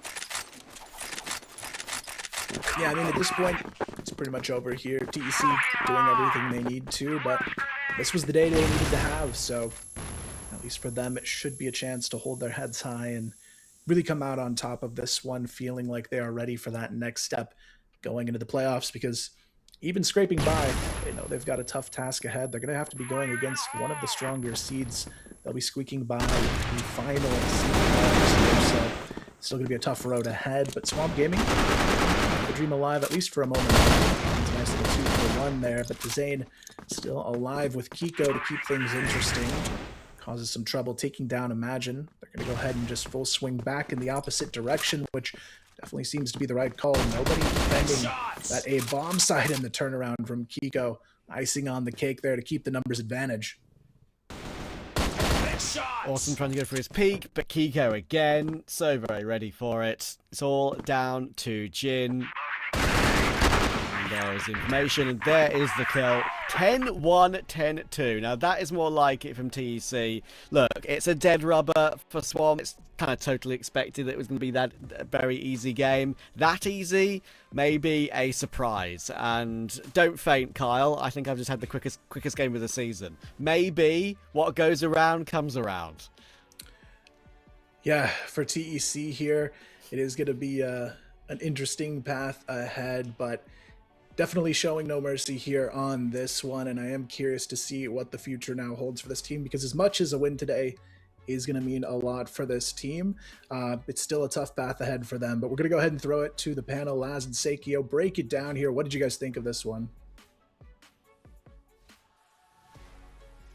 To be honest, Kyle, that's just Team TEC making sure that they get their spot, and they're just like showing a little bit of over force, I would say. It's just incredible to see those guys bringing back the action and being up to the challenge. Yeah, no, I'm honestly really happy to see TEC being able to make this a quick and easy day in the office. They needed to. I felt like if this was going to be a grindy game, or series, I should say, that I was worried for them, to be honest. So my expectation when they were going into this was like, yes, they should get a 2-0. I actually was hoping they'd be able to just blow them out of the water, which clearly they did. So I think it's a good note for them. They didn't fall under pressure. They didn't overlook their opponents. They came in, they got the job done. So it helps them kind of putting themselves in a better position. So we'll have to wait and see the overall standings and everything. But I am impressed to see the TEC just kind of, again, made it look easy. But Swamp, unfortunately, yeah, there just was a tough bit of a season for them. They haven't been able to find those win columns. They've had these like little glimpses of good moments, but unfortunately, it's been a lot more in the darkness and getting down in the losses, unfortunately.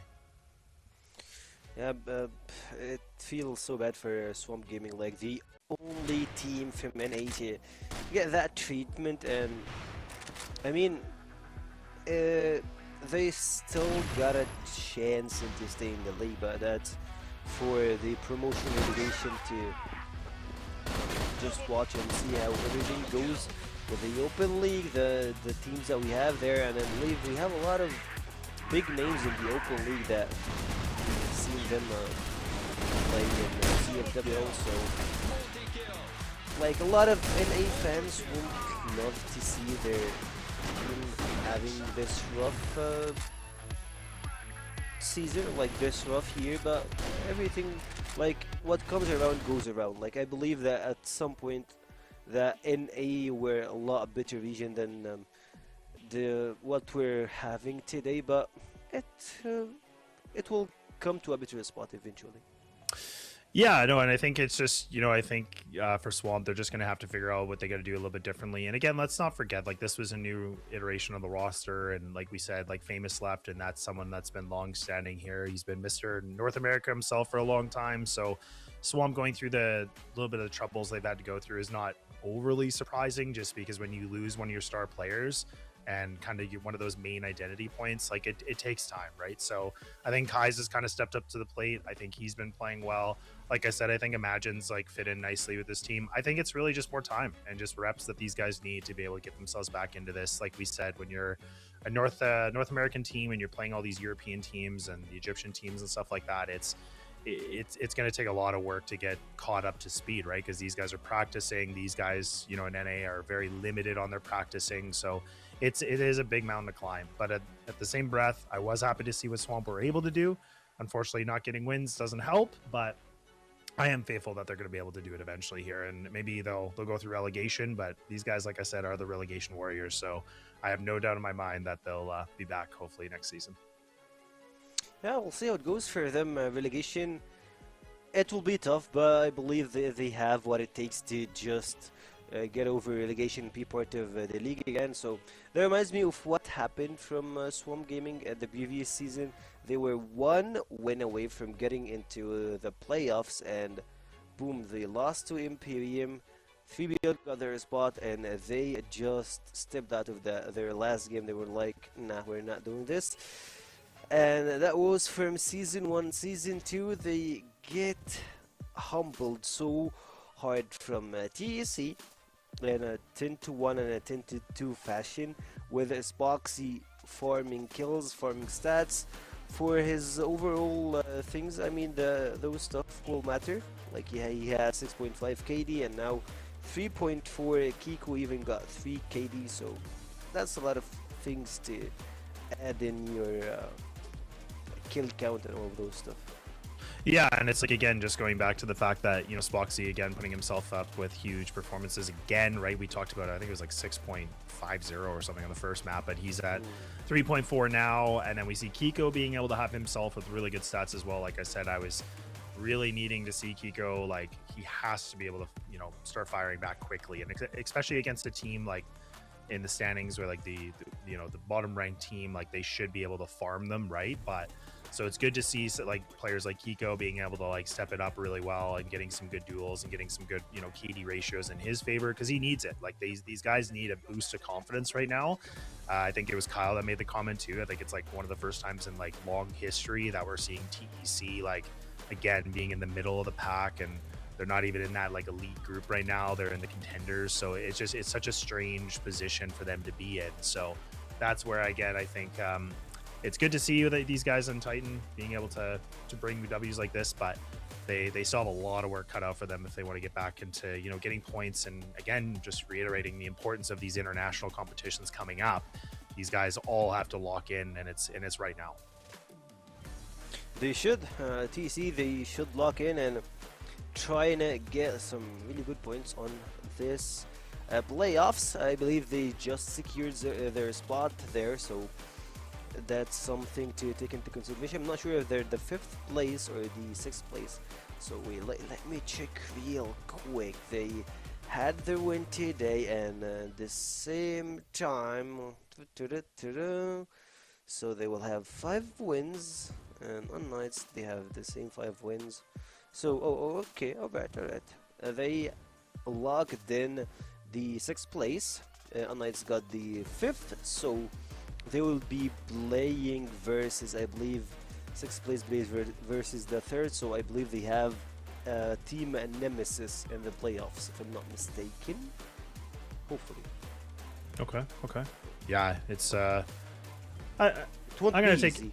I'm gonna take your word for it, but yeah, no, I think it didn't. Just kind of quickly recapping. I know everybody was probably like, "Wow, it's already over." Yes, 10-1, 10-2, and easy day here for TEC. And I think we're just getting ready for an interview, if I'm not mistaken. So we will be able to speak with TEC here just a little bit, just to talk about this matchup and everything. But again, really great to see like just these score lines for any TEC fans, and just being able to put up a dominant performance like this, and like you said, getting themselves in the better placements as you were just alluding to.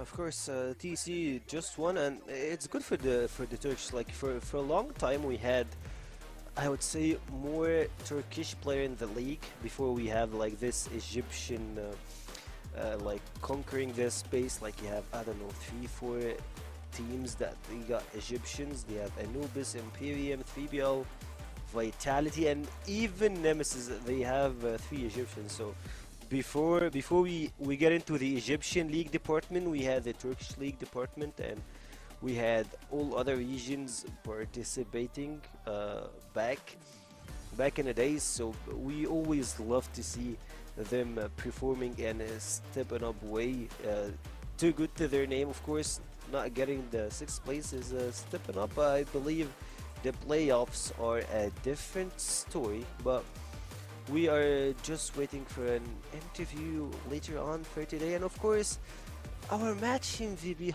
the guy who just farmed 2 games, 4.3 KD on overall for both games, so it's pretty convenient.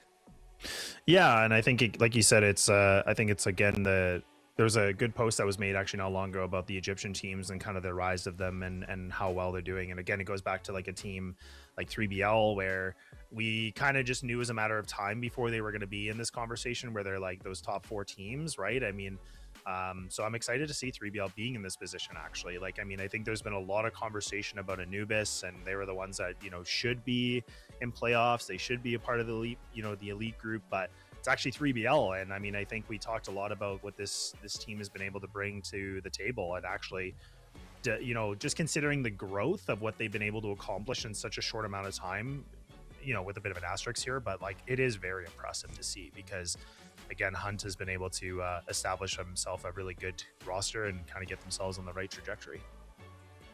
Actually, speaking of that thing, sometimes it feels like Hunt is the guy that drives the 3BL like as an IGL and as like a top fragger at some points. He's doing a lot of heavy lifting for the team, but that's for 3BL. Like that conversation we will be having, I believe, next week once we see them actually play in the playoffs. I can't wait to see what's gonna happen in the playoffs. But before we head into the playoffs, I believe that we have a really important interview now, and I won't spoil it, but we have Flex on the not this way, that way. We have Flex on the interview. Hello Flex, how you doing? Hello guys, how are you guys doing? Thank you. Good to see you, man. Alhamdulillah. Of course, it's always good to see. Congrats on the win, Flex. I won't say it was an easy win, but like it felt like you guys are flexing your muscles and making sure that you participate in the playoffs. You had a very rough season. This conversation before, but how does it feel that you're back in the playoffs, and how would you love to promise your, of course, Turkish fan base of what you're going to do over the playoffs, like in that one? Well, to be honest, we never for a second thought that we weren't going to make the playoffs. Obviously, from the outside, it might look different, but we were in a situation where after we lost some games, we are now in a spot where in the league that the wins don't really matter, because in the end, you just play the playoffs from the bottom seed. It doesn't matter if you, for example, if you beat unKnights yesterday or if you beat IMPERIUM last week, it doesn't make a difference for us. In the end, we just, our goal is the playoffs. But for those teams, obviously, they need to prove themselves. They need to show, maybe to the outside, to themselves. But, it's a tough position to play. And I think for the playoffs, we're just, we will do our best. And I don't think it's different than any season. I think what you will see is what you're used to seeing. No, it's interesting. Yeah, no, for sure. And I was going to say, like, I think now that you pretty much have yourself the guaranteed playoff spot, like, are you guys kind of your preparations changing, or do you feel that, like, do you guys have like a secret strap book you guys have ready to go, or like is this just like warming up for playoffs? I'm just curious because, like you said, there's been a lot of different matches, and there was a couple matches where they felt not really like important to you, right? Where you're probably fine, but now that you're locked in, is there a bit of a change in your guys' practice, or like even the strategies overall? Well, I think after a certain loss, I think we confirmed that we won't be able to make a top 2 seed. So even at that point, we started like just our focus was always the playoffs. The matches we just played them for like just to play them some experience. Even though, I think we are ready for the playoffs. We have been working for these moments, and I think we will show it. Right. And I guess. I have one more question for you, if I can sneak in another one. I guess I'm curious with your guys. I haven't really had a chance to talk to you yet this year, but with your guys' change early in this year, you obviously got rid of Raffin. You guys brought on Kiko. Do you think that it's moving the right direction? Like, are you guys trying to work on individual things as a group to, a different kind of composition? Or do you think it's been a pretty easy fit where minus Raffin plus Kiko? Or do you think you've had to make some pretty big adjustments overall for almost everybody? Well, to start with, I think Raffin is a great individual player. I think he's a very good player, and I think he will find success wherever he goes. And for Kiko, I think he's a great fit for us. I think we have been working on implementing him in our system, like for the past months, obviously. And I think we are progressing well. And I think the best is yet to come. Exactly that sentence. I think the best is yet to come. That's awesome. That's very good. Of course, thank you, Flex, for your time, and congrats and locking in your place in the playoffs, and hopefully you have a really good fun there. Thank you, guys. Thank you so much. Yeah, best of luck. Have a great one. Thank you. Yeah, you too. It looks like, they know that they're not securing the first or second place, so they just like wanted to play around to see how it goes, and they know they will secure their place in playoffs, and here they are. Even like 6th place, 3rd place, it's all the same. They all start from the same bracket.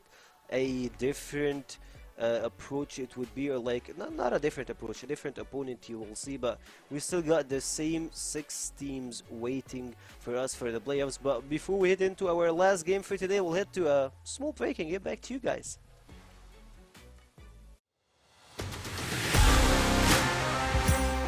Have a lot of info to work with, but they have got to be careful not to get caught off guard. Here you can see a nice nade kill goes their way, but Hunt on the flank, able to get 2 big kills.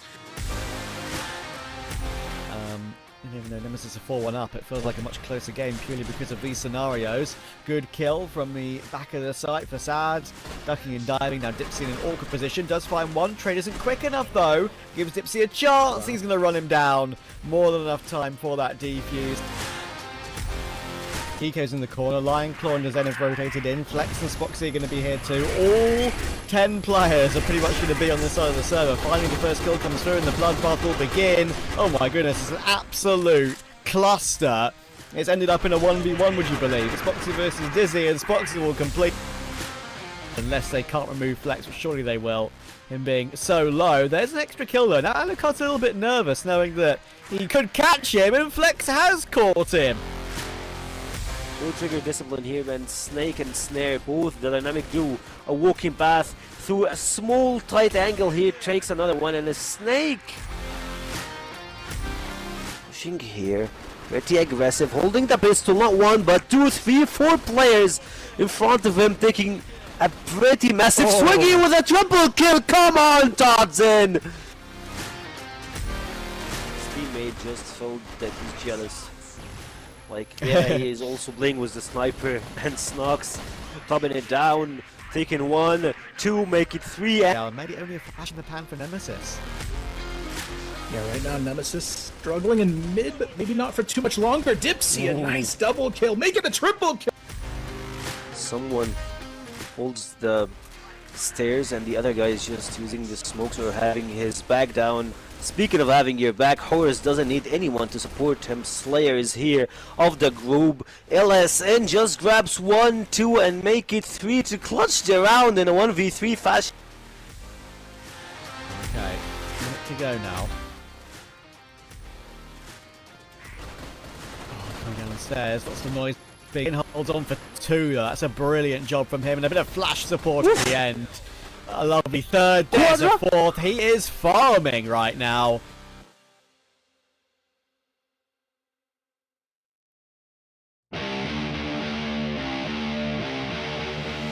Play a lot of stuff for them. Alucard going through the stairs, dropping Todzin and Snake down. It's left to 1v1. He's pretty low in HP, trying to defuse here, but he goes for the fake.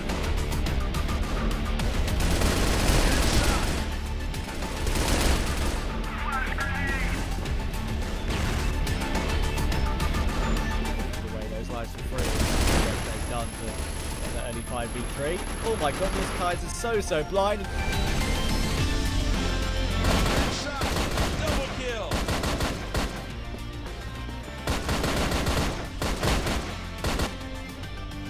They're just gonna move. The unKnights now, they get caught. Dirty punch the first opener, and there's Famous for the 1, make it 2, and there's Famous. Who needs it?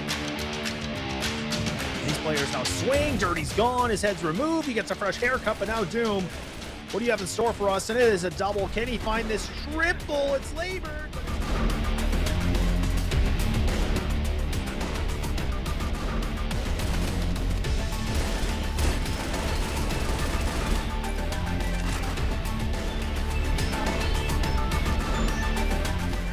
And now for LCK. Where they want to go with this. The C4 is kind of on catwalk. They need to be careful. And oh man, that's a nice kill from Dirty. There it is. That's what we're talking about. A quad kill to serve it up on a cold platter.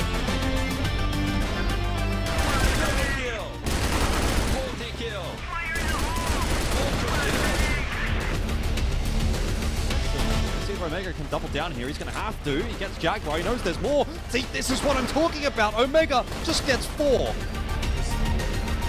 Really tucking the tail, knife out. There we go. Oh my god.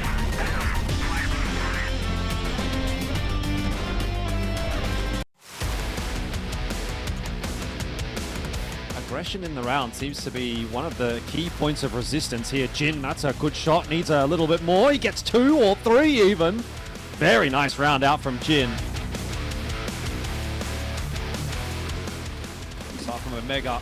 Getting himself 2, but he needs more than that. And Josh is able to actually find the triple there. Unwinnable round here for Swamp, particularly with that entry from Awesome, but they're going to need more. Kais will have a pivotal role to play, but he falls to Alucard, and with that, it might just be the dream dead. Jin is on his own.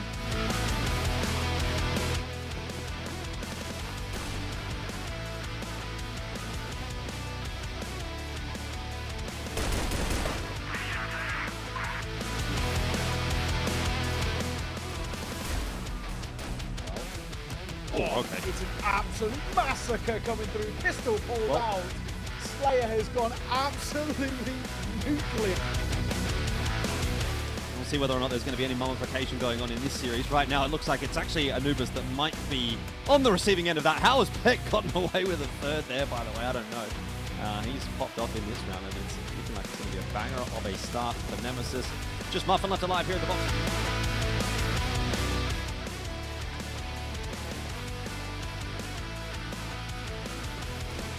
Feels a little dicey. Diving in. It's pretty low. Put that C4 down, which is huge. He's going to try and make a move here as he goes on the corner. Nice find from him, and a second. The pistol pulled out. That is two really quick kills and making another. He's on for an absolute clip here. Exactly what he is doing, but he's done it so late in the round that he might actually get the timing right. Anubis, oh, I have no idea. Doom's going to go down as well. Somehow Omega has threaded the needle and given 3BL a chance in this round. And all in the meanwhile, Gano is on the other side of the map. This is ridiculous. Stayed by Spoxy already. That might make them not check him in the corner, but he's been seen now, that's for sure. And Famous will just about survive behind the boxes. Warbang frags will come through from Lionclaw. Gets a second on Famous after all that damage he's done, and it's a great round from Lionclaw to start us off here. Alright. Can it actually happen? Maybe not. Maybe not. Maybe unKnights will actually try and not complete embarrassment. Oh, maybe it will be complete embarrassment. They will pick Spoxy one by one. What a way to finish it.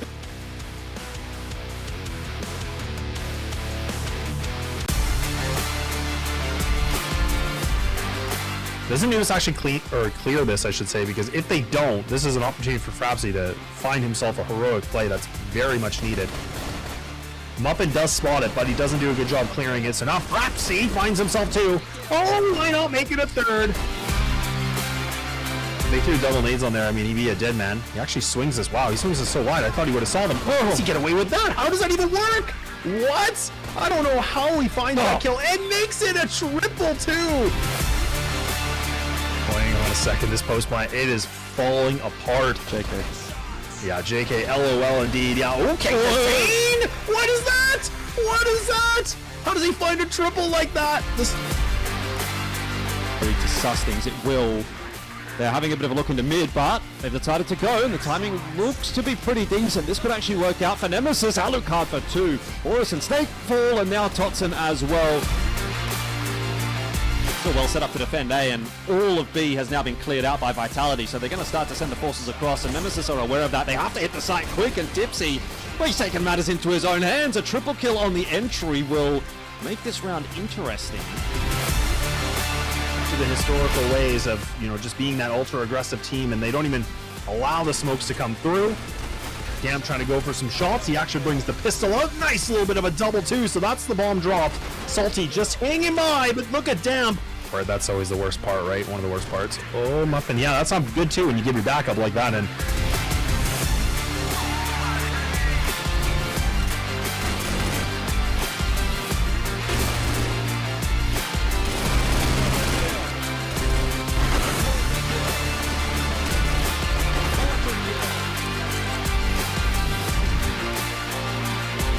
much see everything. That kill onto Dirty will alert some attentions. Damp and Frapsy, finally some kills here for them. We're calling for some reinforcements now. They are kind of tripping over each other a little bit though, but he still makes up for it and gets two very nicely. Hunter's coming through a little bit late, should get caught by Kai, so it's exactly what happens. Now Sad and DZY are the final two players remaining, and they're going to drop into Kai's from the heavens into hell. Now the force through from long. Vitality up against it. And that's why he's flanking up from short, coming through that smoke. Will stay.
Welcome back to CFWL. This is the final day of Phase 2, and of course, I was your host for the entire day, and of course I had Mr. Laz with me. Like, that guy knows a lot about this game, like, even more than me. I believe, like, you have a decade of experience in CF. Like, man, that's a lot of knowledge. I appreciate it. Yeah, you know, I think sometimes I got the right ideas, but sometimes obviously not too. So I've been proven wrong before. But yeah, it's been a wonderful ride. I'll tell you that much. But speaking of rides, I mean, now we get to talk about the Egyptian Derby, and yeah, I mean, this title is the best way to describe it. You have your best team taking on Anubis, so I guess that's going to be where I'm curious about your thoughts, because I feel like the obvious pick is Vitality, but I feel like Anubis have honestly gotten so much better, which has been a great thing to see. They did really become a lot better team after they had like some additions, especially when they added their new sniper. I'm talking about Muffin. Like, that guy, like, he's not young, but at the same time he's very good at playing at the sniper. He's 25, 26-ish. I'm not sure, like, he's between, it's either this or that, but like him with the Noor, with Gainer, Dirty, and Doom, they've been making really good progress for Team Anubis. I'm not saying that the change of roster, like having Salty out, was the reason for them to win, but I would say Salty was doing just fine, but they needed a little bit of a change when it comes to IGLing, when it comes to playing, and it's working. Yeah, it is working. And I mean, speaking of working, I mean, this is the roster here, which obviously is no strangers at all, right? They've all been here for a very long time under the new banner of Vitality. But again, a very well-rounded team where I think a lot of the roles do fit quite nicely. I mean, we've now been able to see that, you know, Slayer does like to pick up that hybrid, you know, sniper, you know, in addition with Snare. We get to see him, you know, again, showing his rifling abilities when needed. But yeah, again, I think Vitality have shown us, you know, they've been in the dominant performance for a long time, but there have been some dips, and I think they've been trying to recreate themselves a little bit better, right? They have obviously their coach as well for Stray, but they've been just kind of, you know, growing and developing as things go on. They're getting ready for international competitions, and that's where I think they have to, you know, be able to separate themselves from, you know, being the CFWL champs and, you know, that #1 placement to, you know, getting ready for the really big dogs when we're talking worldwide scale, right? So this is where now we're probably going to be seeing a very different side of Vitality in this later portion before EWC coming up in the next month. Of course, they're logged in for EWC. You see the boys, you see them trying to do whatever it takes to trying to be in the top 4 to bring back their old form that they got with 3BL Galaxy, like it was 3BL back then. So they just want to get back into top 4 situation. They want to do it worldwide. But for me, to be honest, I'm not sure if that's the case with the Vitality. I believe that our league been decreasing a lot when it comes to the improvement, the players, the things that we should be expecting to come out of them. But I would put all of that aside, since we didn't see any of them in action internationally since the beginning of this year. So anything can happen in EWC, anything can happen in CFS. Let's hope for the best. I would say their last year run in CFS, it was not the best. I mean, they just lost one game in the group stages, and they were just like that. They were eliminated. The second game was just like you're playing the game for the sake of playing. You didn't even have a chance to qualify. So let's hope for, I would say, a better formation and a better performance coming out from those guys. Yeah, no doubt about it, right? And now when we kind of flip the script a little bit here too, and it goes back to what you were just mentioning a few minutes ago, is like this is where we get to see Anubis, and they've actually been able to kind of revive themselves a little bit, right? Like you said that, you know, Nora's been able to join the team, Muffin's been able to join the team, and this group has really kind of, again, put in different pieces to see if this puzzle can actually be very well done. And I think so far we're seeing that, right? I mean, there was changes that had to happen. I think it was just a matter of like, what kind of changes do you want to see? So I think the IGLing from Noir has been great, and I do think that Muffin, like you said, has been able to bring a lot of really good efforts as well, kind of being that additional hybrid where he can be the extra TRG player with Dirty, or if he wants to rifle, he rifles. So, and we've been able to see a lot of these different players be able to pull up the moments when they need to. I think maybe, you know, Doom's been able to really demonstrate that as well. Like, again, where he's not going to be your high statistic, you know, big flashy player, but he's definitely going to do his role, right? And that's where I think Gainer's always been a very exciting prospect in the region, in my perspective, where he's such a strong rifler and he can really just go beast mode when he needs to. But this team still has a little bit of work ahead of them. But I mean, this is a good test again to be able to fight, you know, Vitality. Is last time they did play each other, it was Vitality getting themselves a 2-0 win. But now it's a moment where there's a lot more matches, a lot more things have been done here. So we'll have to see if Anubis have something up their sleeves, maybe to cause a little bit of ruckus, maybe to get themselves a W. Even if not, it's still going to be great practice and, you know, just getting themselves prepared for those playoffs. Yeah, I agree with you. And speaking of Gainer, I love that you touched on that he's that player that when you need anyone to step up, like, you know, that guy can be your guy. Like, has been always up for clutches, up for plays, and he's the one that shifts the whole momentum for the entire team. And also, speaking of the team, I would love to speak further about Anubis and on their play style. They usually loves to play on maps that requires you to play with the 2 snipers, and they always have I would say Muffin in the more aggressive position and send the other guy into like the send Dirty in the more of like, yeah, you're gonna be with the team, you can have someone to back you up. Not saying that he's not eligible to be that, to do that part, but like, you need to have both on your team, and it quite frankly it ends up well for them in most of the cases. They had a really good season this one. They're back in the top 4, and man, they're closer to have the 3rd place here.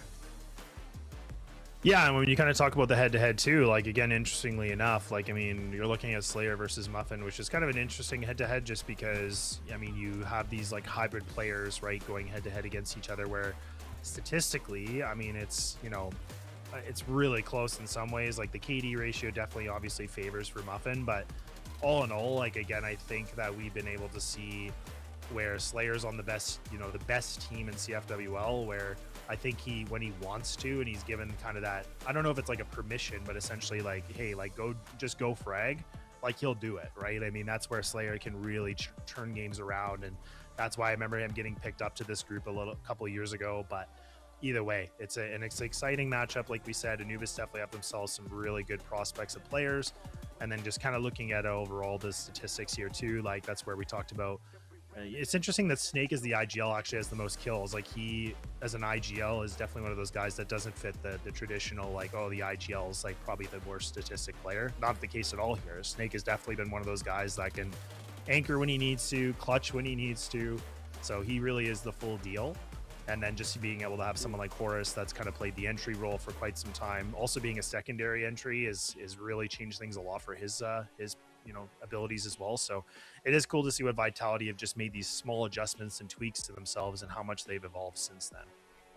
To be honest, I just noticed something, that we're getting rid of the traditional IGL rule, like the guy who just doesn't frag and like move the puzzles, move the pieces into their place. We're getting rid of that rule, and we're getting more into like the guy that shoots, the guy that makes the difference.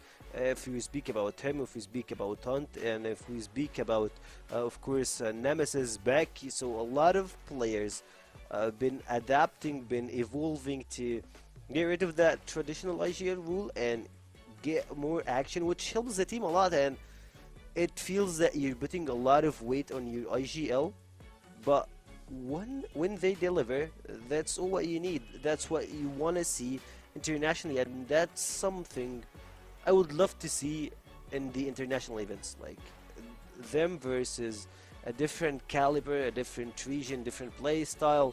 We'll see how it goes. And for me, I believe that especially teams in Brazil, they're very quick when it comes to adapting and when it comes to reading their enemies. So I will be curious to watch. I would say Vitality, they're the only team that secure their place in the EWC and of course CFS. I would love to see them play versus Brazil and see how will it go versus tougher regions. Yeah, and that's kind of the biggest thing, right? Like, this is where I'm kind of begging the question about Vitality's sake of how much are they going to showcase in these matches, right? Because, like you said, they're already guaranteed themselves. They're already #1 position. They're already putting themselves in playoffs. They've already guaranteed themselves internationally. It's really getting prepared for the international competition that's so important here. So you don't want to overshow your hand kind of in these league matches right now, but you also want to make sure you play enough and well enough that you can get yourself, obviously, the W's, right? So this is where Vitality have to be really careful about how they want to approach this, because again, if they kind of let their foot off the gas, we're talking about Anubis having an opportunity to be able to cause an upset here and maybe get a win. So it's kind of a fine balance, because I definitely expect Vitality to have a secondary strat book that they're getting ready for international competition, but you still have to focus on the league right now, as we still are in the remaining weeks, and that we're getting ready for the international of EWC coming up here, like I said, in that next month or so. So this is where the map pool comes in. Sub base, an obvious pick. I was kind of hoping to see maybe a little bit something different from Vitality, just to see that more well-roundedness, but they're going to go to the bread and butter. Ankara going to be for Anubis, not overly shocking to me. New compound, kind of interesting considering that Vitality have pretty much vetoed it all season. So if we go to a third map series, this could be really interesting just to see what has Vitality done in the entire 26 year with this map. Let's not forget, this was their favorite map like 2 years ago. So I'm curious, like, how much do they actually prep it in the background, or have they really just kind of abandoned it? Yeah, we'll see if they actually got to a new compound. They haven't played it that much in this season. I believe they played new compound a lot in season 1, but this one they're always going with a different shuffle, wanna try more maps, different strats, different play styles, and I believe at some point they were just man-gunning rounds in games, trying to work only on the communication to see whether they can do it or not. And I believe, yeah, they went to distant, they went for longer games, but they proven that they can do all of those stuff. And watching them back to sub base, that's, as you mentioned, their bread and butter, their plays that they always go to, and the plays that you would say like, yeah, Vitality gotta win this one, and you're blindsided. Yeah, I think it's just like, for me, where I would like to see them playing some different maps, just like I said, for a little bit more flavor and a little bit different spices. But look, these guys are going to play the maps they want to play. They know how to play each other, so we'll wait and see now. Trav and Kyle, feel free to take this one away, boys. We're in the last series of the day. Last series indeed, but it's going to be a high note, I think, to end it on. Vitality, always fun to watch in the server, still undefeated on their season, but Anubis, they've had some surprises throughout theirs, so I wouldn't say it's a very clear-cut 2-0, but I'm definitely leaning in that direction looking at the maps here. I mean, sub-base for Vitality, usually pretty strong for them, but Anubis themselves have had a good run of it, so I am curious to see how close this one is, even though I think Vitality, the clear favorite coming into it. Trav? Yeah, for me, it's just sort of a state for Vitality of, like, are we going to see them troll today? Like, because they're already in that first place, because they're already in the playoffs, there's no need to worry about, this is not a must-win game for them. Are they going to take their foot off the gas slightly, and we're going to see some questionable moments? Are we going to see Anubis take advantage of that to try and prove themselves and push further up the group standing? We'll see. I mean, for me, I still can't look away from them completing their season 10-0, just like I couldn't look away from Swamp completing their season 0-10, unfortunately. So I still think it's going to be one of those games where Vitality might not win it easily. It might be one of these tight 2-1 affairs where they don't show their true face, but I still think they're going to find a way to get the W.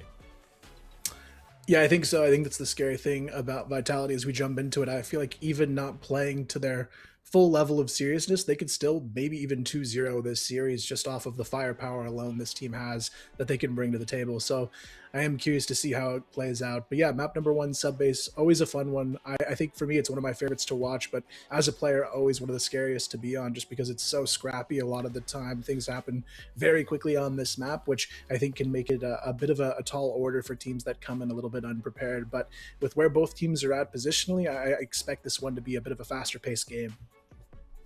Yeah, I think that's hopefully going to be the case as well. I mean, Anubis, historically, they did have play one season where they really upped the pace and looked a lot better. because of that. I think that's one of the seasons they finished like 3rd or something.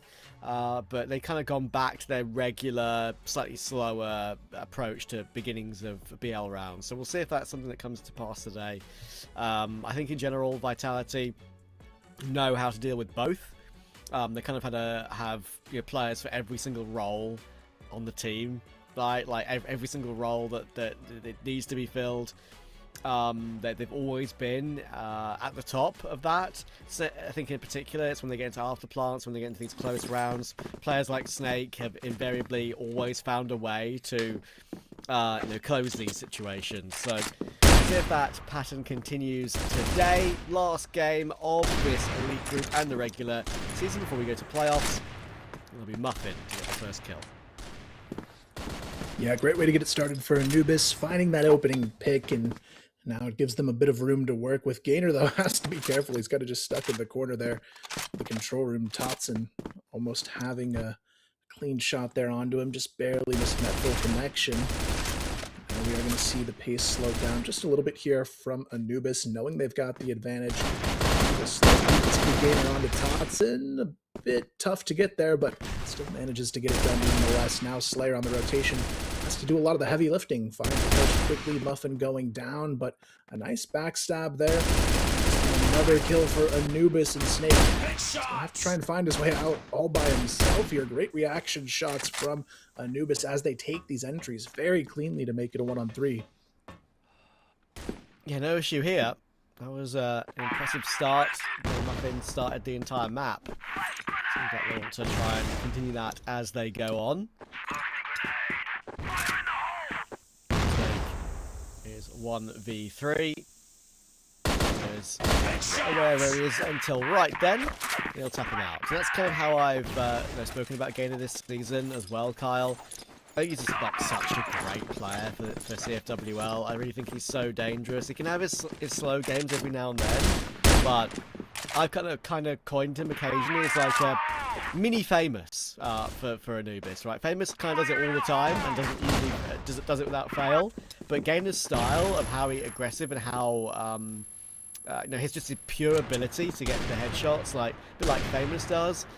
Is very much something we always see from Gainer, and he's such a high quality player for CFWL and for Anubis this season. So I'm going to pretend like they're truly comparable, but for CFWL, that's what Anubis have in their 5-man lineup. They have a player that can really deliver for you. He's down low early though this time, so it'll be hard for him to deliver too much as they creep through the vent. Yeah, this is a bit of an interesting one. I'm never a fan of more than one player in these events at a time, and 3 is a bold move to say the least. Go ahead and see what they can do here. Gainer, though, quick taps finds 2. The rest of Anubis following suit very quickly to seal the deal on this one, and Vitality just not ready and aware where they need to be. That was just a tough one to watch. You think with that many people towards your lobby, somebody would have better eye on vents. Yeah, very true. I agree with you as well. I don't like more than one player going through there at any one point, but there's the example of what it can do if your timing is right. Good start on BL for Anubis, as we hope they could show.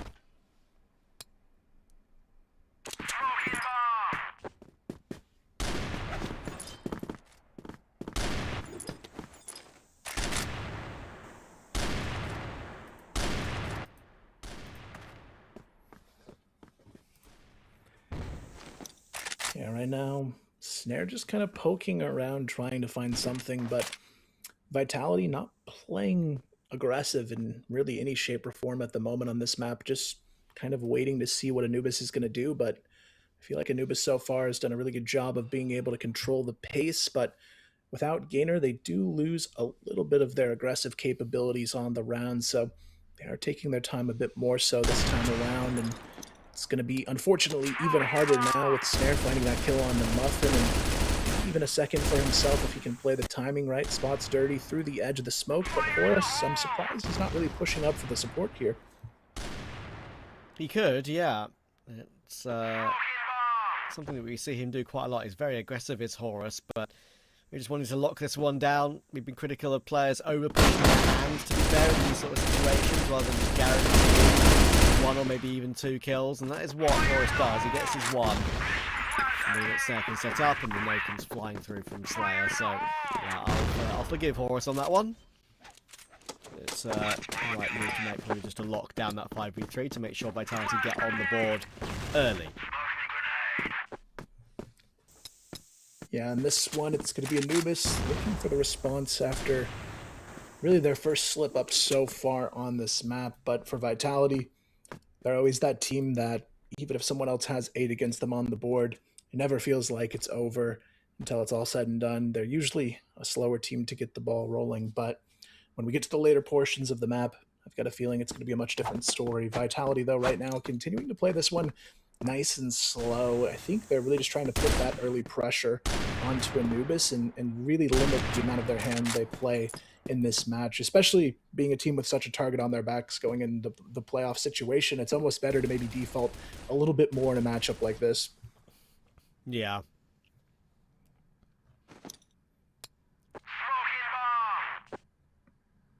Snare's ready.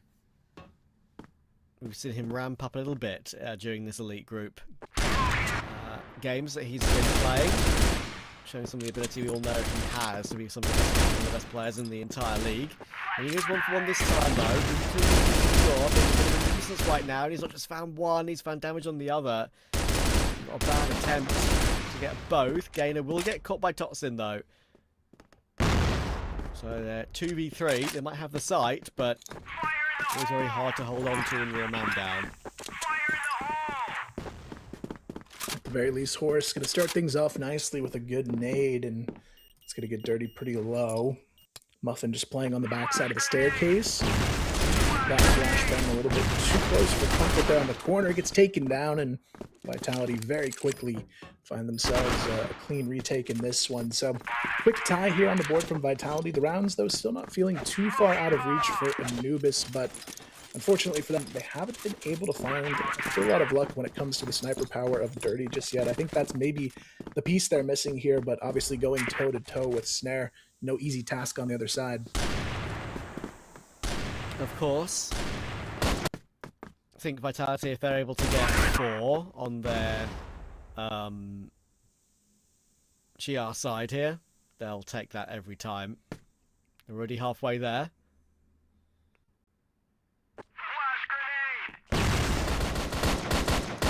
Aggressive now on this occasion, and nothing does get caught.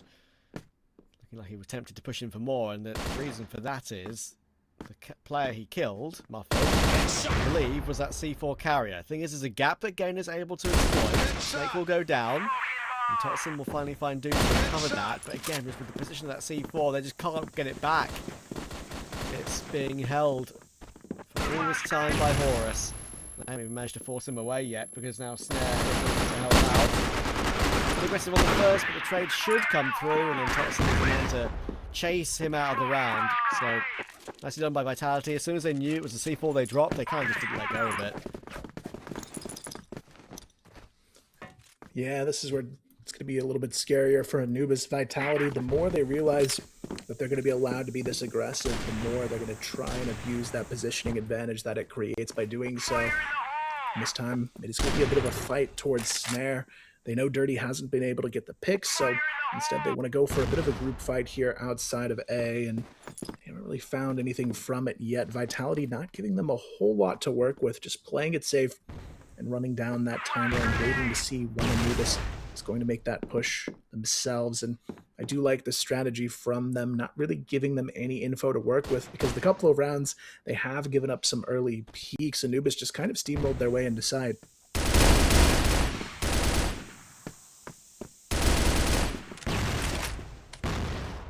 Nor will be able to find Snake, though, and that push through means a bit of panic in the ranks.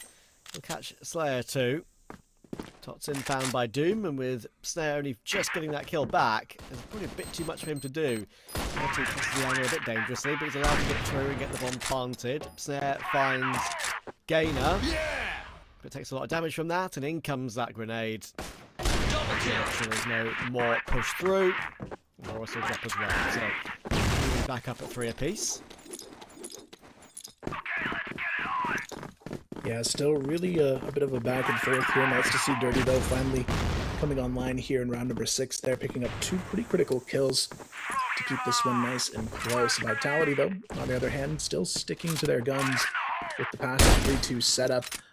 This time, though, Anubis putting a lot more attention towards the B control room to kick it off. And for Vitality, the only forward they have is really going to be Horus over on site towards those A doors, starting to push out for a little bit of info here.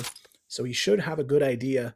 There's going to be an A push coming through, which does allow this 3-player stack to be a little bit more effective here. They took Totson away, just kind of hiding in the rafters, so this is going to be challenging to clear out. This is going to try and peek on the timing. Works out quite well. His one, Gainer can only get his one. And the trades go thick and fast with Dirty and Snare exchanging. And actually the node comes flying in at the end. This Muffin will drop to that Snake HE. So a couple of, I think, what, 3 or 4 times around has kind of been ended by a grenade in this game already. Good work for Vitality back at the beginning before that. I said they would want, and they could make it a lot more as well. Chance to win the half. Again, he's going to jump down A stairs early to look for a fight. He's got the right idea here, trying to catch Horus early. He's going to find the kill. Nice little headshot there. They can reset and do what they want at this point.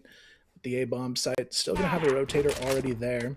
Snake moving into the lower bomb site. Gainer down to just about 10 HP to work with, so winnable either way. But now it's going to be a lot of pressure back on that A lobby. You can see a lot of pre-fire going down in that direction, but nothing fully connected yet. Slayer just going to be sitting on the back of the pivot stack, while Totson continues to just pre-fire the double doors here outside of A, but Slayer is hoping that someone's going to take the fight on him, but it's actually Anubis going for the full reset here. It looks like we may see a late hit back towards B.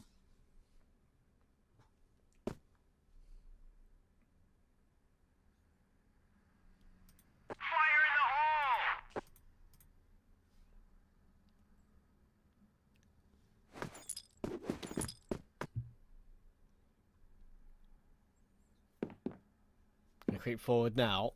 Only Slayer in position. I say only, sometimes it's more than enough. But that's the pain that Vitality have to take in a round like this. When you've already lost a man, you have to at least put one player all on his own somewhere, and Slayer doesn't go looking for a fight. Muffin's waiting for it. Or consign Vitality to playing catch up in this round for good. And most likely too far away to catch up too. 5v3 for Anubis. Site taken. All the utility in the world to block him off. Snake now back down to half HP. Every angle covered. If Vitality win this round, then it will be a miracle. Anubis will disconnect to win this one, I think. Doom will take that one. There goes Snare. Toxin has got nothing to do as well. So clean sweep for Anubis. Very convincing fourth. And as I said, you'd be surprised if we get a close half to begin. And we get it 5-4. Either which way, straight off the bat. Yeah, now for Vitality, it's just a matter of if they can find a lead to take into that second half for themselves. You can see Horus already going to run into some potential trouble here. Gainer, though, the one to go down first in that fight on the A staircase. Now Snake potentially to be contested here through the doors, but it's actually Horus on the repeat, able to find himself one more kill before going down. Almost a third there onto Dirty as well. Very low on HP, removing him within a bit of a way to guarantee it, but now there's a bit of doubt. Snare goes down on the upper A bomb site. Now Totson and Snake have to rethink their aggression on the retake instead. Now it's going to be Slayer and Totson maybe having a chance to find this in the retake, but Anubis, they're just going to be playing extremely safe and running down the clock here. Sure. Oh, that's a lovely pick from Totson. I'm not sure the way back in, but now there's a way back in, and Dirty then goes peeking. Totson deletes him. All down to Nor. Oh, he's found one. Could be more as well. He's run down the second. Look how far Totson is away, by the way. He was trying to trade him from up in the control room, and that's not going to happen. Time really is an issue. Nor has to be on the box, and I think Totson knows that, but there's no time to get the kill and to defuse. Nor has done a brilliant job. There's surely no time for this. There you go. And that is an incredible clutch to end the half for Nor. Yeah, absolutely stellar performance from him in this one so far, getting his team at least in the lead as we swap sides, but this is where it gets difficult against Vitality. One of the blacklist best sides we've seen all season long, and it's only going to get harder, I think, from here. This is a team that's not afraid to just instantly aggress at the start of the round for the map control they want. And Anubis, they're going to have to show they can play the game of rotations and retakes really well if they want to continue to lead in this one. Doom actually misses the jump spot there on the back a little bit later. Totson, though, able to find one Slayer as well. Gator has a key position here to find two. They line up right for him as well. Wow. Slayer and Totson go down. They still have to deal with Nor and the door point as well. And just like that, Anubis, the rotations, and the little sneaky plays get them another. Very clean start to their GR side and very convincing as well. I liked how they managed to push up, how they got themselves into a very powerful position very early. Dirty couldn't answer back and took them down, and again, same sort of situation here. Dirty's down low. They've lost Snare off the bat in this round. And recovering that is looking to be difficult. You spam through the doors and the boxes, does net damage onto Dirty and Doom, they're still very low.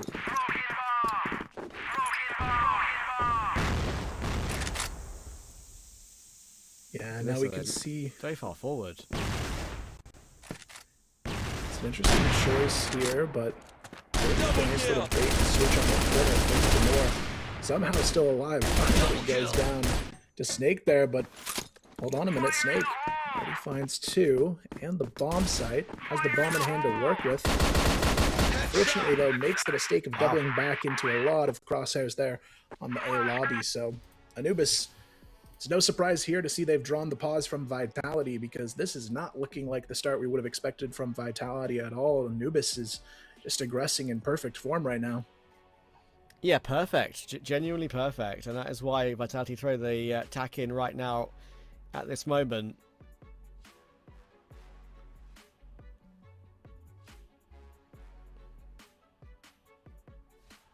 Three ahead and three away at 7-4. I'm taking map 1, which is of course is Vitality's pick. It is a map which both play to a decent level, obviously. But we speculated coming into today whether Vitality could be in a different frame of mind, knowing that everything had been confirmed already for them in this particular stage. The main motivation only really being to stay unbeaten, which is a big motivation, to be fair, right? I mean, that they're that good that invariably they do stay unbeaten, other than a couple of results over the course of a season. What was it? In this year, season 1, they, I think, lost one game in the regular season and then lost 2 games in playoffs, one game in playoffs. So, yeah, they always work their way in. I think it was Nemesis who beat them, if memory serves me correctly. And yeah, that motivation to stay unbeaten as long as possible is without a doubt a high one, but there are just some of these games like this one where they won't want to show their true face, and we speculated beforehand whether that could be the case, and maybe Anubis are taking advantage right now. Yeah, it's going to be an interesting one to see what happens after the pause from Vitality's side of things. It hasn't looked great, though. Even the individual firepower I would have expected to be a little bit better from Vitality's end as well. It just seems like a bit of a slower start for them. But on the Anubis side of things, not only are they playing the strat game well, they're just hitting the shots on top of it, which makes it even harder, I think, for Vitality. Even if they're not trying to show their hand here, they're just getting out-aimed in some ways too, which is a bit unconditional for this roster to be up against. So I feel like for Anubis, this is a potentially good sign of things to come the way they've been playing.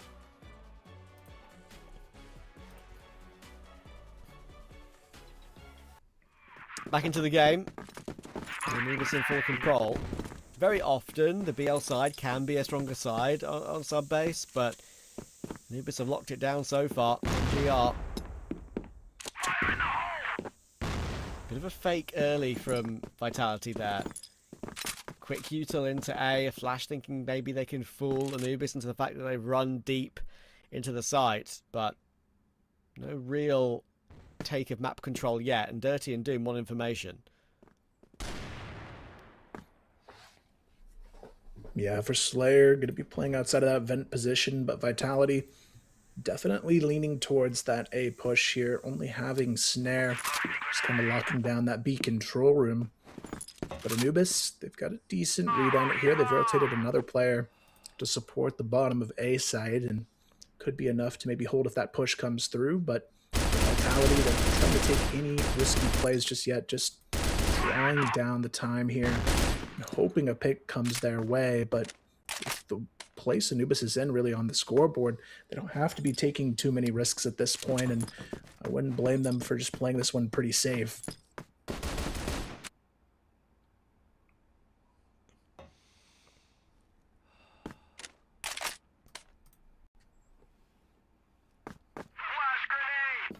The reinforcement from Anubis on A. I think that is a call that I want to see in this sort of stage of the round. They're going to move away from it a little bit. As you can see, they're just floating around right now, trying to see if they can find Vitality in transition somewhere. But Toxin could have good timing. Yeah, Northern have no idea that he's come through on that particular moment. Now Muffin is very stuck. He'd love to get two if he could, but it's only one. Good patience here from Vitality. I think it's a slower round that has proven to be paying off in terms of making Anubis feeling a little bit more uncomfortable. This is, you know, a pattern we've seen from Anubis for many a season, right? Let's see if they close this round first. So it's only a 2v3. A glimmer of hope if Gainer and Dirty can do something special. Looking their way back forward, but kind of still blocked off, and they know it. That is the issue. And with 15 seconds on the clock, this one's pretty much done with them finding their way back in. Maybe we'll find that kill, but there's the trade from Snake that was always going to happen, and Dirty should be stopped. Shot miss, but Snare does recover. And yeah, this is something that's happened pattern-wise for Anubis very, very often, right? As soon as the game gets close, and as soon as you play some slow rounds against them, they get a little bit uncomfortable and make a few silly maneuvers. And I'm not saying they made anything too silly happen there, they just got peaked at for Vitality. But when the game gets close, they can struggle and look a bit nervy. Yeah, definitely a shaky one there. They had the right idea too with the rotation, and then kind of opted out of it at the last minute, and that's when Vitality was ready to go. So for them, they've just got to be a little bit careful and not overthink it. They know how to play against this team and hold the lead, but only time will tell if they can close it out. Vitality, though, going to be doing pretty much the same thing in this round as the previous, getting it into a position where they're hoping Anubis gets anxious and makes a mistake, which isn't necessarily the worst of ideas here. But for Vitality, they also have to be careful. They're only a few rounds away from risking a loss on their own map choice as well, just knowing Ankara is the next one up here. It is one where Anubis is historically pretty strong, so they've got to be careful not to give up an early lead here. Yeah, I wouldn't be surprised to see Anubis call their tactical in even if they lose this round coming in right now, because they're going to want to keep Vitality at bay and keep them off their momentum possibility for the longest time possible.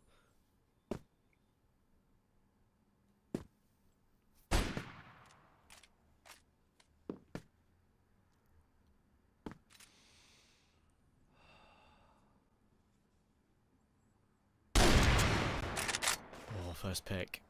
Muffin goes searching. Snare ready.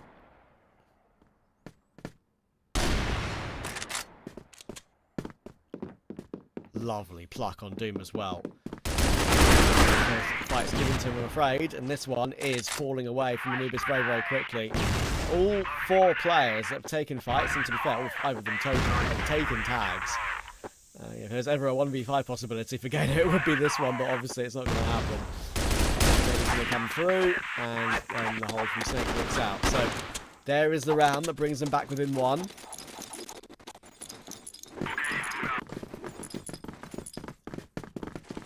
Yeah, at this point for Anubis, gotta be really careful here. Vitality starting to figure things out, but Snake goes down a little bit too early now. Vitality getting extra aggressive in this round is being punished pretty well across the board, and they've got to find a way to recover it. Gainer's still tucked away in this corner outside of the walkers. He's going to look for a second kill. He's going to find it.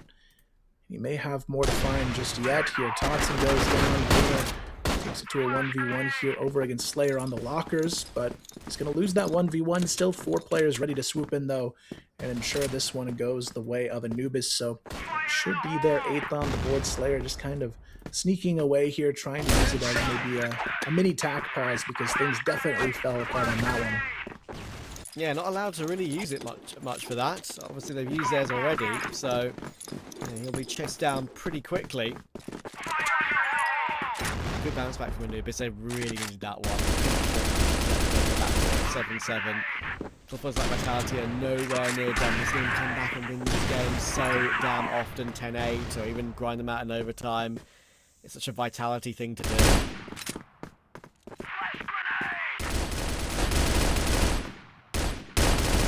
Difference here has to be Anubis holding the line here and making sure this one doesn't get pushed into OT. That's where Vitality really is able to bring a new level of play a lot of the time, but this could be Anubis playing this one fairly safe, not giving up really any information. You've got Gainer and Dirty both tucked away on that B bomb site.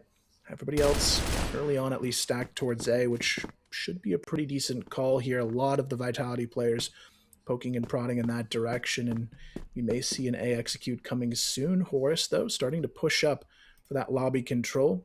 Doom has to be careful. He's the one in that key position. He's been caught a couple times in this upper A room coming off of a boost, and it's really a tough position trying to check 3 different angles, but he just gets proactive this time through the door. Slayer goes down. Horus looking to answer back, and it's going to be a decent response. 2 for 2 either way, but the HP advantage slightly in favor of Vitality. But there's still a player in Vents, Muffin, who's trying to get the backstab going, but just a bit late to the party. But Gainer all ready to be the aggressor. It's a specialty for this team, and it's going to work out. Horus goes down right away. Snake going to be spotted as well. Gainer good for 2, and somehow it's all falling apart for Vitality. Snare now left 1v3. Don't overpeak him now. Don't overpeak him now. Dirty's giving him a fight. Snare, he's so good in these situations. It's so damn winnable, but Gainer will play the headshot angle. Big multi-kill round from Gainer. Look at that cheeky grin. He knows what he's just done. Great round. And I thought Anubis, again, had made a bit of a bold call to double swing so aggressively as they did. Once they'd been found out they were in there, it was Doom, right? He mentioned got his one when he peeked back toward Wood Door. And I thought for a second that it was a bit too much. Back down to the 3v3, but Gainer is the man to close it all. Now I just need one more round to take sub-base away from Vitality.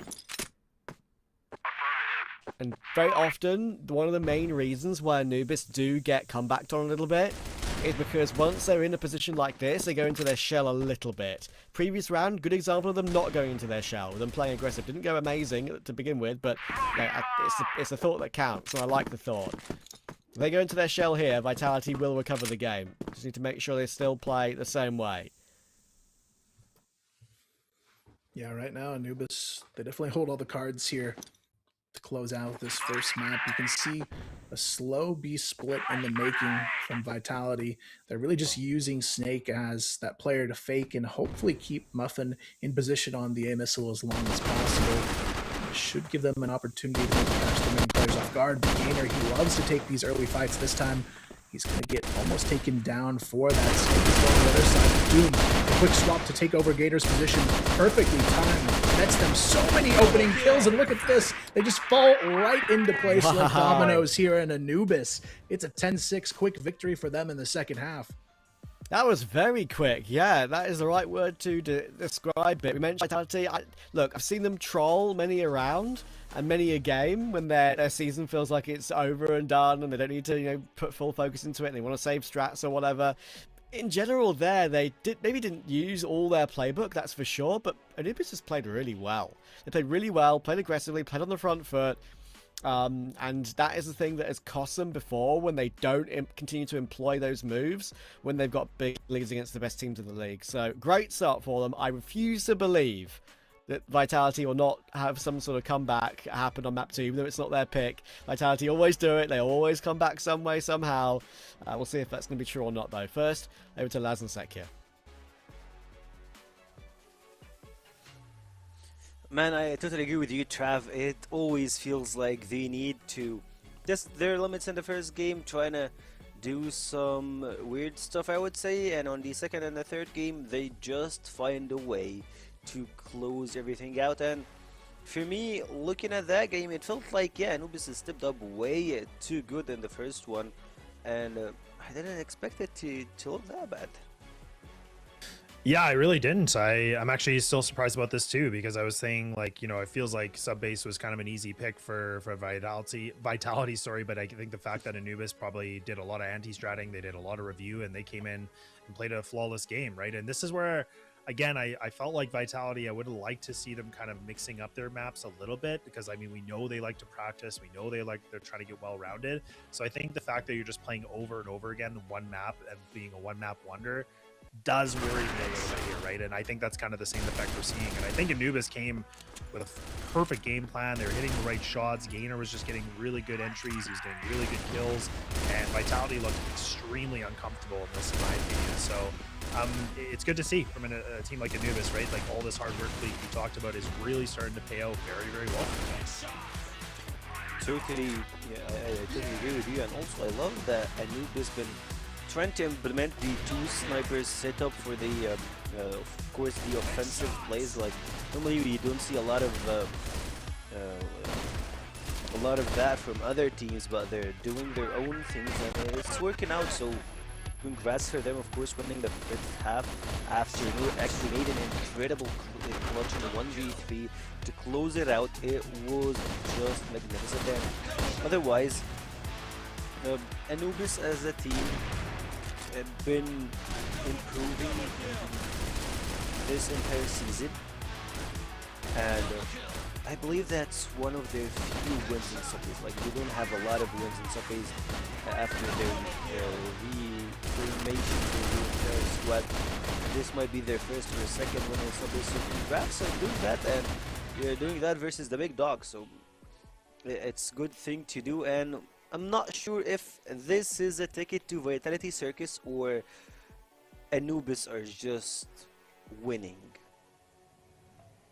Yeah, it's tough to say. Like, I think, I do think that, like I said, Anubis probably had themselves in a position where they're like, look, we're just going to use everything we studied and see if we can execute this game plan against Vitality's pick. And that's where the veto got a little bit interesting. So the fact that now Anubis have been able to take a map away from Vitality, this is again where Vitality have to get their backs up a little bit here, and they have to start playing their normal game, because now you're down by a map. All that Anubis need is just one to be able to be done with this. So this is where, again, we talk about the grind that Anubis have been putting in.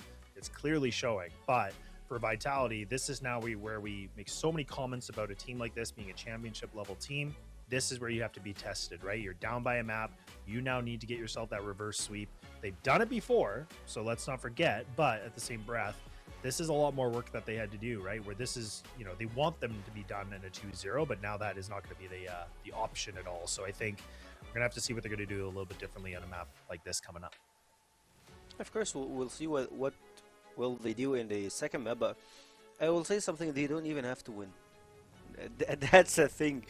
But like, if they want to win, it will be for just like getting a golden season, no losses into it. Like, he started with a very sloppy start. He had like a lot of overtime games, golden rounds, yada yada, and now we're talking about a golden season. So anything can happen with Vitality. That's all I'm gonna say. Like, their season been hectic, been weird, and now we're into a very weird phase that you're playing your final phase 2 games, and we're heading to playoffs, and you have 0 losses across the entire season. I would say back in season 1 they finished phase 1 with no losses. Phase 2 they had the few losses. So like, stats wise the team is improving, but that's on paper.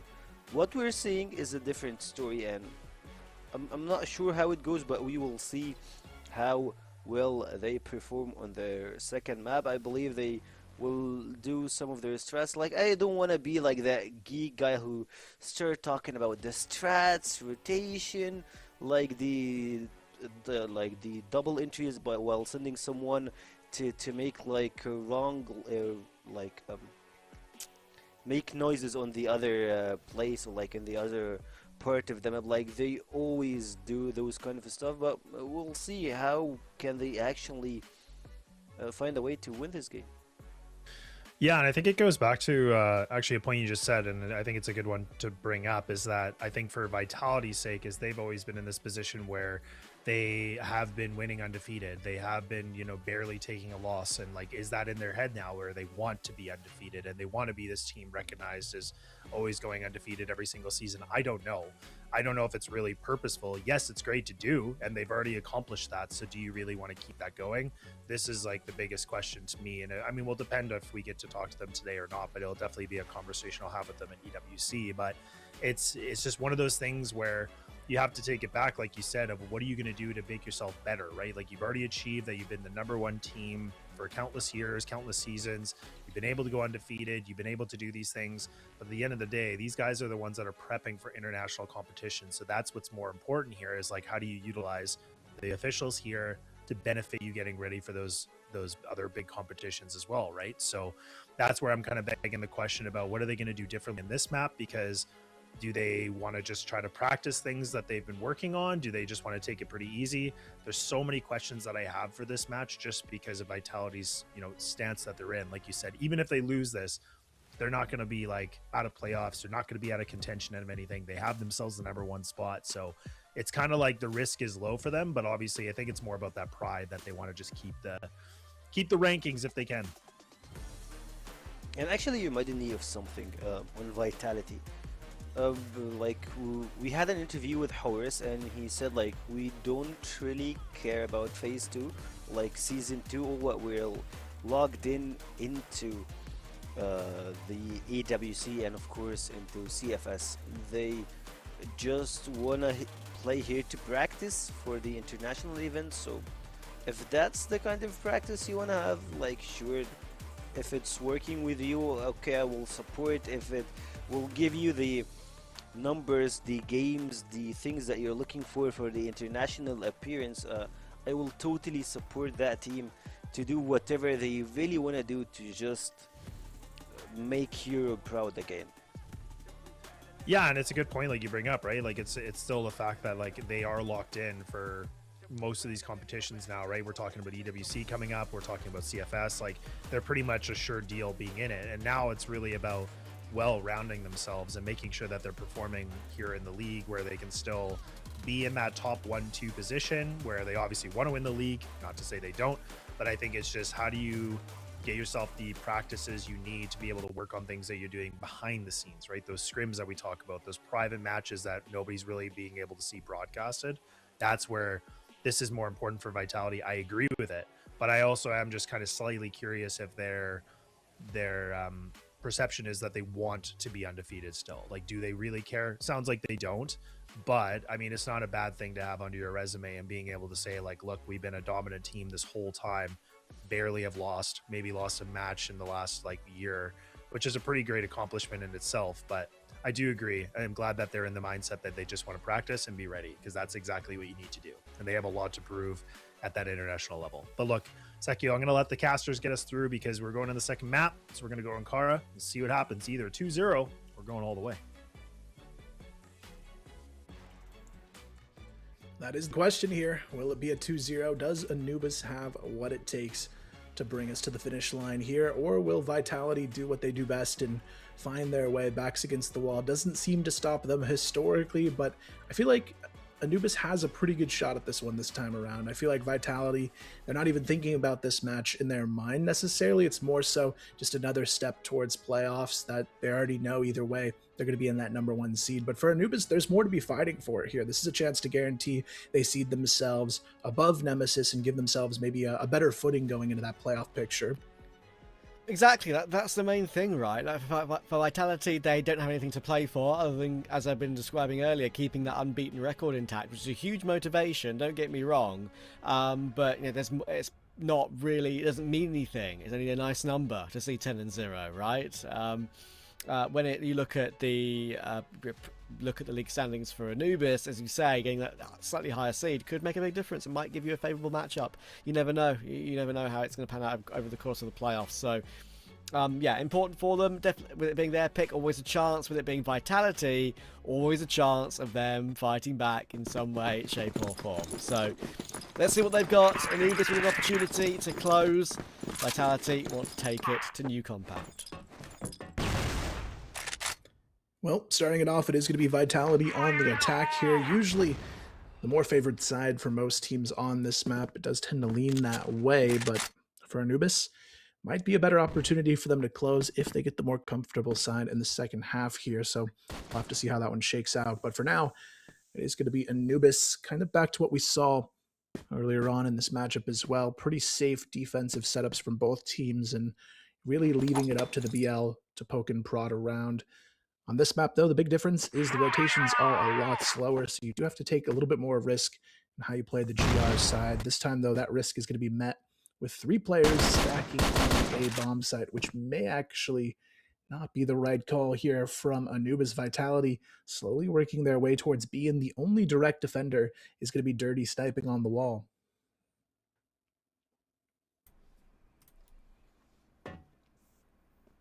Yeah, some pressure in that position, but no contact yet. I think it's quite a way up in middle, but unusually maybe solo. Maybe you see 2 players going for a split in that position invariably, but the idea is that he creeps through on a timing that works out for a kill, like right now, but it's checked and seen. Nice from Noor. Good catch. Muffin sees him, but head exposed, head taken. Recovered into the 4v4. Doom, though, looking to get a little aggressive himself here. Has a decent pocket to maybe catch Johnson in mid, and he's going to find him. Great way to stall for the push. Now, the rest of Vitality kind of forced into taking this position, but Doom a little bit late on the turnaround now. Noor has to hold it by himself, but he might have the firepower to do just that. Almost able to find a second, but Slayer and Snare able to hold on for a moment longer. Gainer, though, has a chance to hold the bomb himself here, and that bomb going down will give him all of the opportunity he needs to take both remaining players, and more importantly, continue that momentum forward as we get into this second map. Yeah, good start for Gainer. Good movement there as well, just around those final 2 players. Cleanly done. Oh, and Slayer, you saw the tracers. You saw those tracers come through that smoke. And Dirty didn't need a second invitation.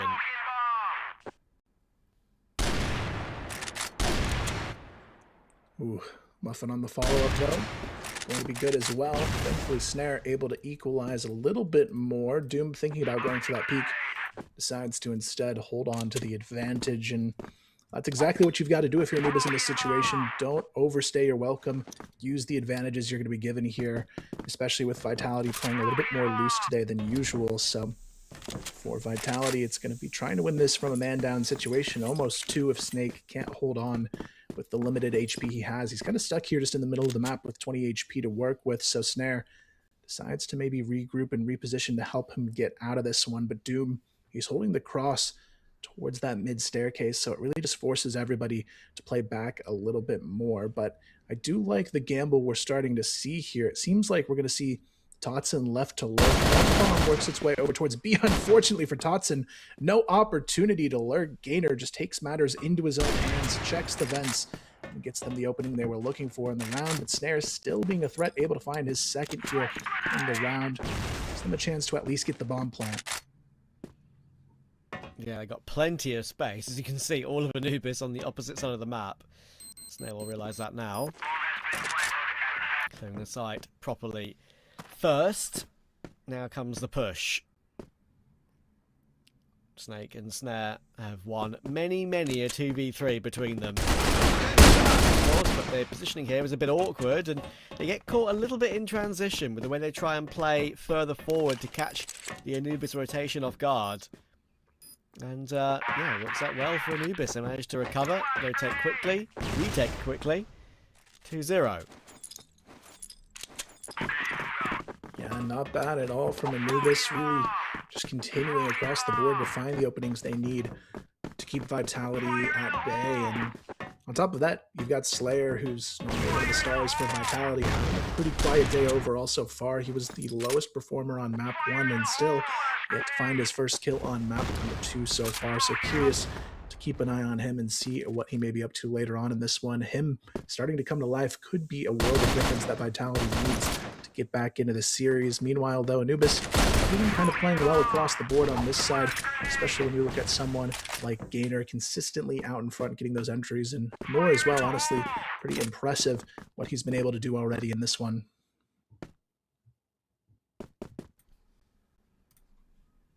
Yeah, for sure. Couldn't yeah, sometimes you're not surprised, sometimes you are, but it's already a clean. Oh, hang on, there's a bit of a... I thought for a second they were going to go for a bit more of an aggressive push through, but no, just pausing. There's a gap to work with. Little do they know that. They wanted to go through right now, up middle.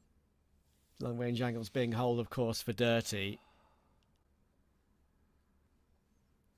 Now I'm going to push forward with 4 by the looks of it when they come, but it's a slow peek into the line for Snare. It's easy for Dirty at that range. Coming down on Toxin, he's got help where that came from as well, but not for much longer. Nor will he be activated? Will he be cleared? He will not. It's 2, it's perfect. 1 still gives Vitality a chance.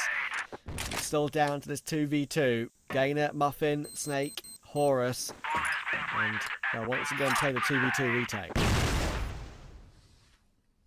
Yeah, this one's going to be a bit more challenging than the last, though, just with the positioning choices Vitality are making. They've got a good chance of holding on here. It's going to put a lot of that pressure onto this first exchange. Snake, if he can find one fast, they should hang on. He gets the first. Able to drop down uncontested as well. That's going to be massive. Now Gainer be caught going over the wall, and Horus able to secure the first here for Vitality. A little bit shaky back and forth, but thankfully they are able to get this one done. But for Anubis, still, they're going to be sitting in the driver's seat on the GR side. Not a bad place to be, considering this is a bit of a BL-sided map, so Vitality really needs to get the momentum on their side now if they want to push forward and start to grab an early lead.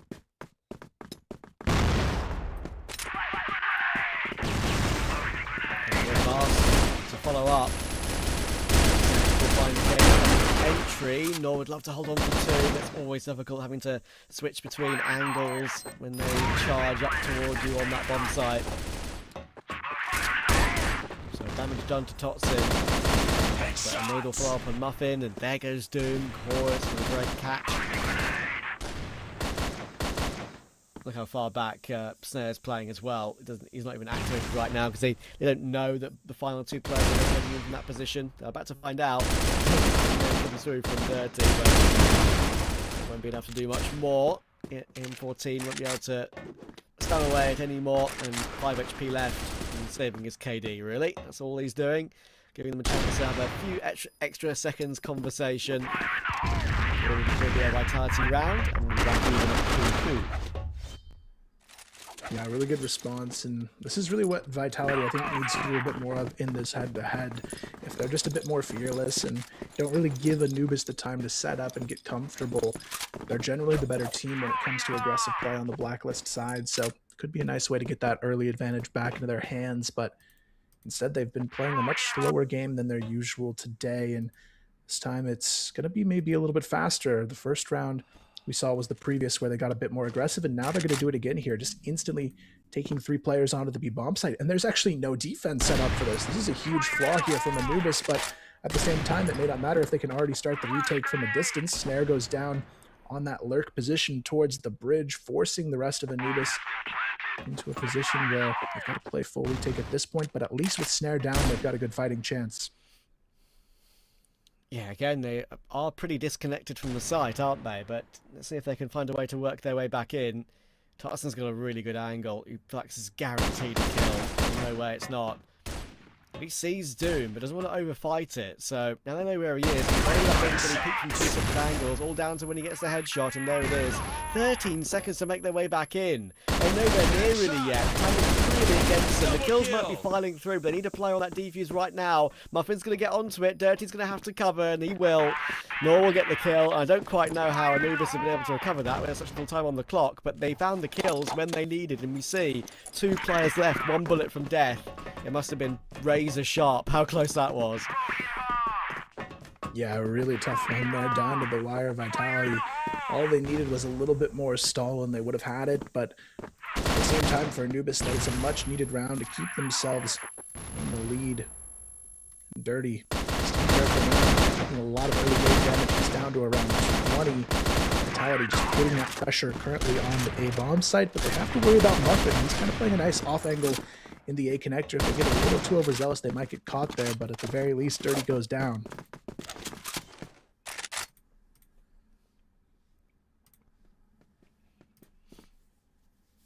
It's been a brawl this game, back and forth. Anubis, you can tell they haven't fallen away too much, despite the fact they're in such a good position.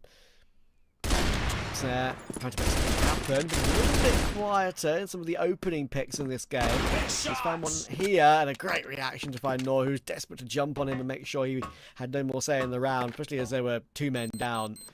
Try and recover something, get a chance at a retake, which is an even situation, but this one's 2v5, so this one is not happening.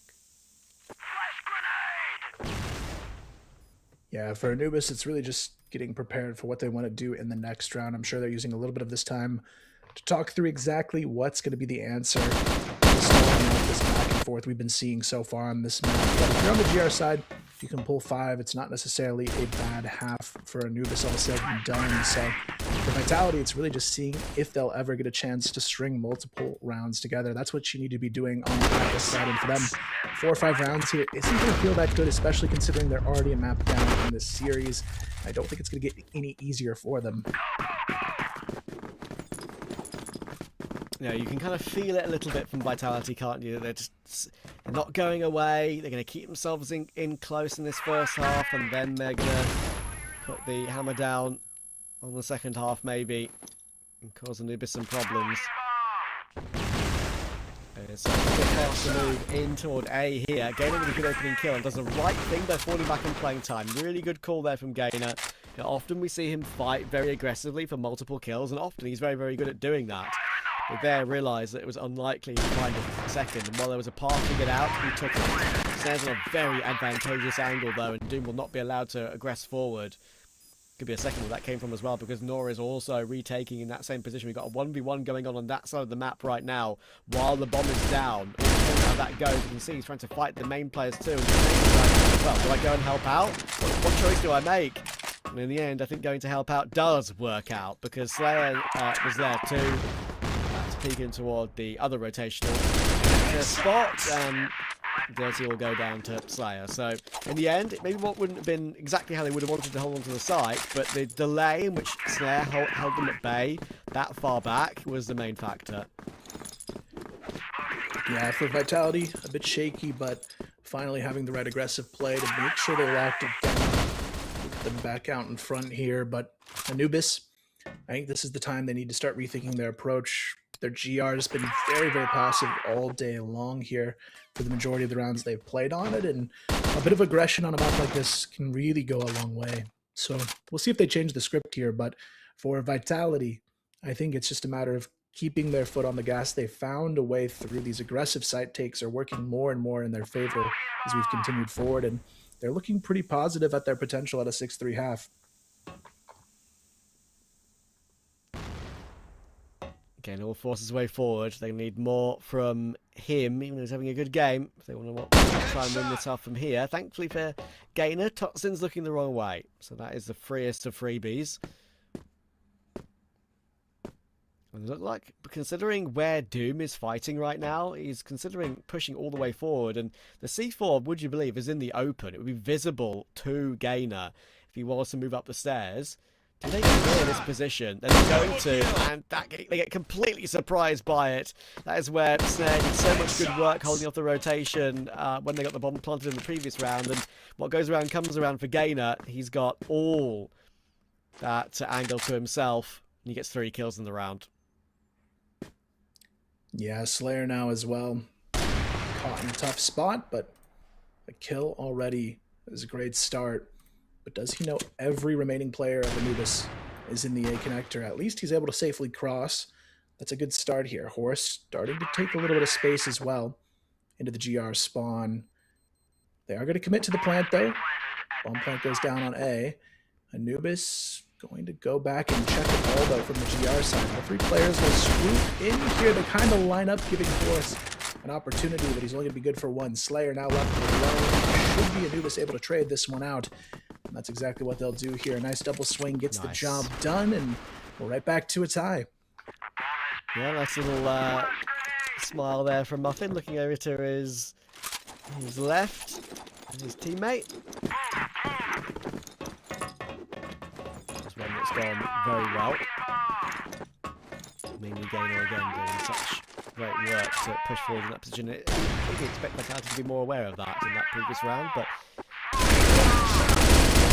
of the time. And look at the fight in middle here in the following. Nothing doing for Vitality here. The fight for Anubis forward works to perfection. 4 kills without reply until right then. Yeah, really tough round there for Vitality in mid. Just not able to find their footing in that fight at all. And now Slayer would have to pull off 1v5 ace clutch to find this half for Vitality. He's going to be toying with the clock a little bit to see if he can catch somebody off guard, but Anubis, they're just going to be hunting him down at this point. He gets spotted in the GR spawn, and that is all the info they needed. Instant trade ready to go, and Anubis going to move themselves one step closer to that 2-0. They take this side of the map 5-4, and as they go into the BL side, from what we saw in the first map, it looked pretty decent for them, so got to favor their odds nicely here.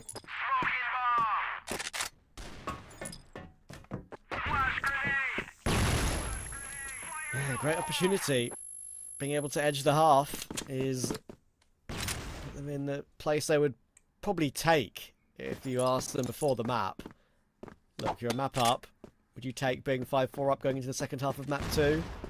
I think they might. Oh, the communication from Nor. Lead the troops through. Horus is going to be on that close angle. Position though, that could catch them off guard. It should be a trade kill, and it is. Nor and Doom both fight their way through and gain the advantage. Yeah, Muffin as well on the lurk. Not a bad spot to be in. They're just holding and hoping they can find one more player they can catch by themselves. Snake may be that player, but he's got the support now right behind him. Muffin sneaks into position, but the timing a little bit better for Anubis in this one. They actually grab both kills. No trade happens. Slayer on the little wraparound here is just not ready for Dirty to have that HK in hand. And Anubis again looking really crisp here. I think the one thing I would say in their favor is Vitality, whether they're running their full playbook or not, shot for shot, Anubis has looked better all day long today.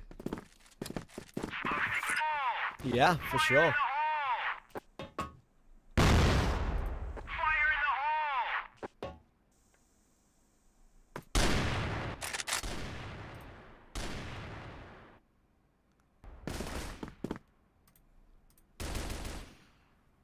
Four rounds away from an amazing win and to put an end to the Vitality reign in Season 2 of CFWL in 2026, but that is a long, long way to go in Crossfire terms, especially when it's Vitality on that other side.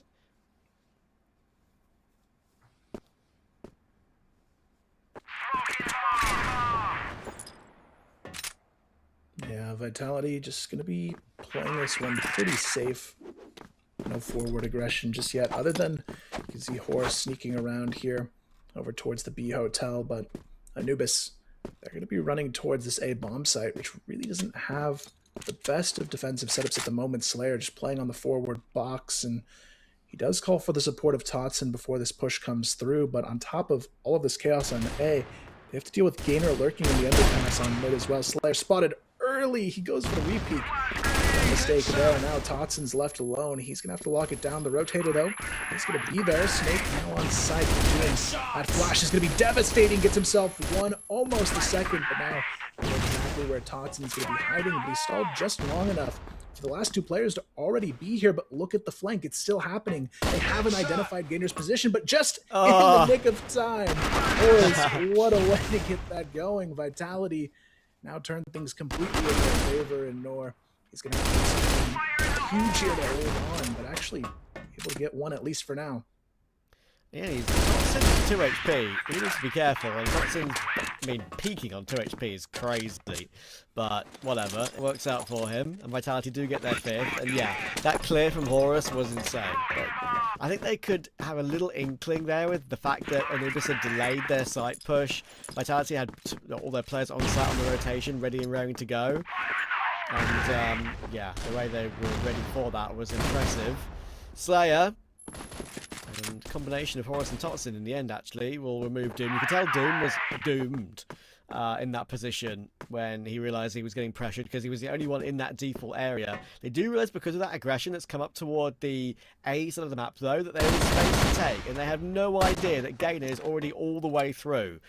Now, they wouldn't have known all 5 players, or 4 at least, had pushed through around A to get that kill on Doom. But Gainer still takes the gamble, assumes that logically there can't be much resistance, at least further up anyway, around B. And because of that, takes space, takes the bomb site, 4v4 after plant. Yeah, Anubis, the HP not looking so good as well. Snare able to find the first to get the retake rolling. Now Gainer is stuck in a bit of an off angle, but Nor from above able to find 2 with the jump down on top of it from Gainer. What a way to hold on to this bomb site. Now Slayer is just going to stick the needle fuse. Nobody's covering it until the very last moment. Jesus. Almost a disaster there. A bold maneuver from the Slayer, but Gainer, thankfully, the intuition plays from him today have been their saving grace. Imagine if that went the other way, man. It was only, what, like a 10th of a second, if not less? I don't know, man. That line at the top of the screen got very close. That was crazy. What an attempt. Fair play. May as well try that. Anubis just get into position in time to secure that round. 7-5 it is. When do Vitality go for their tack? That is the question.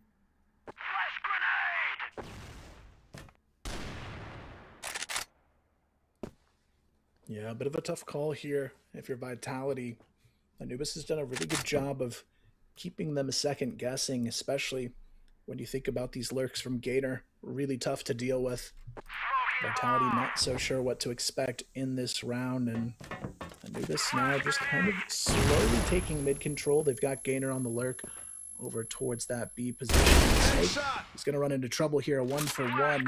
He's always going to find in that situation, but 4v4 going to give Anubis a little bit more space now to work with and force a bit of a rotation now from Vitality if they want to keep double coverage on that A-bomb site. And for Anubis, this is exactly the game they've been wanting to play. They're kind of toying with Vitality and trying to force some awkward rotations, and that's where Gainer has been really good at finding that advantage to take space.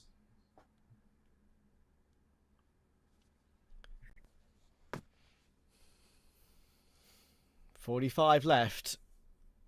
This is the round that matters. If Anubis find 8-5, they're in a very, very powerful position. 7-6 is a massive difference. Horus is ready. I feel like he's still got something to say about this round.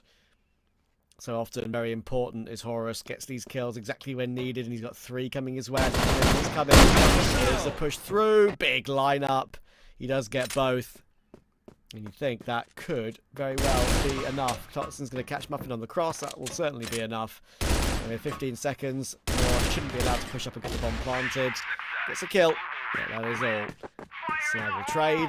And now Vitality back within 1 again. Yeah, really good hold there from Horus. Anything less than 2, it starts to get a bit too close for comfort there. But hopefully for Vitality, he's able to hang on. But Anubis, this time again, going to be doing something a bit different. Gainer going to sneak up onto the bridge right away, able to get past 2 players already. And Totson surely isn't going to have a clue that he's there. And this is the bold moves we talk about from Gainer. The double kill as well, just completely shattering the defense and catching them not expecting a single thing of what just happened. And he tries to do it again, maybe over. on the aggression, but it's not going to matter too much. The rest of his team already taking full control over the B-bomb site. Slayer now left alone outside of the tower with just about 20 HP left to his name, and what a devastating way for this to continue forward. Yeah, this is dead set 8 for Anubis. Now I'd imagine this is the sort of round where Vitality will throw their attack in, but we'll see if they care enough about the game to do so.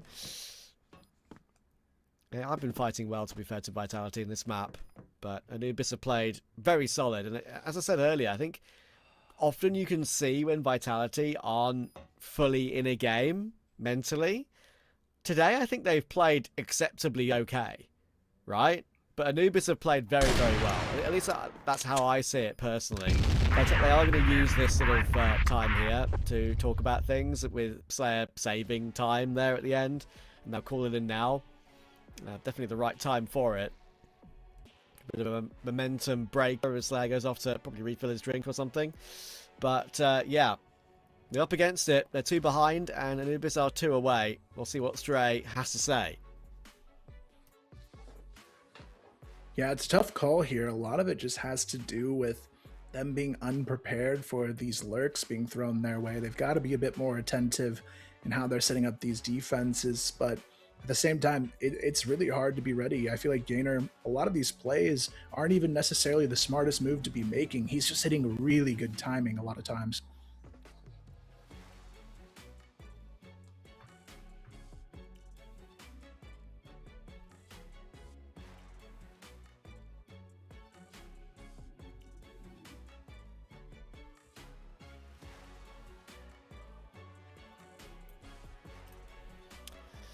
What will that conversation be for Vitality to try and keep their unbeaten record intact?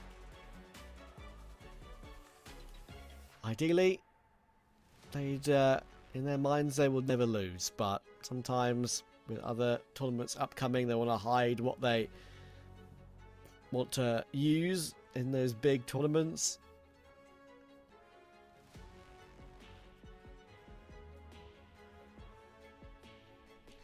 But yeah, sometimes it matters to try and stay in the game here. Well, it should just be about time here to hop back in. Vitality, still a couple players out of chairs though, so should be locking in just a moment. But yeah, Stray definitely very vocal during this one. I'm curious to see if he's going to be making a bit of a bolder play call coming out of this one, because the best way to shut down someone going for fast lurks is to be a little bit quicker yourself on the defense, get proactive and try and find that opportunity to get the shutdown before it comes their way. And I think we may see a bit of that change of pace coming out of this one. But Anubis as well, you got to hand it to this team. You know, a lot of young players on this lineup, Doom being one of the veterans here behind it, of course Yusuf the coach as well. But I feel like this team, these are not players you would have looked back a year ago and expected them to be in a position where they're very comfortably toe-to-toe with Vitality on their best maps. So I feel like for them, it just goes to show you what a couple of years of good reps and good practice can do, because this team is really surprising me a lot this season.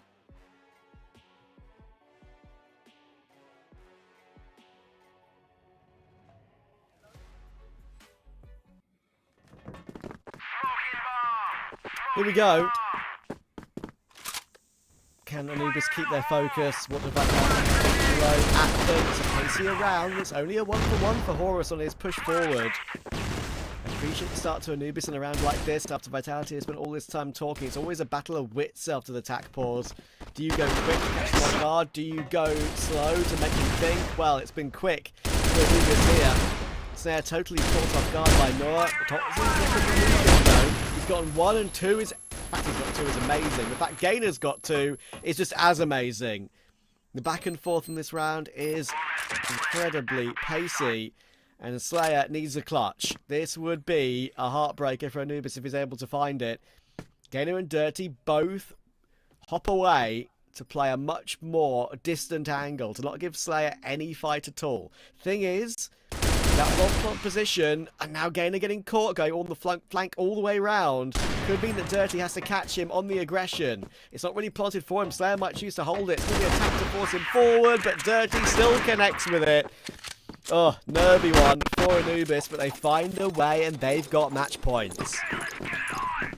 Yeah, 4 HP in a dream, but it's enough to get it done. And Anubis, all they need is one clean one now. They've got 3 chances to win this in regulation. They've been looking like the stronger team throughout this series all day long, but as we've seen, Vitality backs against the wall is the place you've got to be scared of them the most as a roster. They really know how to step it up when the going gets tough, and for Anubis, this is where they have to continue to keep that composure until it's completely said and done. And you can see in this round, they're still going to be taking their time, but Gainer, this is going to be a tougher one. They're trying to bait him into taking these early fights as he has been over towards the B Hotel, but instead, Horus not really interested in taking the fight. Maybe heard a step there, decides to back off, but it's a slow re-engage now. And for Gainer, I think the biggest thing he could do at this point is almost be the threat that doesn't actually establish himself this time. I think they're going to be so worried about where he might be that it might be an advantage at itself.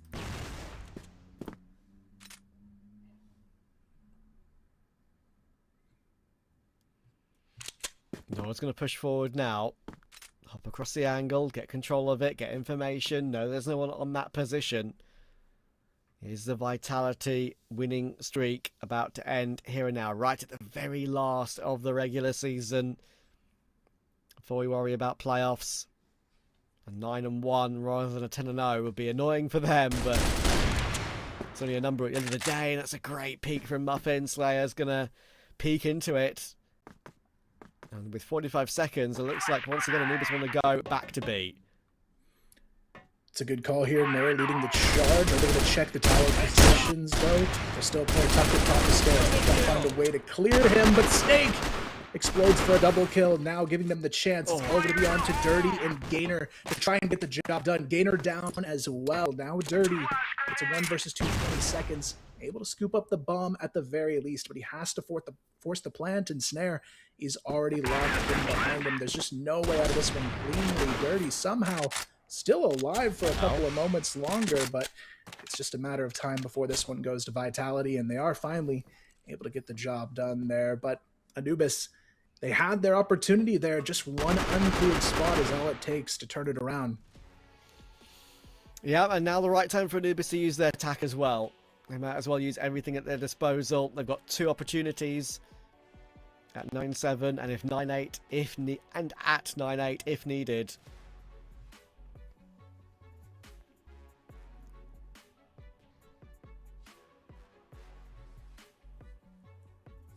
The body language is interesting in a situation like this for this team. They've been in these positions before, as we've said, when they were kind of a bit more at the peak of their powers a couple of seasons ago. They were always causing the top teams issues, but closing the games was their problem.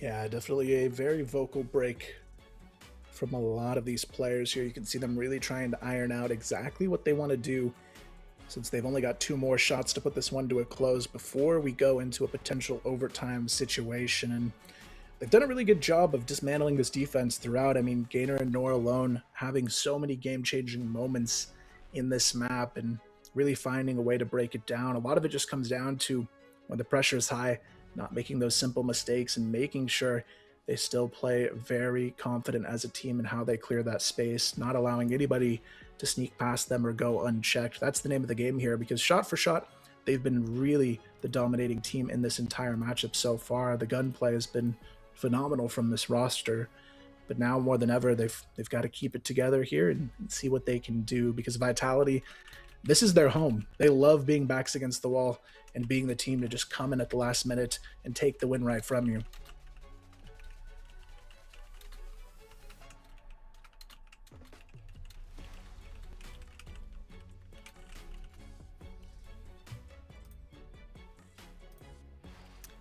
Here we go, both tack pauses used.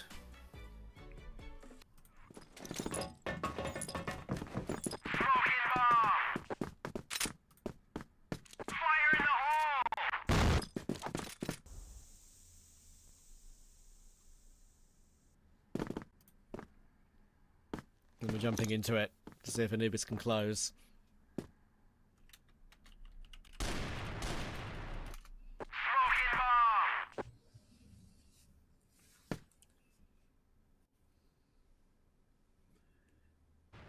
Yeah, an interesting one here. Vitality not taking any risks, but they do send 3 towards A, which, given Anubis has gone B almost every round, could be a bit of a risk in itself here, going for that 3-player stack. Early on, though, they're going to go ahead and send 1 back on the rotation. I feel like Nor's always trying to aggress from underpass. That seems to be the place he wants the fight, mostly on this map. But Horus this time really wants to get a little bit more aggressive, a little bit more proactive in his approach on this B site. They don't want to have a situation where they're already waiting to fight until the players are on site here. So I think this is a good change from Vitality, playing just a little bit more forward on B.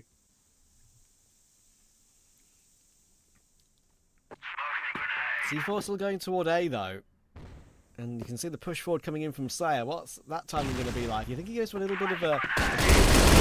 sees nothing. With Horus going down, that'd be the cue to go. It could still be going to Seg then. If you're going to Seg, I wouldn't be too confident. He's so good in these situations when their backs are against the wall. So Dana Muffin needs this kill, gets it.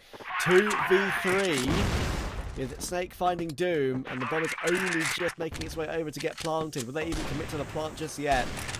Nothing is so concerned about the rotations coming through. Thompson needs to be seen. That's the initiative they need to take. Have any chance left in this one? What's a clear from Dirty? Snare was waiting. Gets cleared behind the smoke.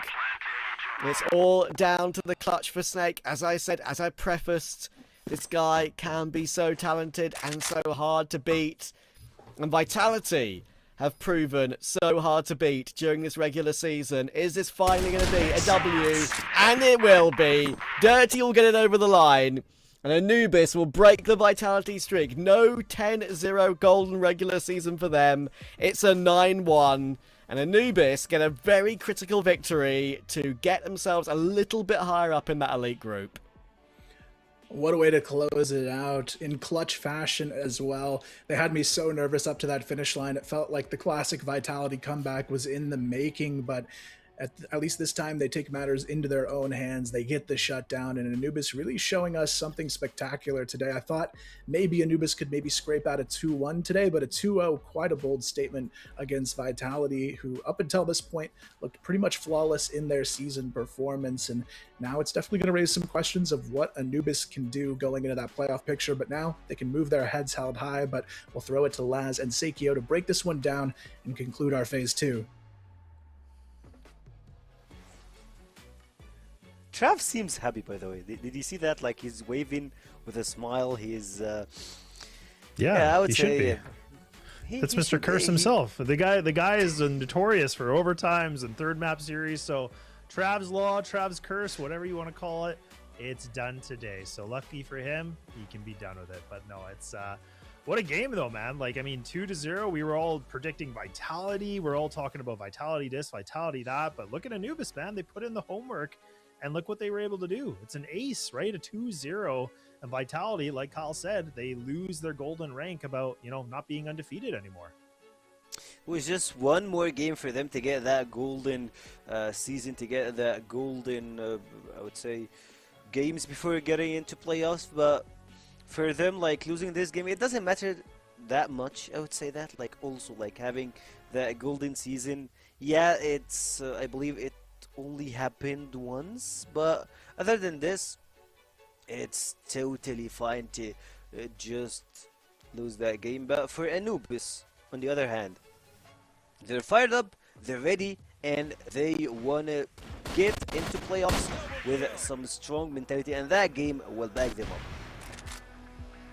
Yeah, it absolutely will. And honestly, this is, I think it goes to like what we were both alluding to about this whole segment about Anubis, is that really, again, they've been able to put in a ton of good work, and they've been able to make such strides in their improvement, right? Like adding 2 new additions to the roster and just making, a really good change. And look at how well they played. They've now been able to take down one of the giants of Vitality, puts them in a great conversation here in the top rankings in the league group. So this is definitely not what I was expecting. I was thinking if Anubis were going to do it, it was going to be long, grueling, a 3-map series. I thought Trav's Law was going to kick in where it was going to be golden rounds, but no, not the case at all.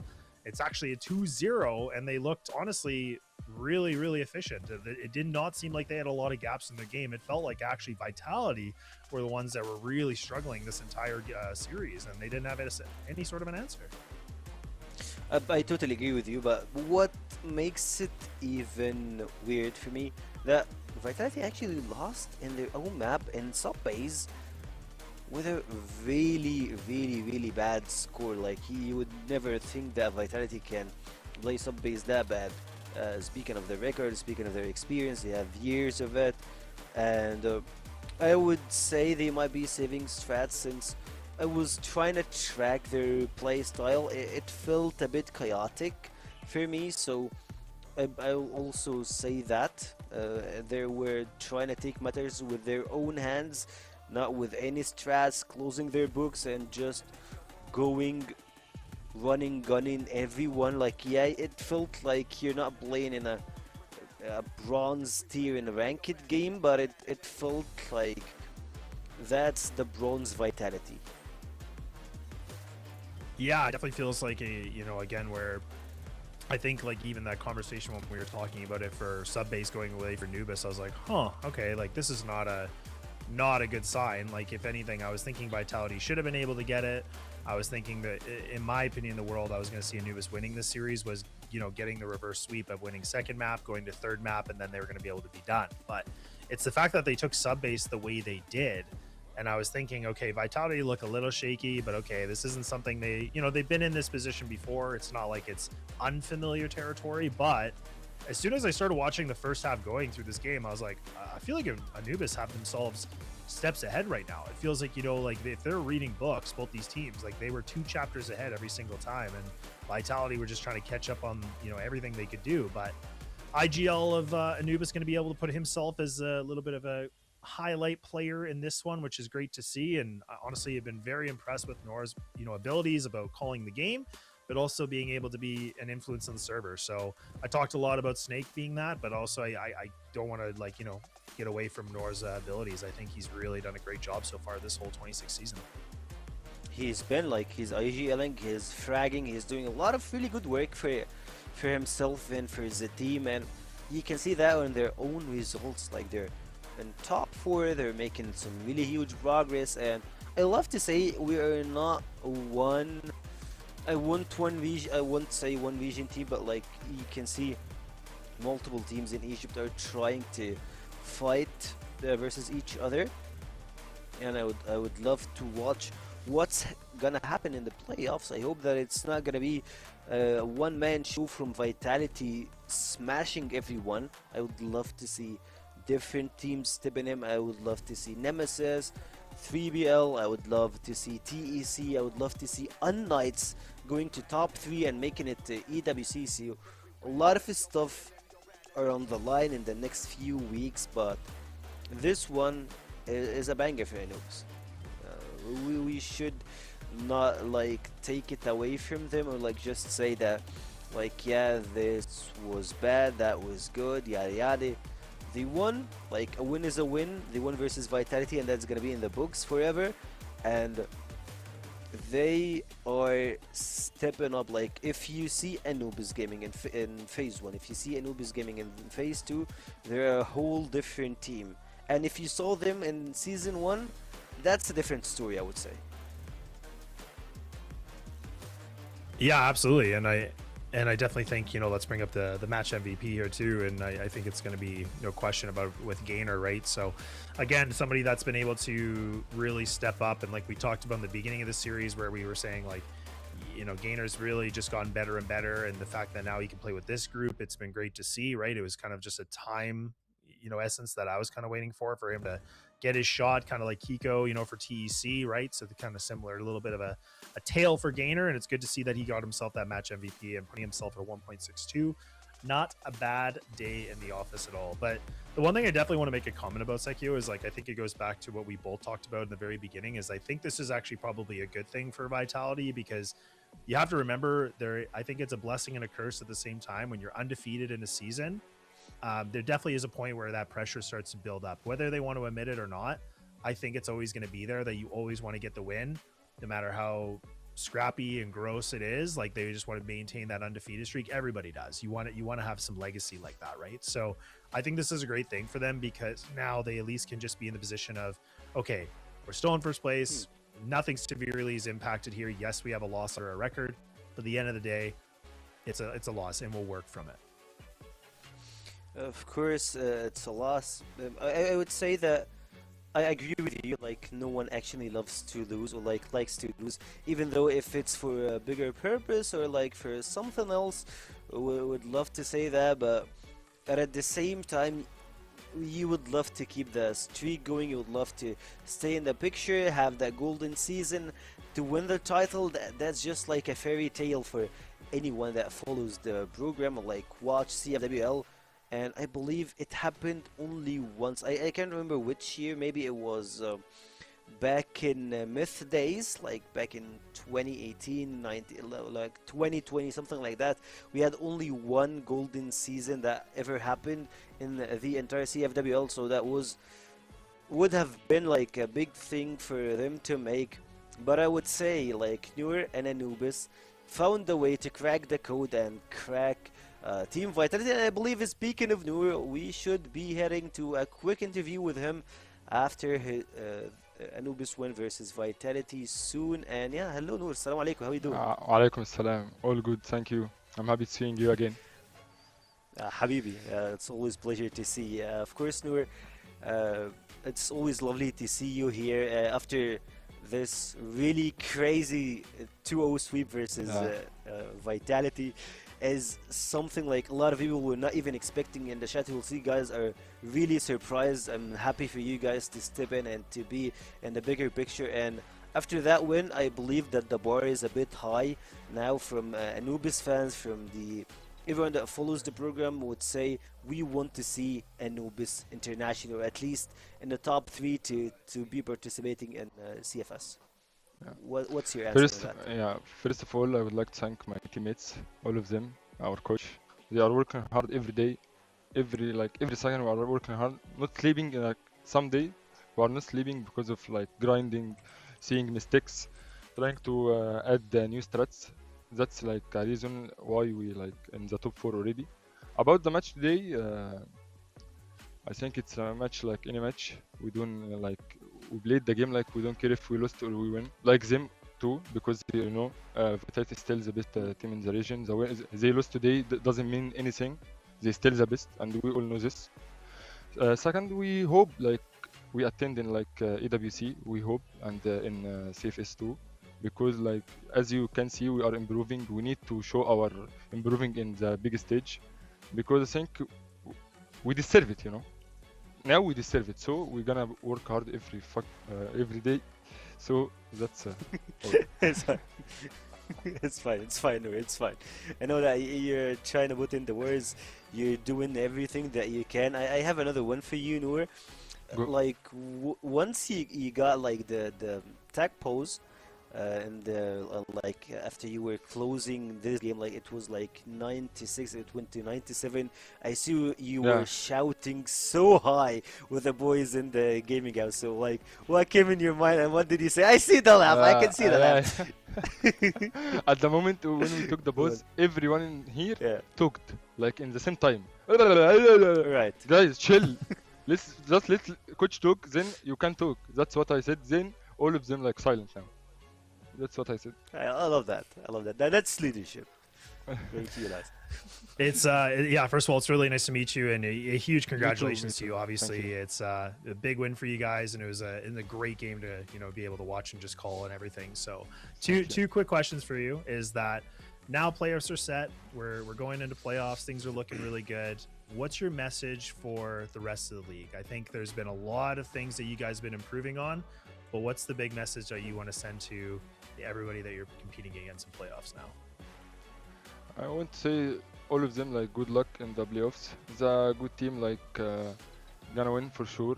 There is some luck of some matches, but first of all, it's gonna be like the good team is gonna win, who's gonna like adapt fast, like conditioning in the game, a lot of things like this. But good luck for all. That's it. That's what I want to say. Oh, I love it. That's great. And I guess the one thing I wanted to ask you, because you made a comment about this a little bit earlier, is that you said you wanted to thank obviously the coach and like the group for really working hard. And I guess the one thing I was wondering is you came in new to the team, right? You guys had a bit of a roster shuffle. Yes. What's been the biggest, was there any big challenges for you, or did you think that everything was kind of lining up in place really well for you being the new IGL and kind of, you know, paving a new way for these guys? Yeah.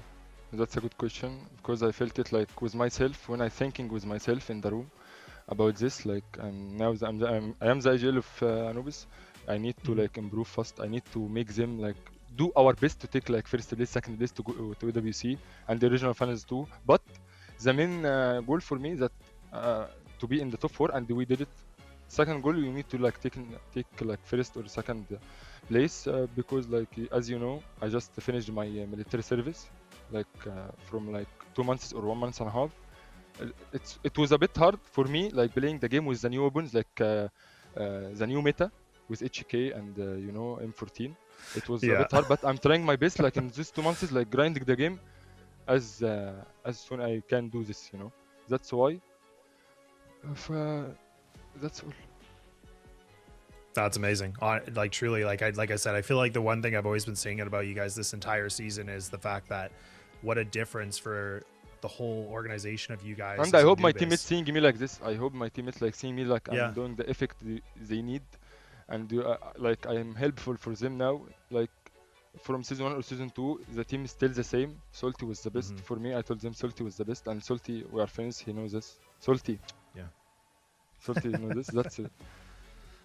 Yeah, no, it's been it's honestly been incredible because I've really been impressed with the way that you guys have been able to like rebound and look a lot better, and like you can tell the work's going in. And I guess my last like secondary question, I guess, is just, did you guys for this matchup, did you do a lot of preparation in the sense about like anti-stratting vitality, or did you just come in with your own game plan and that's what you're doing?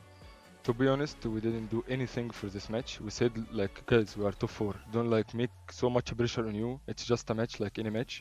So we played like it's like a small tournament, GB Arena, CBL. We don't care, but we're gonna win. We are playing on the win, but without like preparation for anything for VIT. That's what we make today, and it worked. I think we are not going to make a preparation again.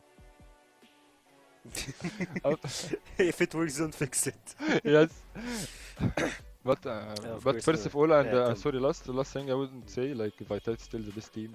Lose today doesn't mean anything. They know this. All of them are my friends. We like in the game, between the games, you are chatting. They know, like I love them so much. They know this. That's awesome. It's more of like when it comes to the game, like yeah, we're trash talking, we're saying anything to each other, but like in reality, we love each other. In reality, it's totally fine. yeah, I know. They're your friends. In reality, yeah. In reality, like we're like laughing, joke on each other. In the game, I think wait, it's the only I team. believe I stayed with you in the same game. Yeah, for in like TBI, a couple yes, of days. yes. Yeah, that was 2 years ago. Yes, that's it. I remember that one. Yeah, let's That's not bring it. the old things. For Vitality, yeah, like as they are in the game, I think they're the only team who are not trashing talk on them. We respect them so much. We win, they win. We always respect each other. That's all. I love the respect language, and of course, thank you, Noor, for your time. Congrats on the win, and Thank we'll you. hope to see you with really good stats in the upcoming phase. It's playoffs, so Yes. congrats and good luck in playoffs. Thank you. Best of Nice to luck. meet you, Sekio. Again, nice to meet you, Les, for the first time. Thank you. Yeah, you too. You as well, man. Best of luck in playoffs. Best of luck. Yeah, man, it's always lovely to see him. Actually, I remember that was like 2 years ago. Once he was playing with the TBI, like they had a very rough game, and they were just like having a mental breakdown. And I remember Gainer was just like laughing so hard, and Noor was super mad at him because of that. And I love to see them both back again to play together. But of course, they're back into a different organization with a different trust, a different mindset, and it looks like it's paying off for them. And of course, this is our closing standings. Elite group, you have Vitality, 3BL, Anubis just won, so they got the third place. So I won't say an easier opponent from the contenders group, but we'll see how it goes. We have Nemesis, and from the contenders group, unKnights and Titan Esports. I don't know, man. Like seeing them, like saying their name in the contenders group, it feels a bit weird, but we'll say it doesn't really matter as long as they make it to playoffs next 2 weeks or like few weeks. That's all what it matters. Yeah, exactly, right? I mean, now that we're in the conversation about playoffs, I mean, this is where, you know, I think it goes to what Flex was mentioning from TEC, where he's like, hey, like really the biggest thing for us is make playoffs. That's the goal. Like just get to playoffs and then we work hard from there, which I agree. Like obviously there's some advantages for being like, you know, the top seeds and being in the better positions. But at the same breath, it's like now that you're in playoffs, now you can kind of reset. These teams are now fighting for a lot of, you know, not even just like, you know, reputation. It's all about the points. It's all about getting ready and seeing if you can qualify for the other tournaments after this, and also winning the league, right? So as you can see, here's the bracket, and then we'll have Anubis taking on TEC first, and then having Nemesis going against unKnights. And this is where the nitty gritty gets down to it, right? I mean, this is where I think it all switches to best of fives now. So this is where it goes really deep for all these teams to be able to demonstrate their map pool and what they're able to bring to the table. This is where the action really starts to commence. I agree with you, and the upper bracket, like Anubis versus Titan Esports, I believe it's not gonna be an easy one for either of those teams. On the other side, unKnights versus Nemesis, it's like I can't wait. I can't wait just for the playoffs to kick in to watch those two games, man. Like it looks so sick. Yeah, it does. I mean, it's a great point you bring up, because really it's like, again, that first match to me, that is honestly like, that has like even grand final kind of like talk about it, right? Just because of the caliber of these teams, where TEC has been a team again in that top 2 placement, top 3 placement for years. You have Anubis that have been obviously up and working hard and getting themselves in the position they're in. So that first matchup is huge. And then going over to Nemesis and for unKnights, I mean, again, you put it on paper where you would say, okay, Nemesis should be able to have this, but unKnights have still been able to, you know, cause a lot of ruckus. They've been able to make a lot of noise, and they've been able to get themselves into really sticky situations like this, where teams have to be prepared to what they can do. And you heard Pietro, he said, okay, now we're working hard. Now we're grinding for the last couple weeks. We're getting things ready for playoffs. This is where I'm super excited, because now these teams get elevated and more evolved to play. And that's where the quality is going to be so much different than what we see in regular season. So I couldn't be more excited for playoffs coming up. Me too. Like playoffs is something, it's like it's the huge event to watch actual Crossfire, and for me it will feel so bad to watch Comics and Debsy drop again after getting the 2nd place in season 1 to drop out of international events. I hope that's not the story, or those guys will be cursed, but I believe that's gonna be the ending for us. So thank you, Laz, and of course I would love to thank everyone that's part of this program. And for today, thank you guys, and see ya next week. Bye bye.